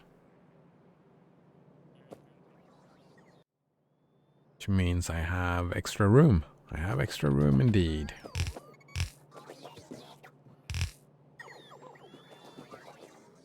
I can build something up here.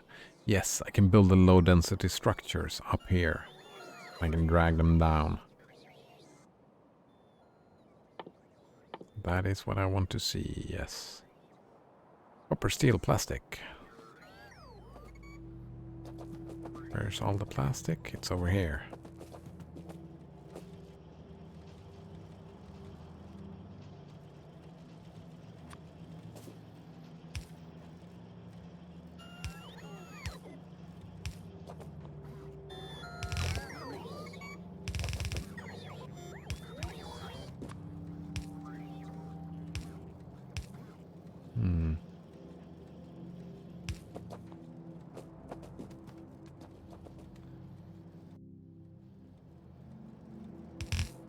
Yeah, let's just go. This is probably fine.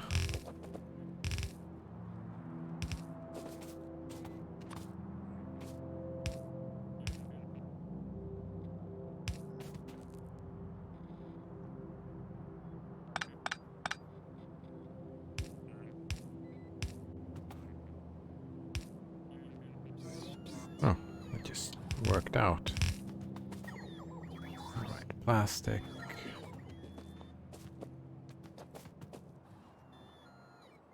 All the copper, a little bit of steel, and a little bit of plastic. So,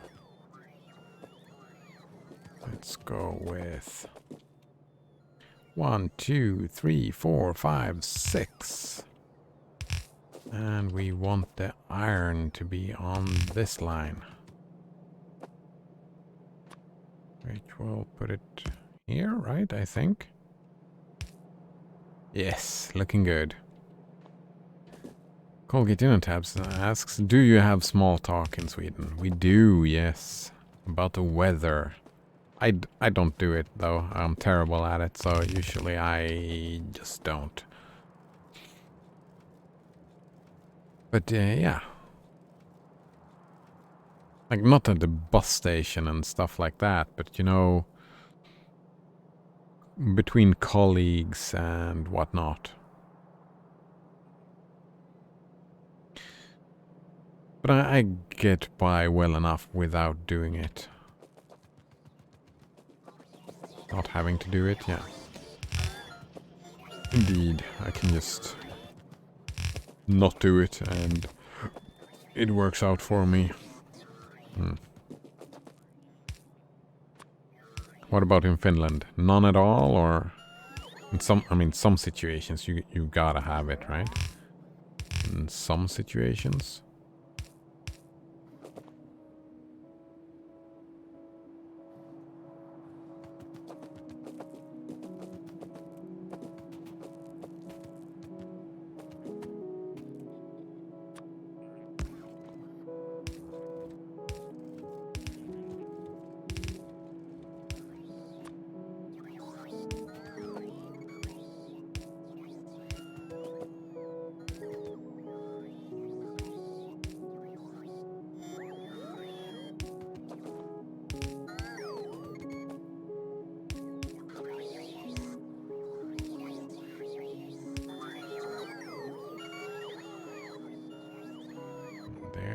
the low density structures.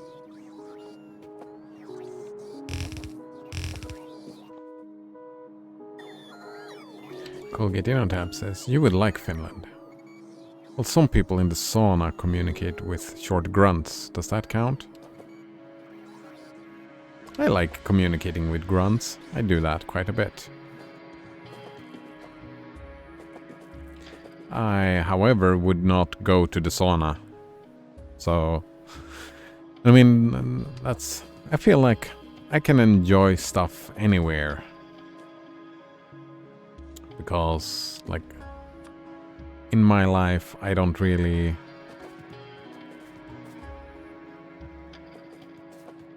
interact a lot with people. I stay mostly indoors. So I'm usually just fine. I'm just fine. It works out. Like I don't have to interact with anyone except for you guys, but I feel that we have fun conversations. Not a lot of small talk. Well, actually, maybe I am practicing my small talk by just verbalizing my thought process. I'm better at it some days than others. What's the speed on these? 20 seconds. Alright, so we want a long fucking thing here.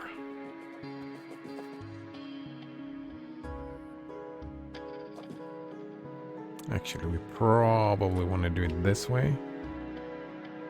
Yes. No. Here we go.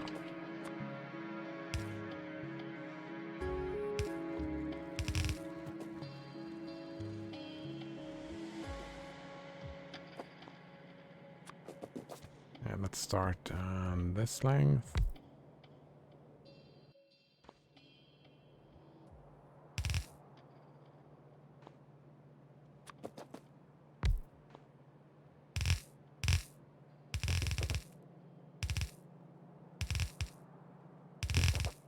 I mean, I probably would like Finland in that sense, but I also get the feeling that you have a little bit of a harsher culture. Being a little bit harder, if that makes sense. Towards the people you meet.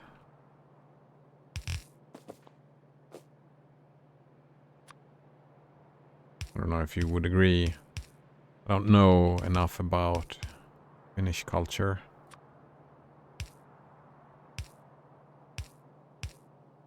I have gotten that feeling that it is a little bit harder.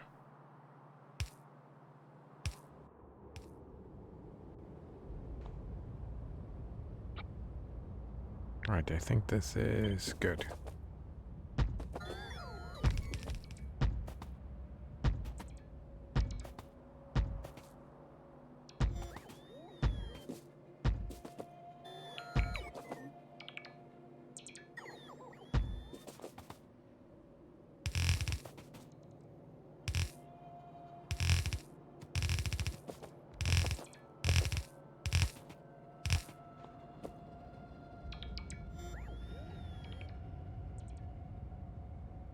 Colgatinotab says, if sauna, booze and tar won't help, disease is lethal. Nice. I don't like sauna. Tar? Where does the tar come from? Or where does the tar fit in? Rather.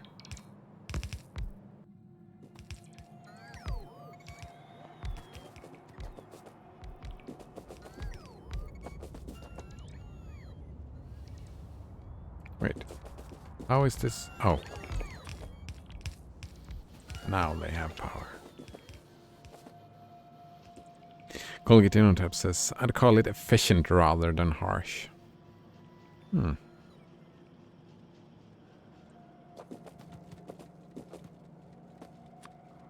Alright. I suppose that... Yeah, I suppose that is just like some prejudice from my part. I mean, that checks out, right?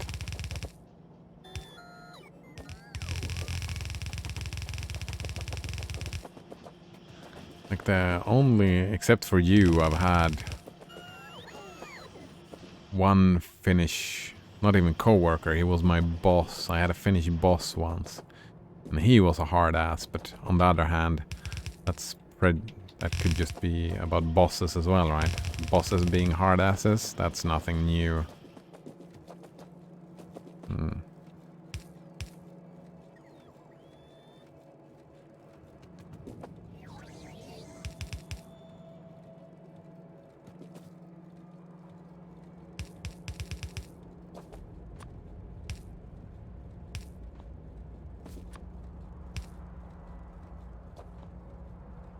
Here we go. Colgate on tab says, or maybe you're a soft ass. Exactly, yeah? That's my point, isn't it?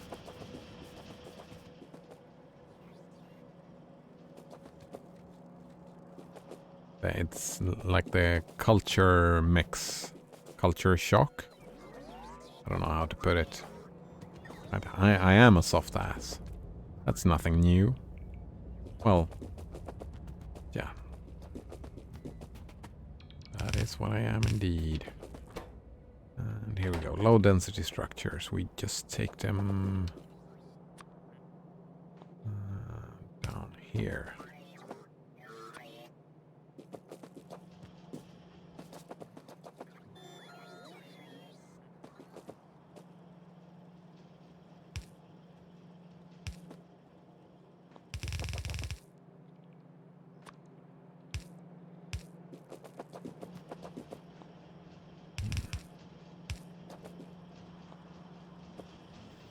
It's all a matter of perspective.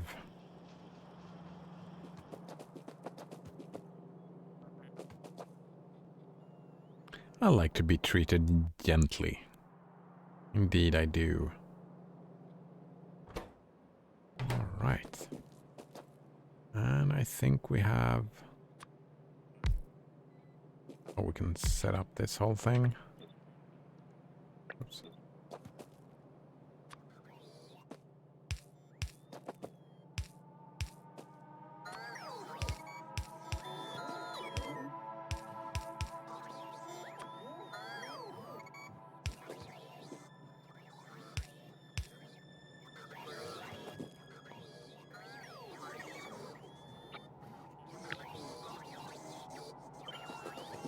All right, looking good.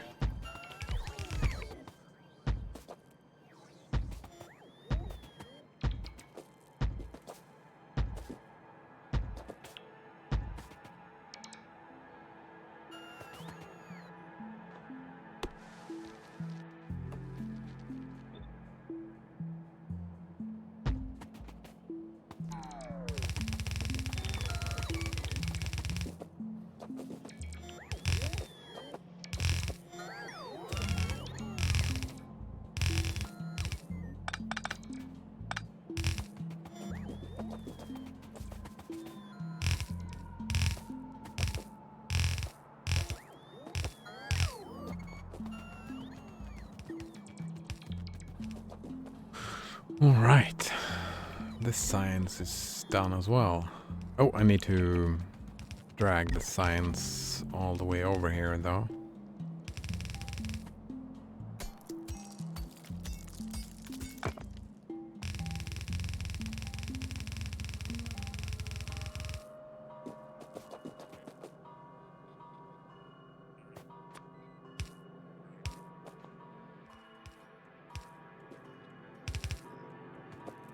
Oh, wow.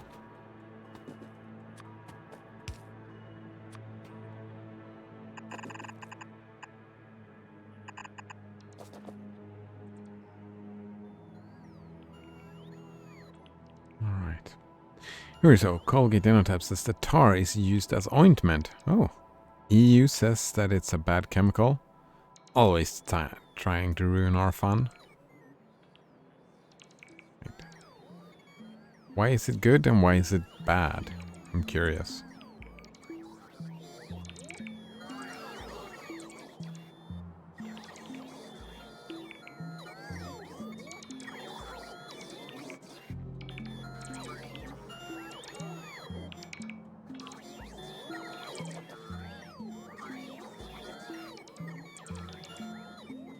Alright, let all the robots catch up a little bit. Oh yeah.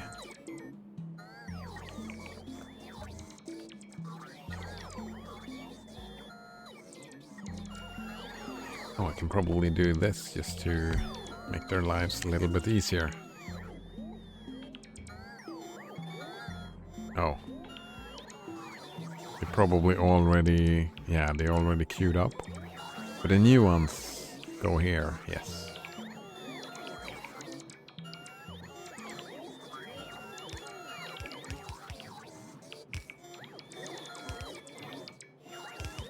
Oh. Here we go.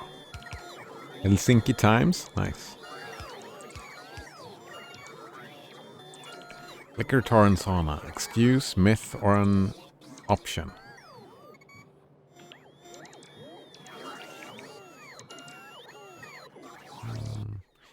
It's an old Finnish proverb, basically meaning that if liquor, tar, and sauna won't help, an illness is fatal. It's kind of like Irish with their Guinness, right? In the old times, when the availability of medical treatments and medicine was a little more on the poor side, people resorted to myths and folklore, probably to console their despair. Some people even claim that these three alternative treatments actually did the trick, but modern medicine is of the opposite opinion. Wait, what? Isn't sauna... I've heard good things about saunas, that they are good. Like sweating it out. I mean, maybe not curing illnesses, but they're like generally good for your health. Cleaning out sinuses and whatnot. Finches love their sauna, it's no secret. Back in the old days, it advanced hygiene. Yeah, right, it's hygienic, right? And after combining it with ice swimming in the freezing cold water, Finns went crazy for this sport, which is said to be good for your health and refreshing for your body and mind. But actually, for those with a heart condition, sauna and ice swimming bears an actual risk of resulting in a heart attack.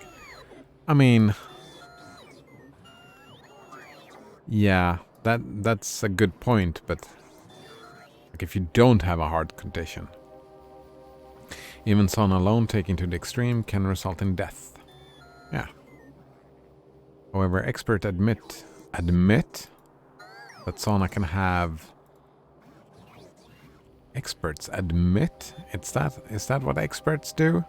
That sounds weird. That sauna can have a relaxing effect, which is good for the health. Yeah.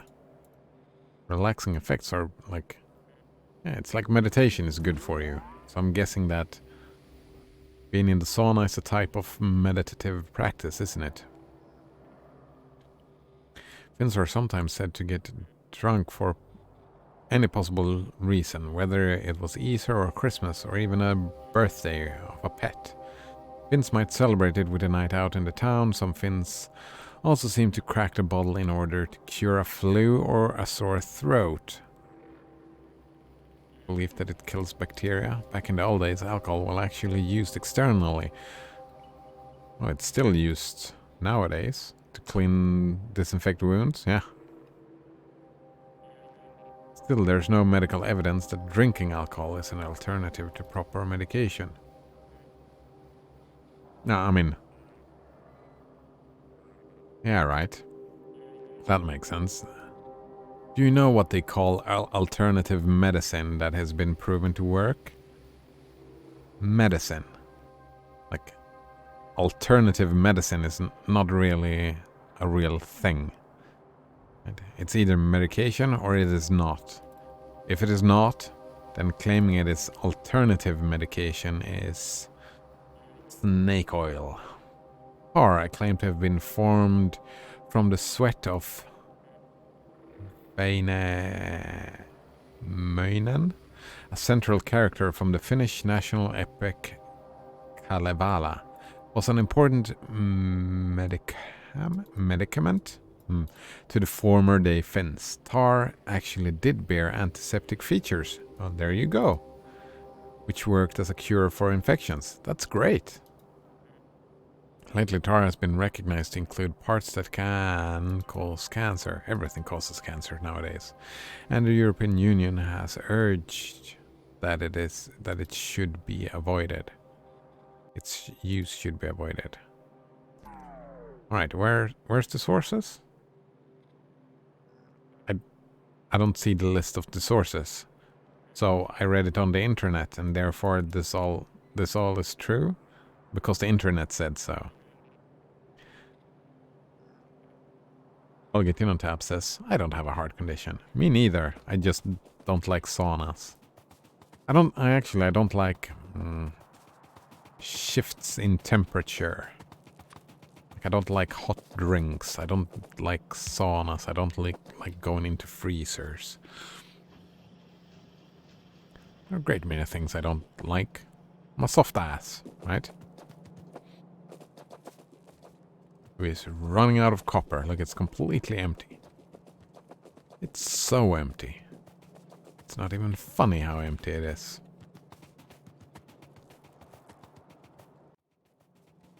Yeah, I've heard all those things, but again, right? That's just stuff, and like I've heard it, it's equivalent to reading it on the internet, I suppose.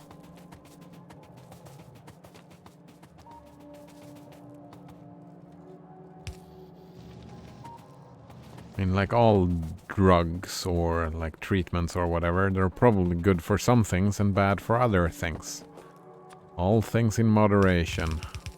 Well, some things in moderation. Alright. This one, let's kick it up a notch and speed this up.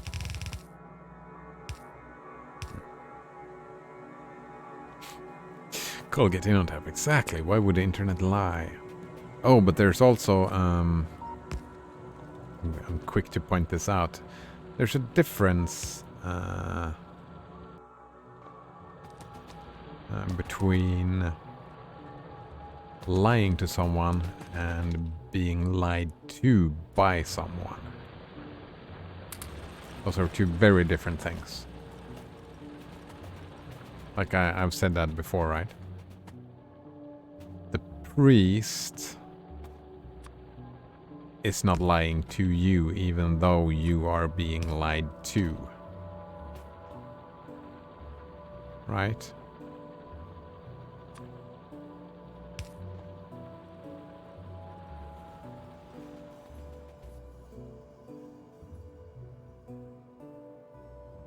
Oh no! How did this happen? How is this red? Because this is blue. How did I screw this up? How is this red? No wonder I'm out of copper. Screwed up my trains. Screwed up my trains.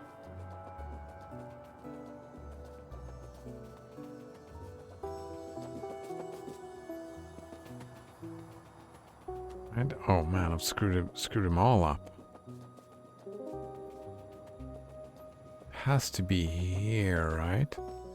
This one is red. Oh, that one works just fine. It's this one is going over here. Alright, so what we do then is that we just put an extra one there. That should move you out of the way, and that moves you out of the way. That keeps you going. How long is this? Yeah, that's fine. Alright, back in business. Actually, now while I'm up here, I might as well get some stack inserters.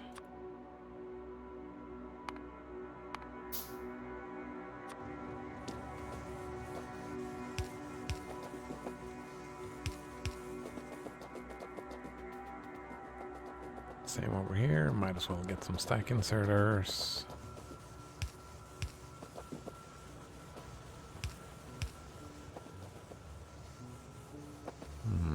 We've got 2 left.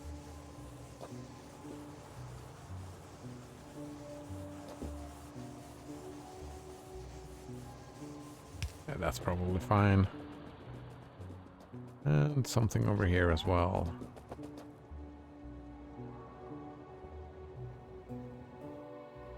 That's probably fine. Alright. Alright. Well, Getinotab says, you don't know that. You say... you don't know that? If you say that what a priest says is not true, then we can for certain say that at least one of you is being lied to. Yeah, exactly. All right, yeah. Someone is being lied to, right? But if you believe what you're saying is the truth, then you are not a liar, right? So it's just in a response to you saying exactly why would the internet lie? I mean, it could be lying, but it can also, and more commonly probably, is not about lying. It's just about misinformation, being misinformed. Oh, hello, Node Runner. Nice to see you. He says, hi, I'm new. Very nice indeed. I don't know why. I just assumed that your sleeping schedule would flip the other way around. That you would go to bed earlier, not later. How are you doing today, Node Runner? Feeling good?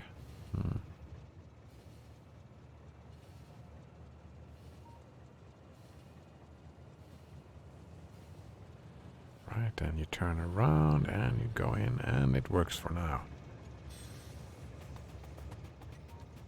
Right, perfect. Let's see. I mean, Colgatinotap, we can say you don't know that. I mean, I can know pretty much that the God, like that Jesus died for my sins. I can claim that to be false, and therefore someone claiming that, I could claim them to be coming with falsehoods. And those falsehoods, I could construe that as me being lied to. I'm pretty sure. Node Runner says, I'm awake, I swear. Nice. Did you rest in peace?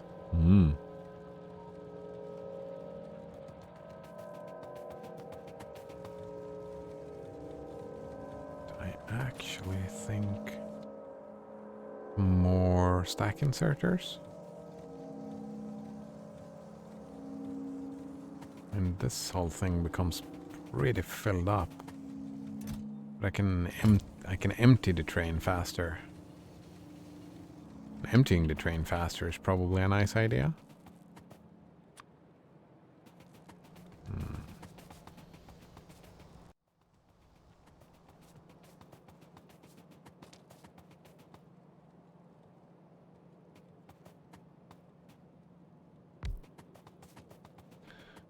Right.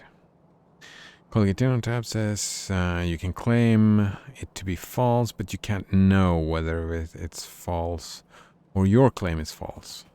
I mean, that's skepticism, right?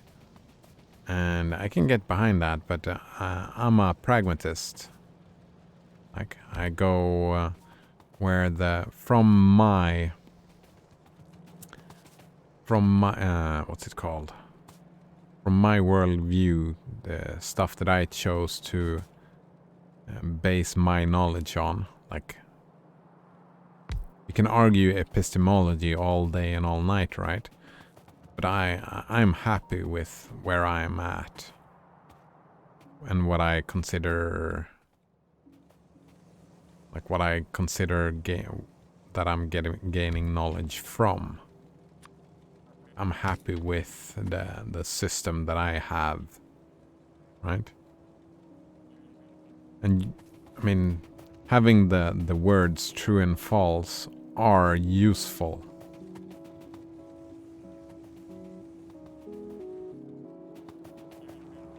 Like saying that something can be known is useful, so I take that pragmatic approach.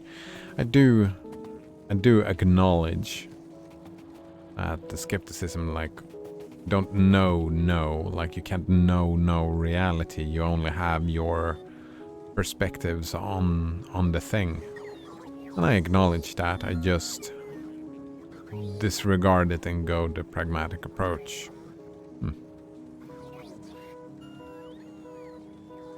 Oh, Node Runner is linking something. Colgate InnoTab says priests could be happy with their system as well. Yeah, exactly. That is my point, isn't it? That the priest is happy. The priest is not a liar. I'm just saying that I am being lied to, but the priest is not lying.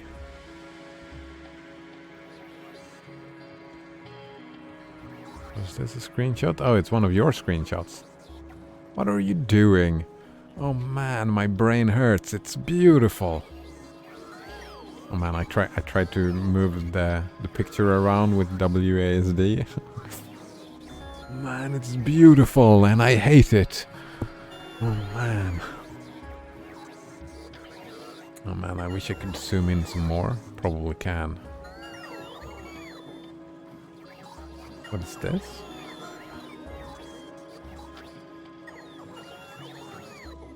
Alright, oil into something. I don't even know what that is. Oh, that's cannon. Ah, it's weaponry. Low density structures, more weaponry. Some stuff.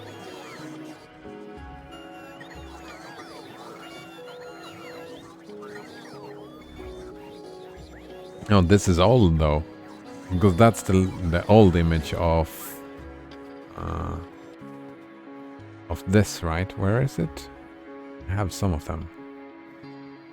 That's the old image for the... Fuck, here it is. The flying robot frame, right?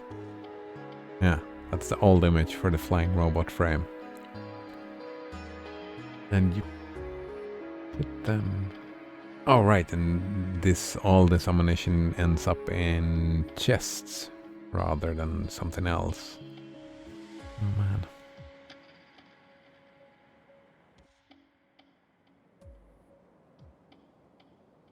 Colgate InnoTab says, are you saying that the truthness of a sentence is subjective?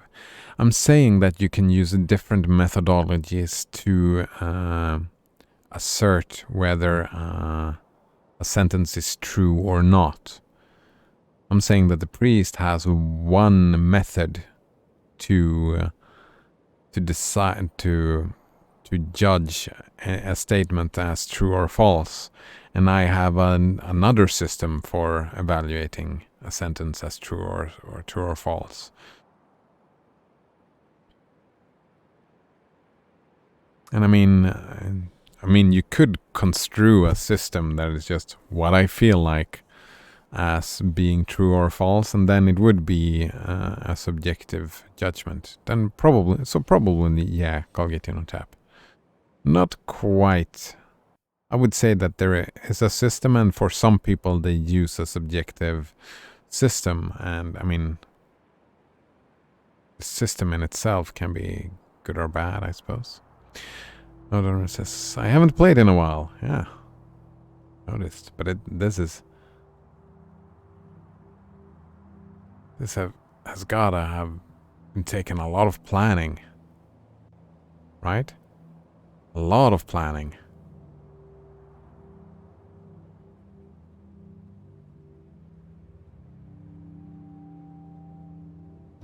I couldn't play the game like this.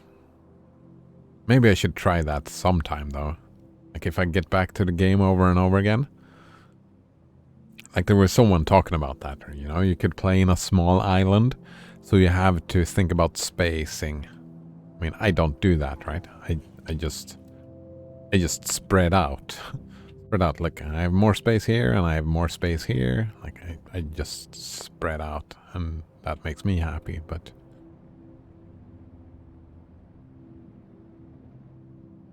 I need to catch up on this bit.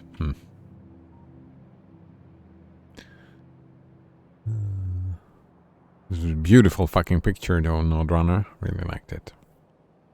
Colgate InnoTab says, so from each other point of view, you are being lied to by each other, but neither is lying. I mean, yeah. And I would probably... Yeah, that would work out, right?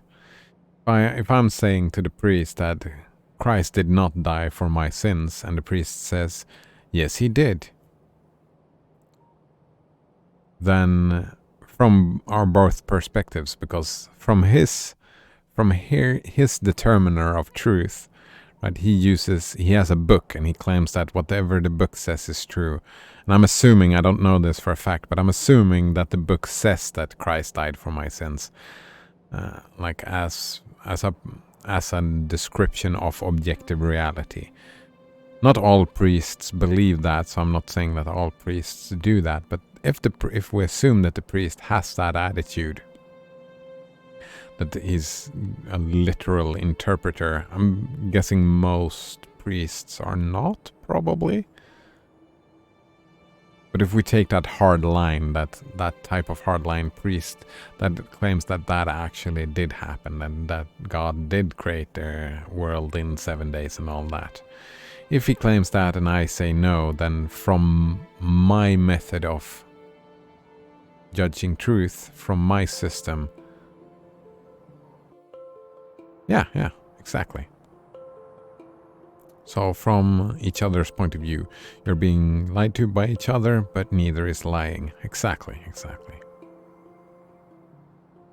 Noderunner says, this is how you make the game fun again, making challenges for yourself. Noderunner continues and says, right now you're playing with trains. That's a challenge in itself. Yeah, exactly. I mean, I can get behind both ways. I don't need to be challenged. Not necessarily be challenged. I just like putting out fires. That's kind of what I'm doing most of the time, just running around. Oh, I need this or I need that, and I just do the thing. More like a chill kind of thing. And I have some challenges in regards to the trains, of course. And is it time for the trains now? Oh, wait. I want the next power armor. Because I want to run around and be super fast. Because I misplaced my car, I always misplace my car. But when building the trains, I want to run around and be super fast. So that is the next focus. I'm pretty sure. Where is it?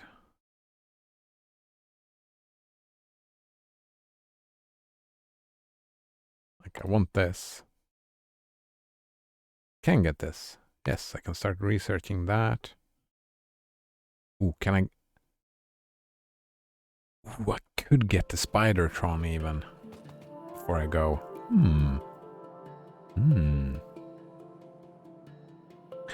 Colgatino Tab says, I think it is more for humankind. Colgatino Tab said, I think it is more for humankind's of sins and you're part of humanity rather than specifically for your sins. But I think I got your point. Yeah, it doesn't matter, right? It doesn't mean my sins literally, even though I would argue that humankind's sins, my sins are humankind. Oh, right. So it's more he died for the sins in the past, not for the future. I mean, that's probably a good point. As I said, I'm not a scholar in religion, so I can probably be mistaken, but it doesn't really matter. Like, either way.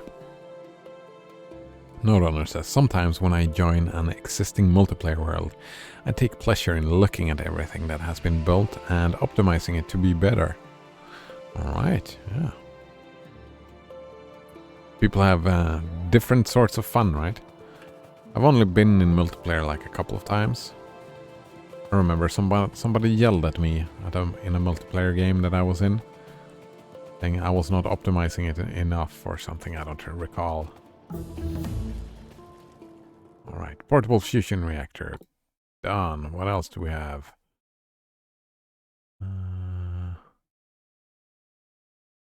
Efficiency.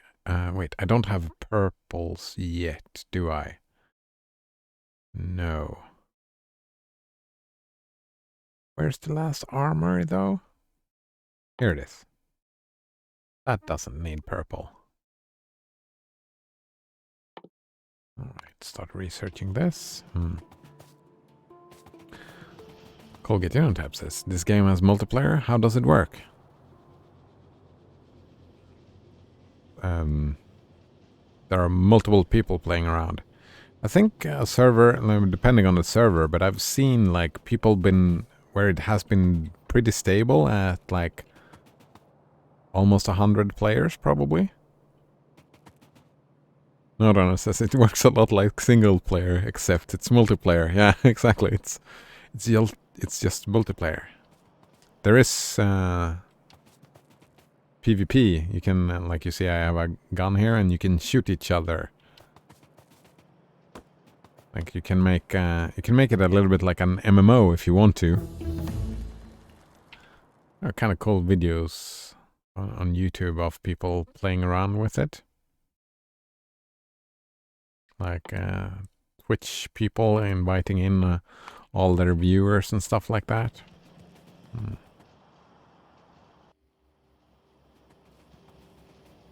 I'm guessing there are public servers as well, right? Yeah.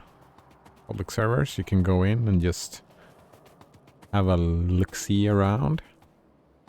You can find all the nukes and rocket launchers and just go in and destroy the whole base. I'm guessing that the host can make up rules, though. Right? If you can probably make a public server, but make a rule that nobody is allowed to nuke the base. I assume. Well, that the base won't break from people throwing nukes at it, I suppose.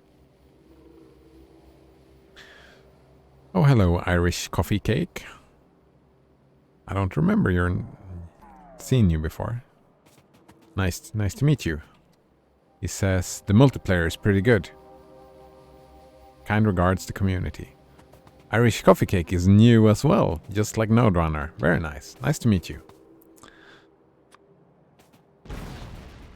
He says the community is pretty good. Yeah, I would assume that the community is pretty good in this type of game, right? This game attracts a certain type of player. And I think most of the people playing this game and going online multiplayer just want to build and make cool stuff together rather than nuking the whole place. Right? Of course, there's trolls everywhere, and some people would probably get enjoyment of joining in here and just nuking all of this.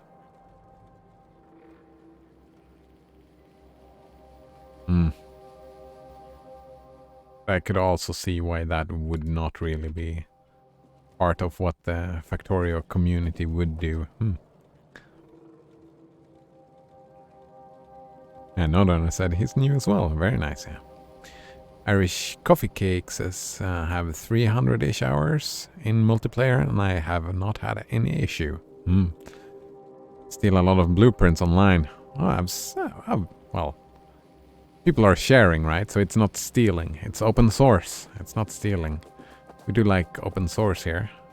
Sharing is caring. Yeah, I don't care much about optimizations personally.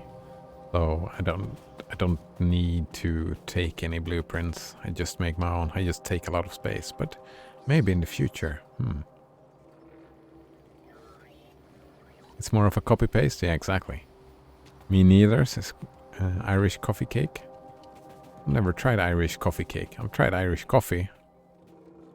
But I don't like whiskey and I don't like coffee, so it wasn't really for me. But it's interesting, I don't like beer, but I kind of like the Guinness. Guinness is fine. Node Runner says, it's like corporate espionage, gaining entry to factories and stealing their manufacturers' techniques. Irish Coffee Cake says, whoa, I mean, I understand the whiskey, but coffee? I mean, People have different tastes, right? It's mostly about the heat. I don't like heat drinks. I like the taste of tea more, but still I don't like tea either. But it's more because of the temperature thing rather than the taste. I'm guessing I could probably learn to like coffee if it weren't for the heat. I'm guessing Irish coffee is not that hot, maybe. I don't know. No Donner says, every time I've tried Irish coffee, it's been minty. Ooh, I do like mint. It's not been minty for me, though. Irish coffee cake says, see, I have really sensitive teeth. So I make mine iced all the time. Oh, right. I don't know if Irish coffee's a thing. Iced coffee. I mean, part of me wanted to try it, but then since I'm all clean, I almost don't drink and just quit nicotine and sugar, so why start with caffeine when I'm clean from it, right? Makes me happy the way I am. Irish coffee cakes says, that's nice, man. Oh, thanks. Thanks indeed. I will start, I'm considering starting drinking some hard liquor, though. Just not to be super drunk, like I'm too old for that stuff. But, you know, just getting a little bit fussy in the head, that's fun. Like, I've never had any, like, addiction similar issues with alcohol. So I don't have an issue with that. But caffeine would be a thing that I've been drinking energy drinks and had an issue, like a little bit of an issue. Casual sips? Yes, indeed. What did you mean, by the way? I don't know if Irish coffee is a thing. I know my mom loves Irish coffee. She drinks it often. Not like she has a problem, but she likes drinking it.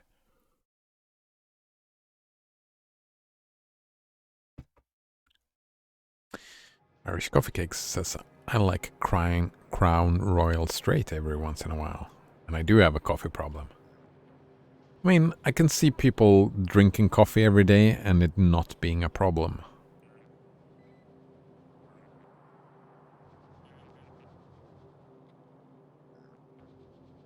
What is this?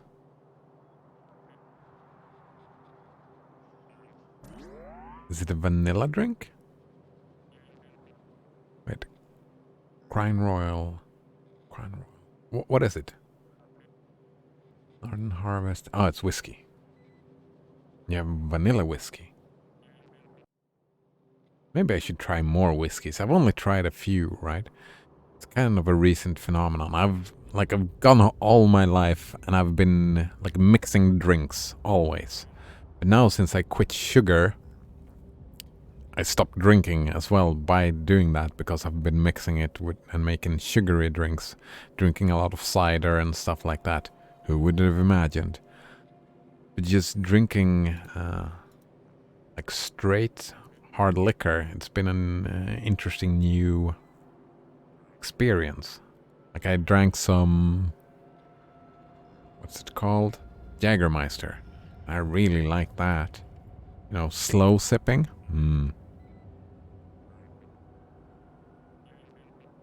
No Donner says, I've never enjoyed drinking. Alcohol doesn't make me feel good. Oh? I had it, especially in my teenage years and early 20s. I got super drunk often.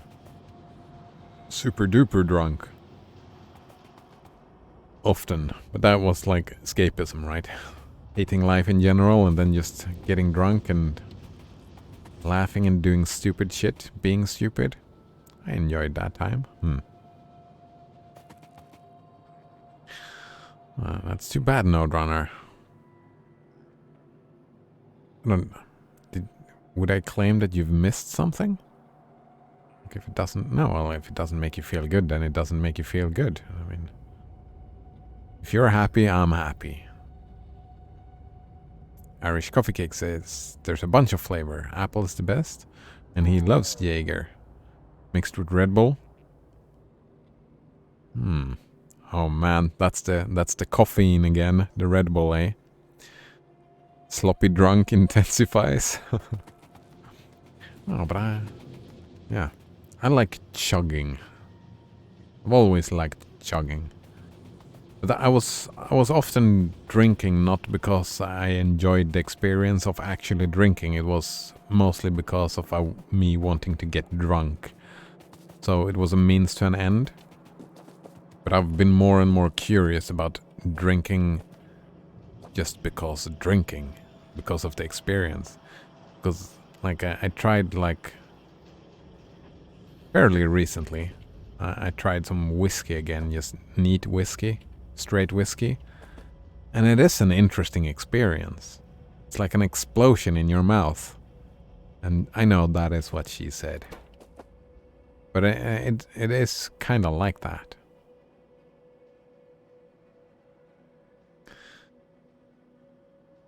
Irish Coffee Cake says, drinking to get drunk is bad. I don't know about that. I mean, teenagers and early 20s, I had a great time drinking to get drunk. I mean, I didn't have a drinking problem. I got drunk from time to time. Not all the time, not every day in and out, but you know, like when it was the roughest, it was every weekend. But most of the time it was just every other weekend, like getting drunk. And I had a pretty good time, I think.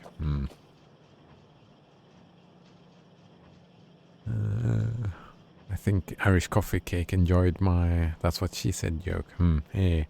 I'm 24 now and I only drink to get tipsy. Yeah, I like getting tipsy nowadays. Like, what I don't like is being hungover. The hungover is more important to me nowadays, so I wouldn't drink more than that. But I'm pretty sure it was at the age of 24, 25, around that time I stopped that heavy drinking as well. Maybe 23, around that time, right? I stopped enjoying getting super drunk. Colgate In on Tap said, I had a great time not getting drunk. Yeah, I've had great times not getting drunk as well. I'm having a great time right now. Not worth to get sloppy? Yes, sir. Ah, right, the joke. What do you mean by sloppy, by the way? You meant sloppy drunk intensifies? What's a sloppy drunk?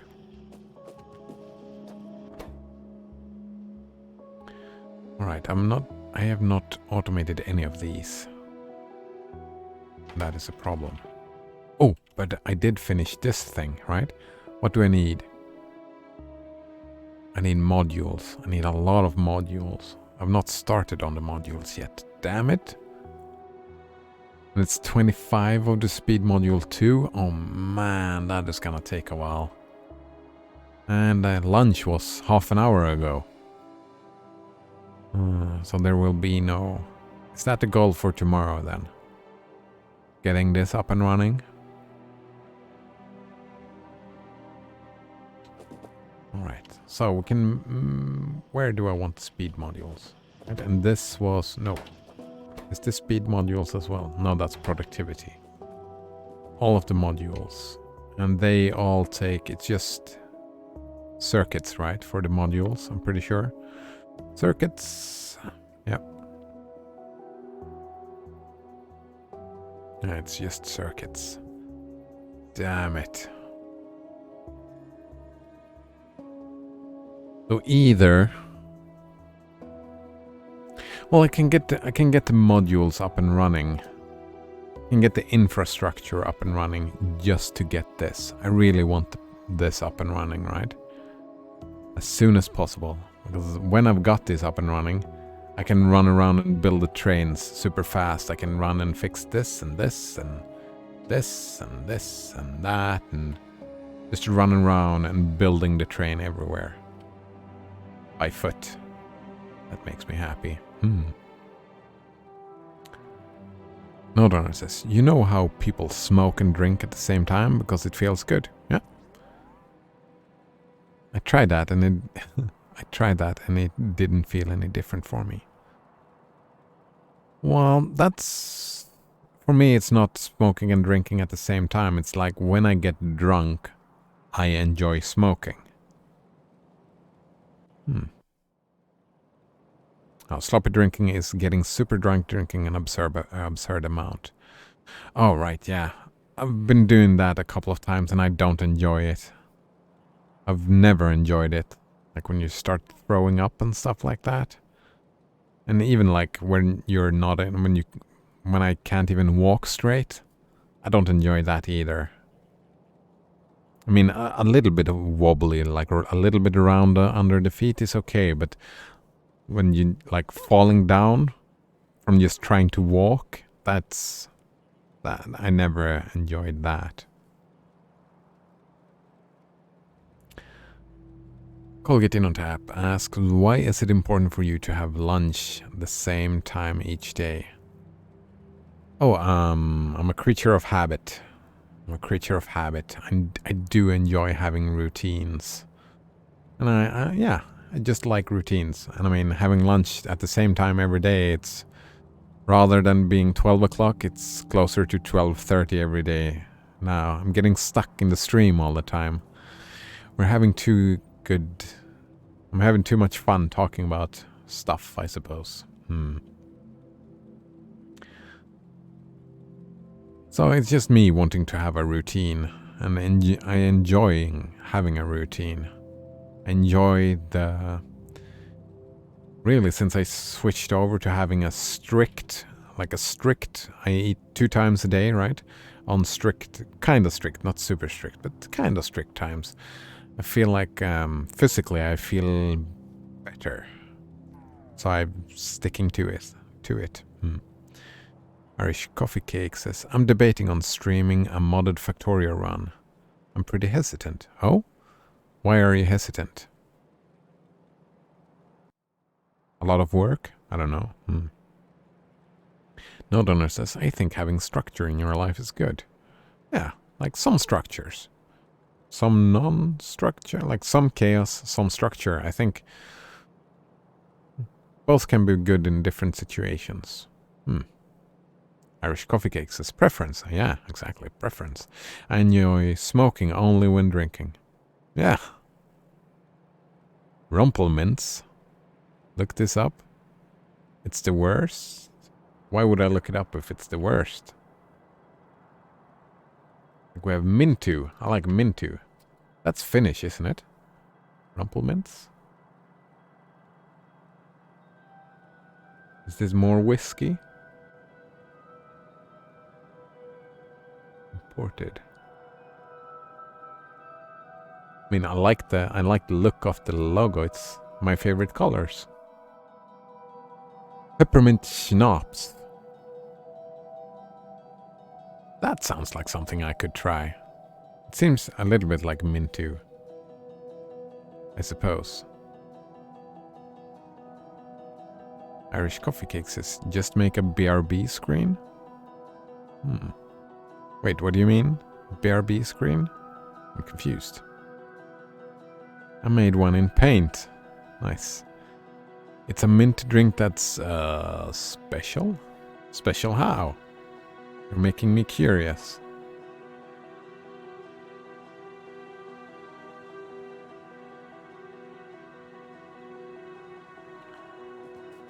So I'm guessing that the plan is to go to the other side of these trains. I'm stuck.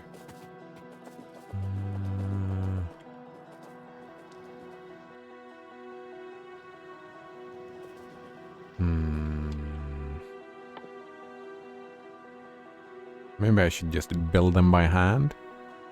I haven't built anything by hand for a long time. What did you need? Speed and efficiency. Oh. It's 20 of them.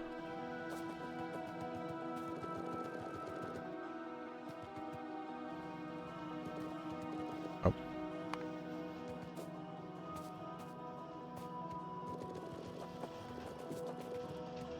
Here we go.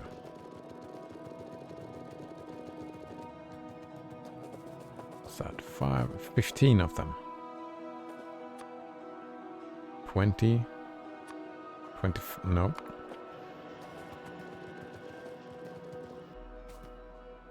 That is 25, right? 5, 10, 25. There we go.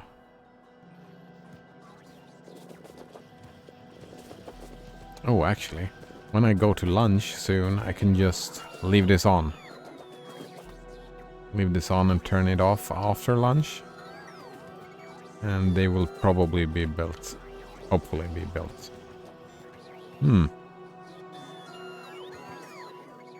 Olgetino tab says Mintu is the Finnish word for mint. Yes, but isn't the drink as well? Just like this. I'm guessing it's spelt the same. I think it's smelt with 2 U's though. Yeah. Yeah, from Finland. No donor says Mintu? You mean Linux Mint? Linux joke. Oh man. I mean edible mint. Do you eat like mint or do you just make stuff taste like mint?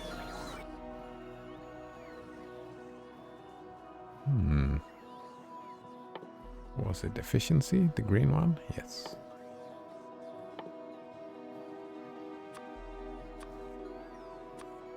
It's 15. Oh man, Linux Mint. I've actually thought about that. Like, we've been recommending people use Manjaro, right? Beginners, Linux beginners. Recommending Manjaro is pretty good. But I've been thinking, I'm thinking there are 2 types of future Linux users, right? There is the people who likes computer and learning about them. Nope. 1, 2, 3, 4. Yes, one more. And there are the ones that just want a functioning computer. So my thinking is, like, for the people that might want to learn about computers, Manjaro is a good tip, right? Because it's a good stepping stone. Oh, and for gamers as well, right? But gamers usually care about the computers and making them work as they want them to, I suppose. So that is good for gamers and computer nerds. But like people who are not interested, very interested in computers. Isn't Linux Mint one of those just works distros that maybe is a better recommendation for those? I'm thinking.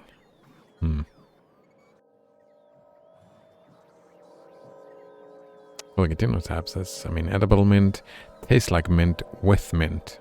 Yeah.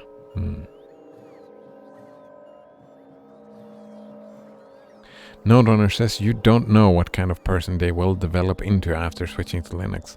I mean, in some cases you can assume. Like if I'm trying to get my parents to use Linux, it's just it has to be as painless as possible, right? They won't develop into caring about. I can assume about them. But you do have a point. Like you don't know what kind of person they will develop into after switching to Linux. Manjaro is both easy to use and lets them spread their wings if they want to. Yeah, I suppose you have a point. I'm just afraid that sometimes, because of being on the edge, sometimes it might break. However, if it breaks for my parents, then I'll just fix it for them, right? And as you say, if I'm recommending it to someone that I wouldn't fix it for, then I don't know what kind of person they are. I can't know. Oh man, I have my lip flaked.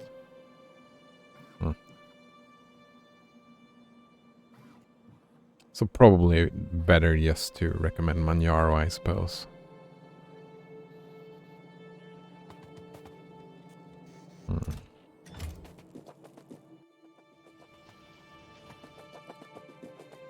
This is gonna take a while.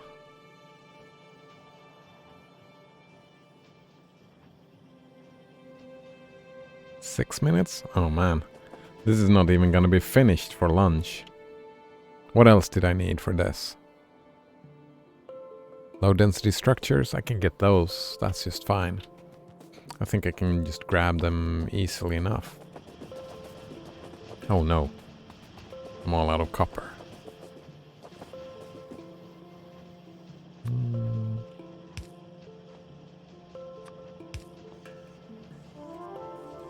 Oh, I'm outside of the range. Look at that. No, I'm inside of the range. Alright, how many of those did I need? 30. I got 28. And that's... Wait, what happened? Oh, fuck. This is wrong. I need this to be up to 30. Copy paste requester chest. I don't think I have any requester chests yet. No, I don't. Oh, there we go. 38. Perfect. Very nice. Node says also if you are already using Arch Linux, you'll be more able to help them. I suppose so, yeah. Indeed.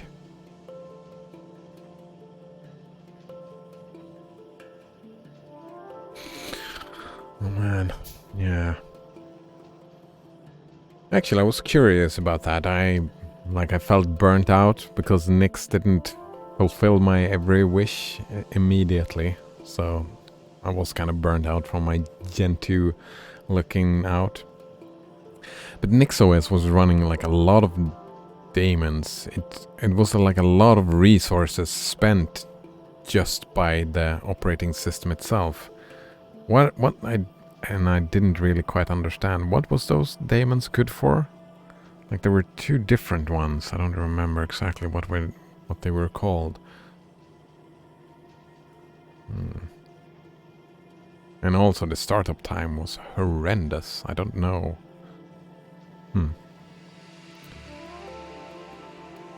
Colgate on tap asks, why not suggest Arch then? Because Manjaro is super. It works out of the box, right? It's a graphical installer. Arch doesn't have a graphical installer, and you have to pick your own like window manager or desktop environment, while Manjaro just comes with the stuff that most people would want or need pre-installed. That is just what Manjaro is, right? It's just they've just taken Arch and made it to kind of a just works distro. Nodona says Arch is not user friendly, right?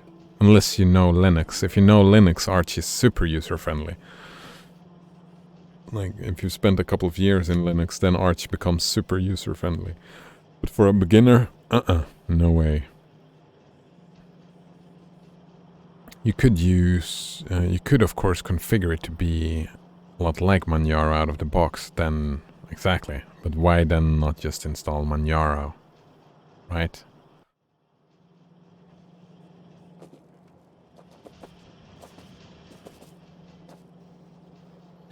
Yeah. And it comes pre-installed with Firefox and like OpenOffice, LibreOffice. I don't know the difference anymore. I don't use either of those programs. I don't know what the difference really is, if there is a significant one.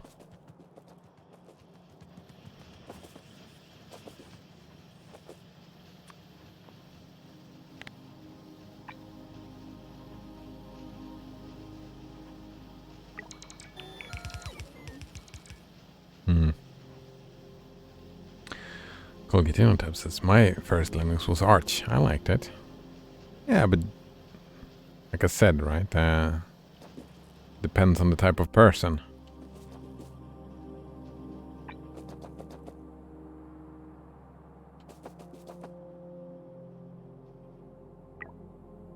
What type of person you are is super significant on that scale if that happens. I would assume that most people coming from like Windows or Macs or whatever would not have a similar experience to the one that you had. Where are they? Why are they not upgrading? Lazy fuckers?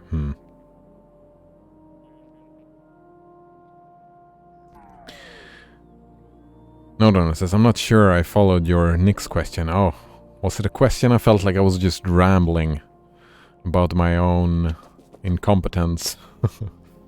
Oh man. No, but there are when I start up like to the TTY, because I didn't want any. Well, first I started out with just enabling. That doesn't matter. It doesn't matter. The problem I had was that just starting it up in the TTY and looking at HTOP, there are a lot of things running. There's a lot of stuff running in NixOS, just base NixOS. Daemons in the background. And that, like, my type of minimalism gets a little bit, what is this stuff? What is it doing? Why is it needed? I don't need all that stuff on my other computer. So why is it needed here? That's the kind of feeling I felt. But yeah, the startup time, that also feels like that's probably something I did. Right, because my Gen 2 startup time was slower than my Arch one. And that seems like that's not supposed to happen.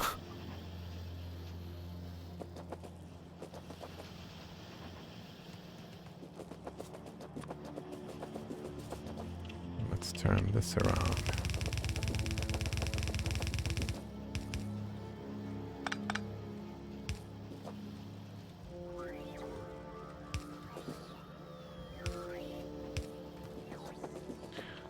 I think that was just it.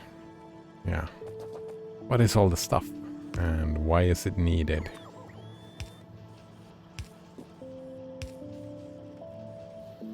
Personally, I feel a little bit like almost like a religious person in that sense, that I don't want demons running. The less demons, the happier I become. I don't know. Spell all the demons. I don't know. Colgatinotab says, Pacman-S, what you want to install is way easier than installing stuff on Windows. Yeah, and I mean, you do that on Manjaro as well. It's just, Manjaro come with stuff pre-installed. Like somebody who doesn't know anything about Linux, asking them to start installing ADE or GNOME or like a window manager, OpenBox, or maybe even go into like i3 or DWM. Like going that route, like for a beginner, if you're not already super interested in that sense, there's so much research that a beginner would have to make. Well, in Manjaro, they just make those choices for you, and then you can spread your wings. So that is why I feel it's a way better recommendation for new people. Node says, if you care a lot about startup times, yeah. Clear Linux is the fastest start I've tried. Clear Linux, eh? I've never heard about that. There was one that sounded interesting. What was it called? Like Tiny Core or something like that?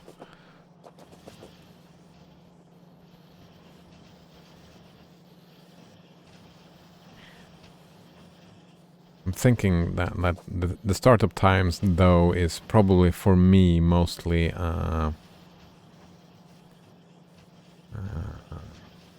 what is it? It's a symptom. It's not what matters to me. It's not the startup time itself, but slow startup time is symptomatic of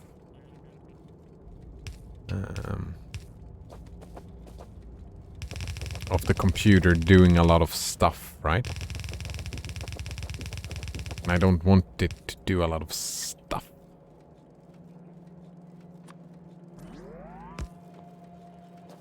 That's what I like. When it doesn't do a lot of stuff that has not been explicit. I just wanted to do what I've explicitly asked it to do. That's why I felt Gentoo was so appealing to me. Just too much control in Gentoo. Too much control indeed. Clear Linux is made by Intel? Oh, weird. However, I heard it does work on AMD as well. That's interesting.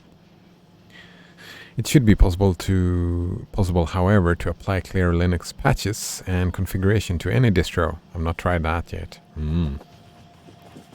So many cool stuff to do.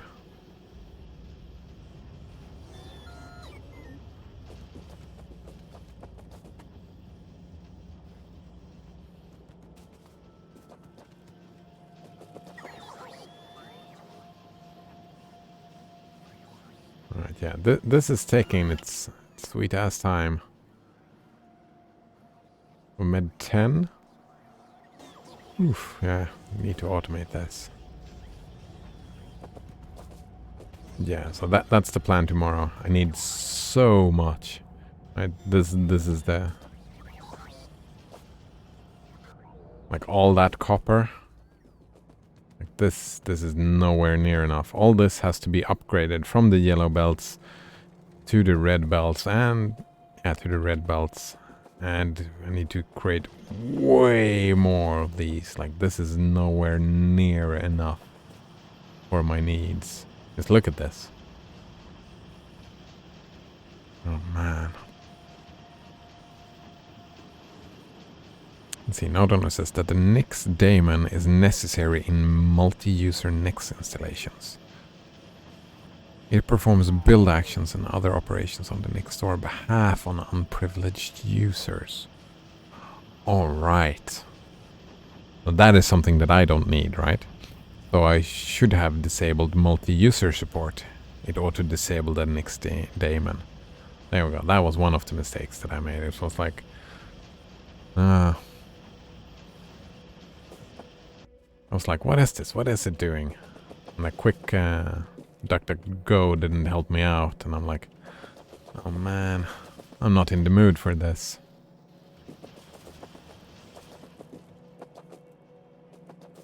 Yeah. My interests go like that. It's weird. Like, I can get super fucking interested in Linux and do Gentoo for a couple of weeks. And then I burn out and like, nope, not interested anymore. And then, within like a few months, I'm probably, within some time, I'll get into it again. And at that time, I'll get into Nix and try it again and do a better job of it. And not screwing it up and building it as I want it to be built. That I'm looking forward to it, but I'm not feeling it right now. Just like the math thing, right? The logic thing. I was not feeling it today. Not at all. Oh man. However, I do feel the lunch thing. The lunch thing was an hour ago. Terrible. I like the structure. But it's fine, right? An hour back here or there, and that doesn't matter to me too much. But I'll leave this on. And I'll turn the game off when this is finished. And I'll build this one tomorrow. Yeah. Colgate InnoTap says, might as well go for lunch tomorrow. Right? Oh, actually, I'm gonna try that after, like within in over the summer. Yeah, sometime over the summer, I'm gonna try just eating one time a day. See how that feels. If I enjoy it or not. I'm thinking that I won't, because I really like my muesli routine, eating muesli, like half of the day. Man, it feels like I have a scar here.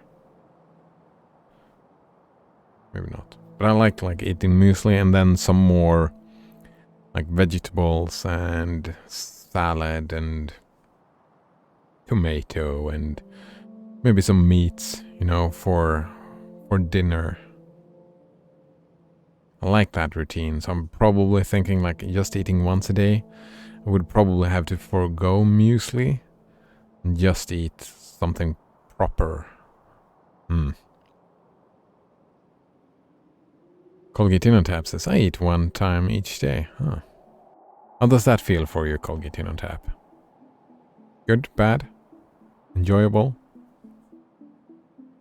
No Donner says, I eat, except for when I don't. That's the way I used to do it. I eat except for when I don't. Just randomly when I felt like feeling hungry. I used to do it that way. But now I'm happy doing it this way. It feels fine, says Colgate Tap. Nice. I went 3 days without eating last weekend. Like, purposefully, or it just happened that way?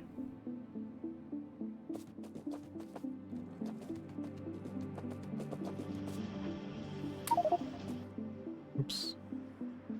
Oh, wait. Screwed that up. Need way more. I need like 50 of them. Alright, here we go. So I can also build one of these. That's important. Gotta build one of those. Wait, where is there only 30? Oh, I forgot to save it. Damn it.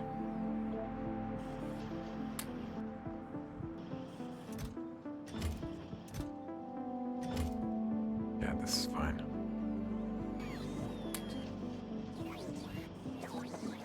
Where are you dropping them off?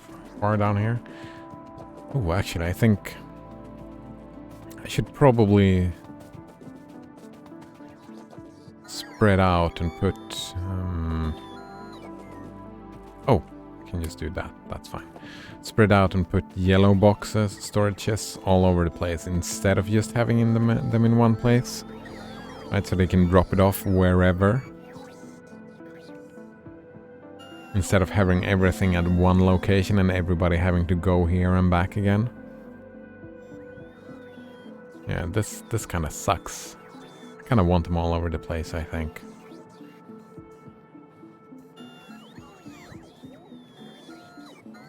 It should be more efficient, right? Having yellow boxes all over the place. Colgate Tab says, eat muesli on even days and proper food on odd days. Ooh. That's a good idea. Nice. No Donner says, well, both. Alright. So you have lunch days and dinner days. Interesting. That's a good idea. I think it's good to starve a little. Well, you're not starving, you're fasting, right? Like 3 days is not actually that much, no, right? If it was 30 days, that would be a bit extreme. Like, I think I heard somewhere that someone that didn't, like, they didn't eat anything for a long time and that you die after about, like, 10, somewhere in between 10 and 15 days. If you don't eat anything.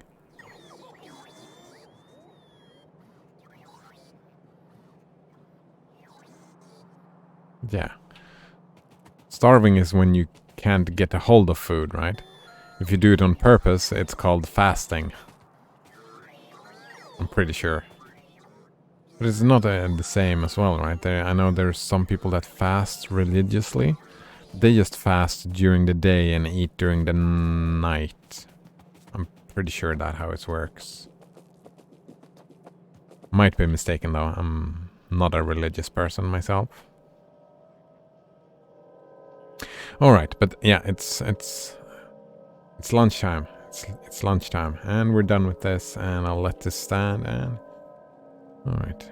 No, Donna says there's food everywhere in modern society. Even homeless people eat, right? Yeah. There's not a lot of starvation going on, as far as I'm aware. There are some geographical areas that that might be in danger of starving in the future, though, because of the water issue. I'm not sure, though. But as far as I'm aware, there's not a lot of starvation on the planet. There are some places, right? It's fucking rare, and that's a good thing. I like that. Yeah. But as far as I'm aware, like homeless people in cities, there are like soup kitchens and stuff like that. So there is like food, and you know, people are begging and they get food from that way. So yeah, I see that. Starving is quite rare, but I would still do the semantic difference, right?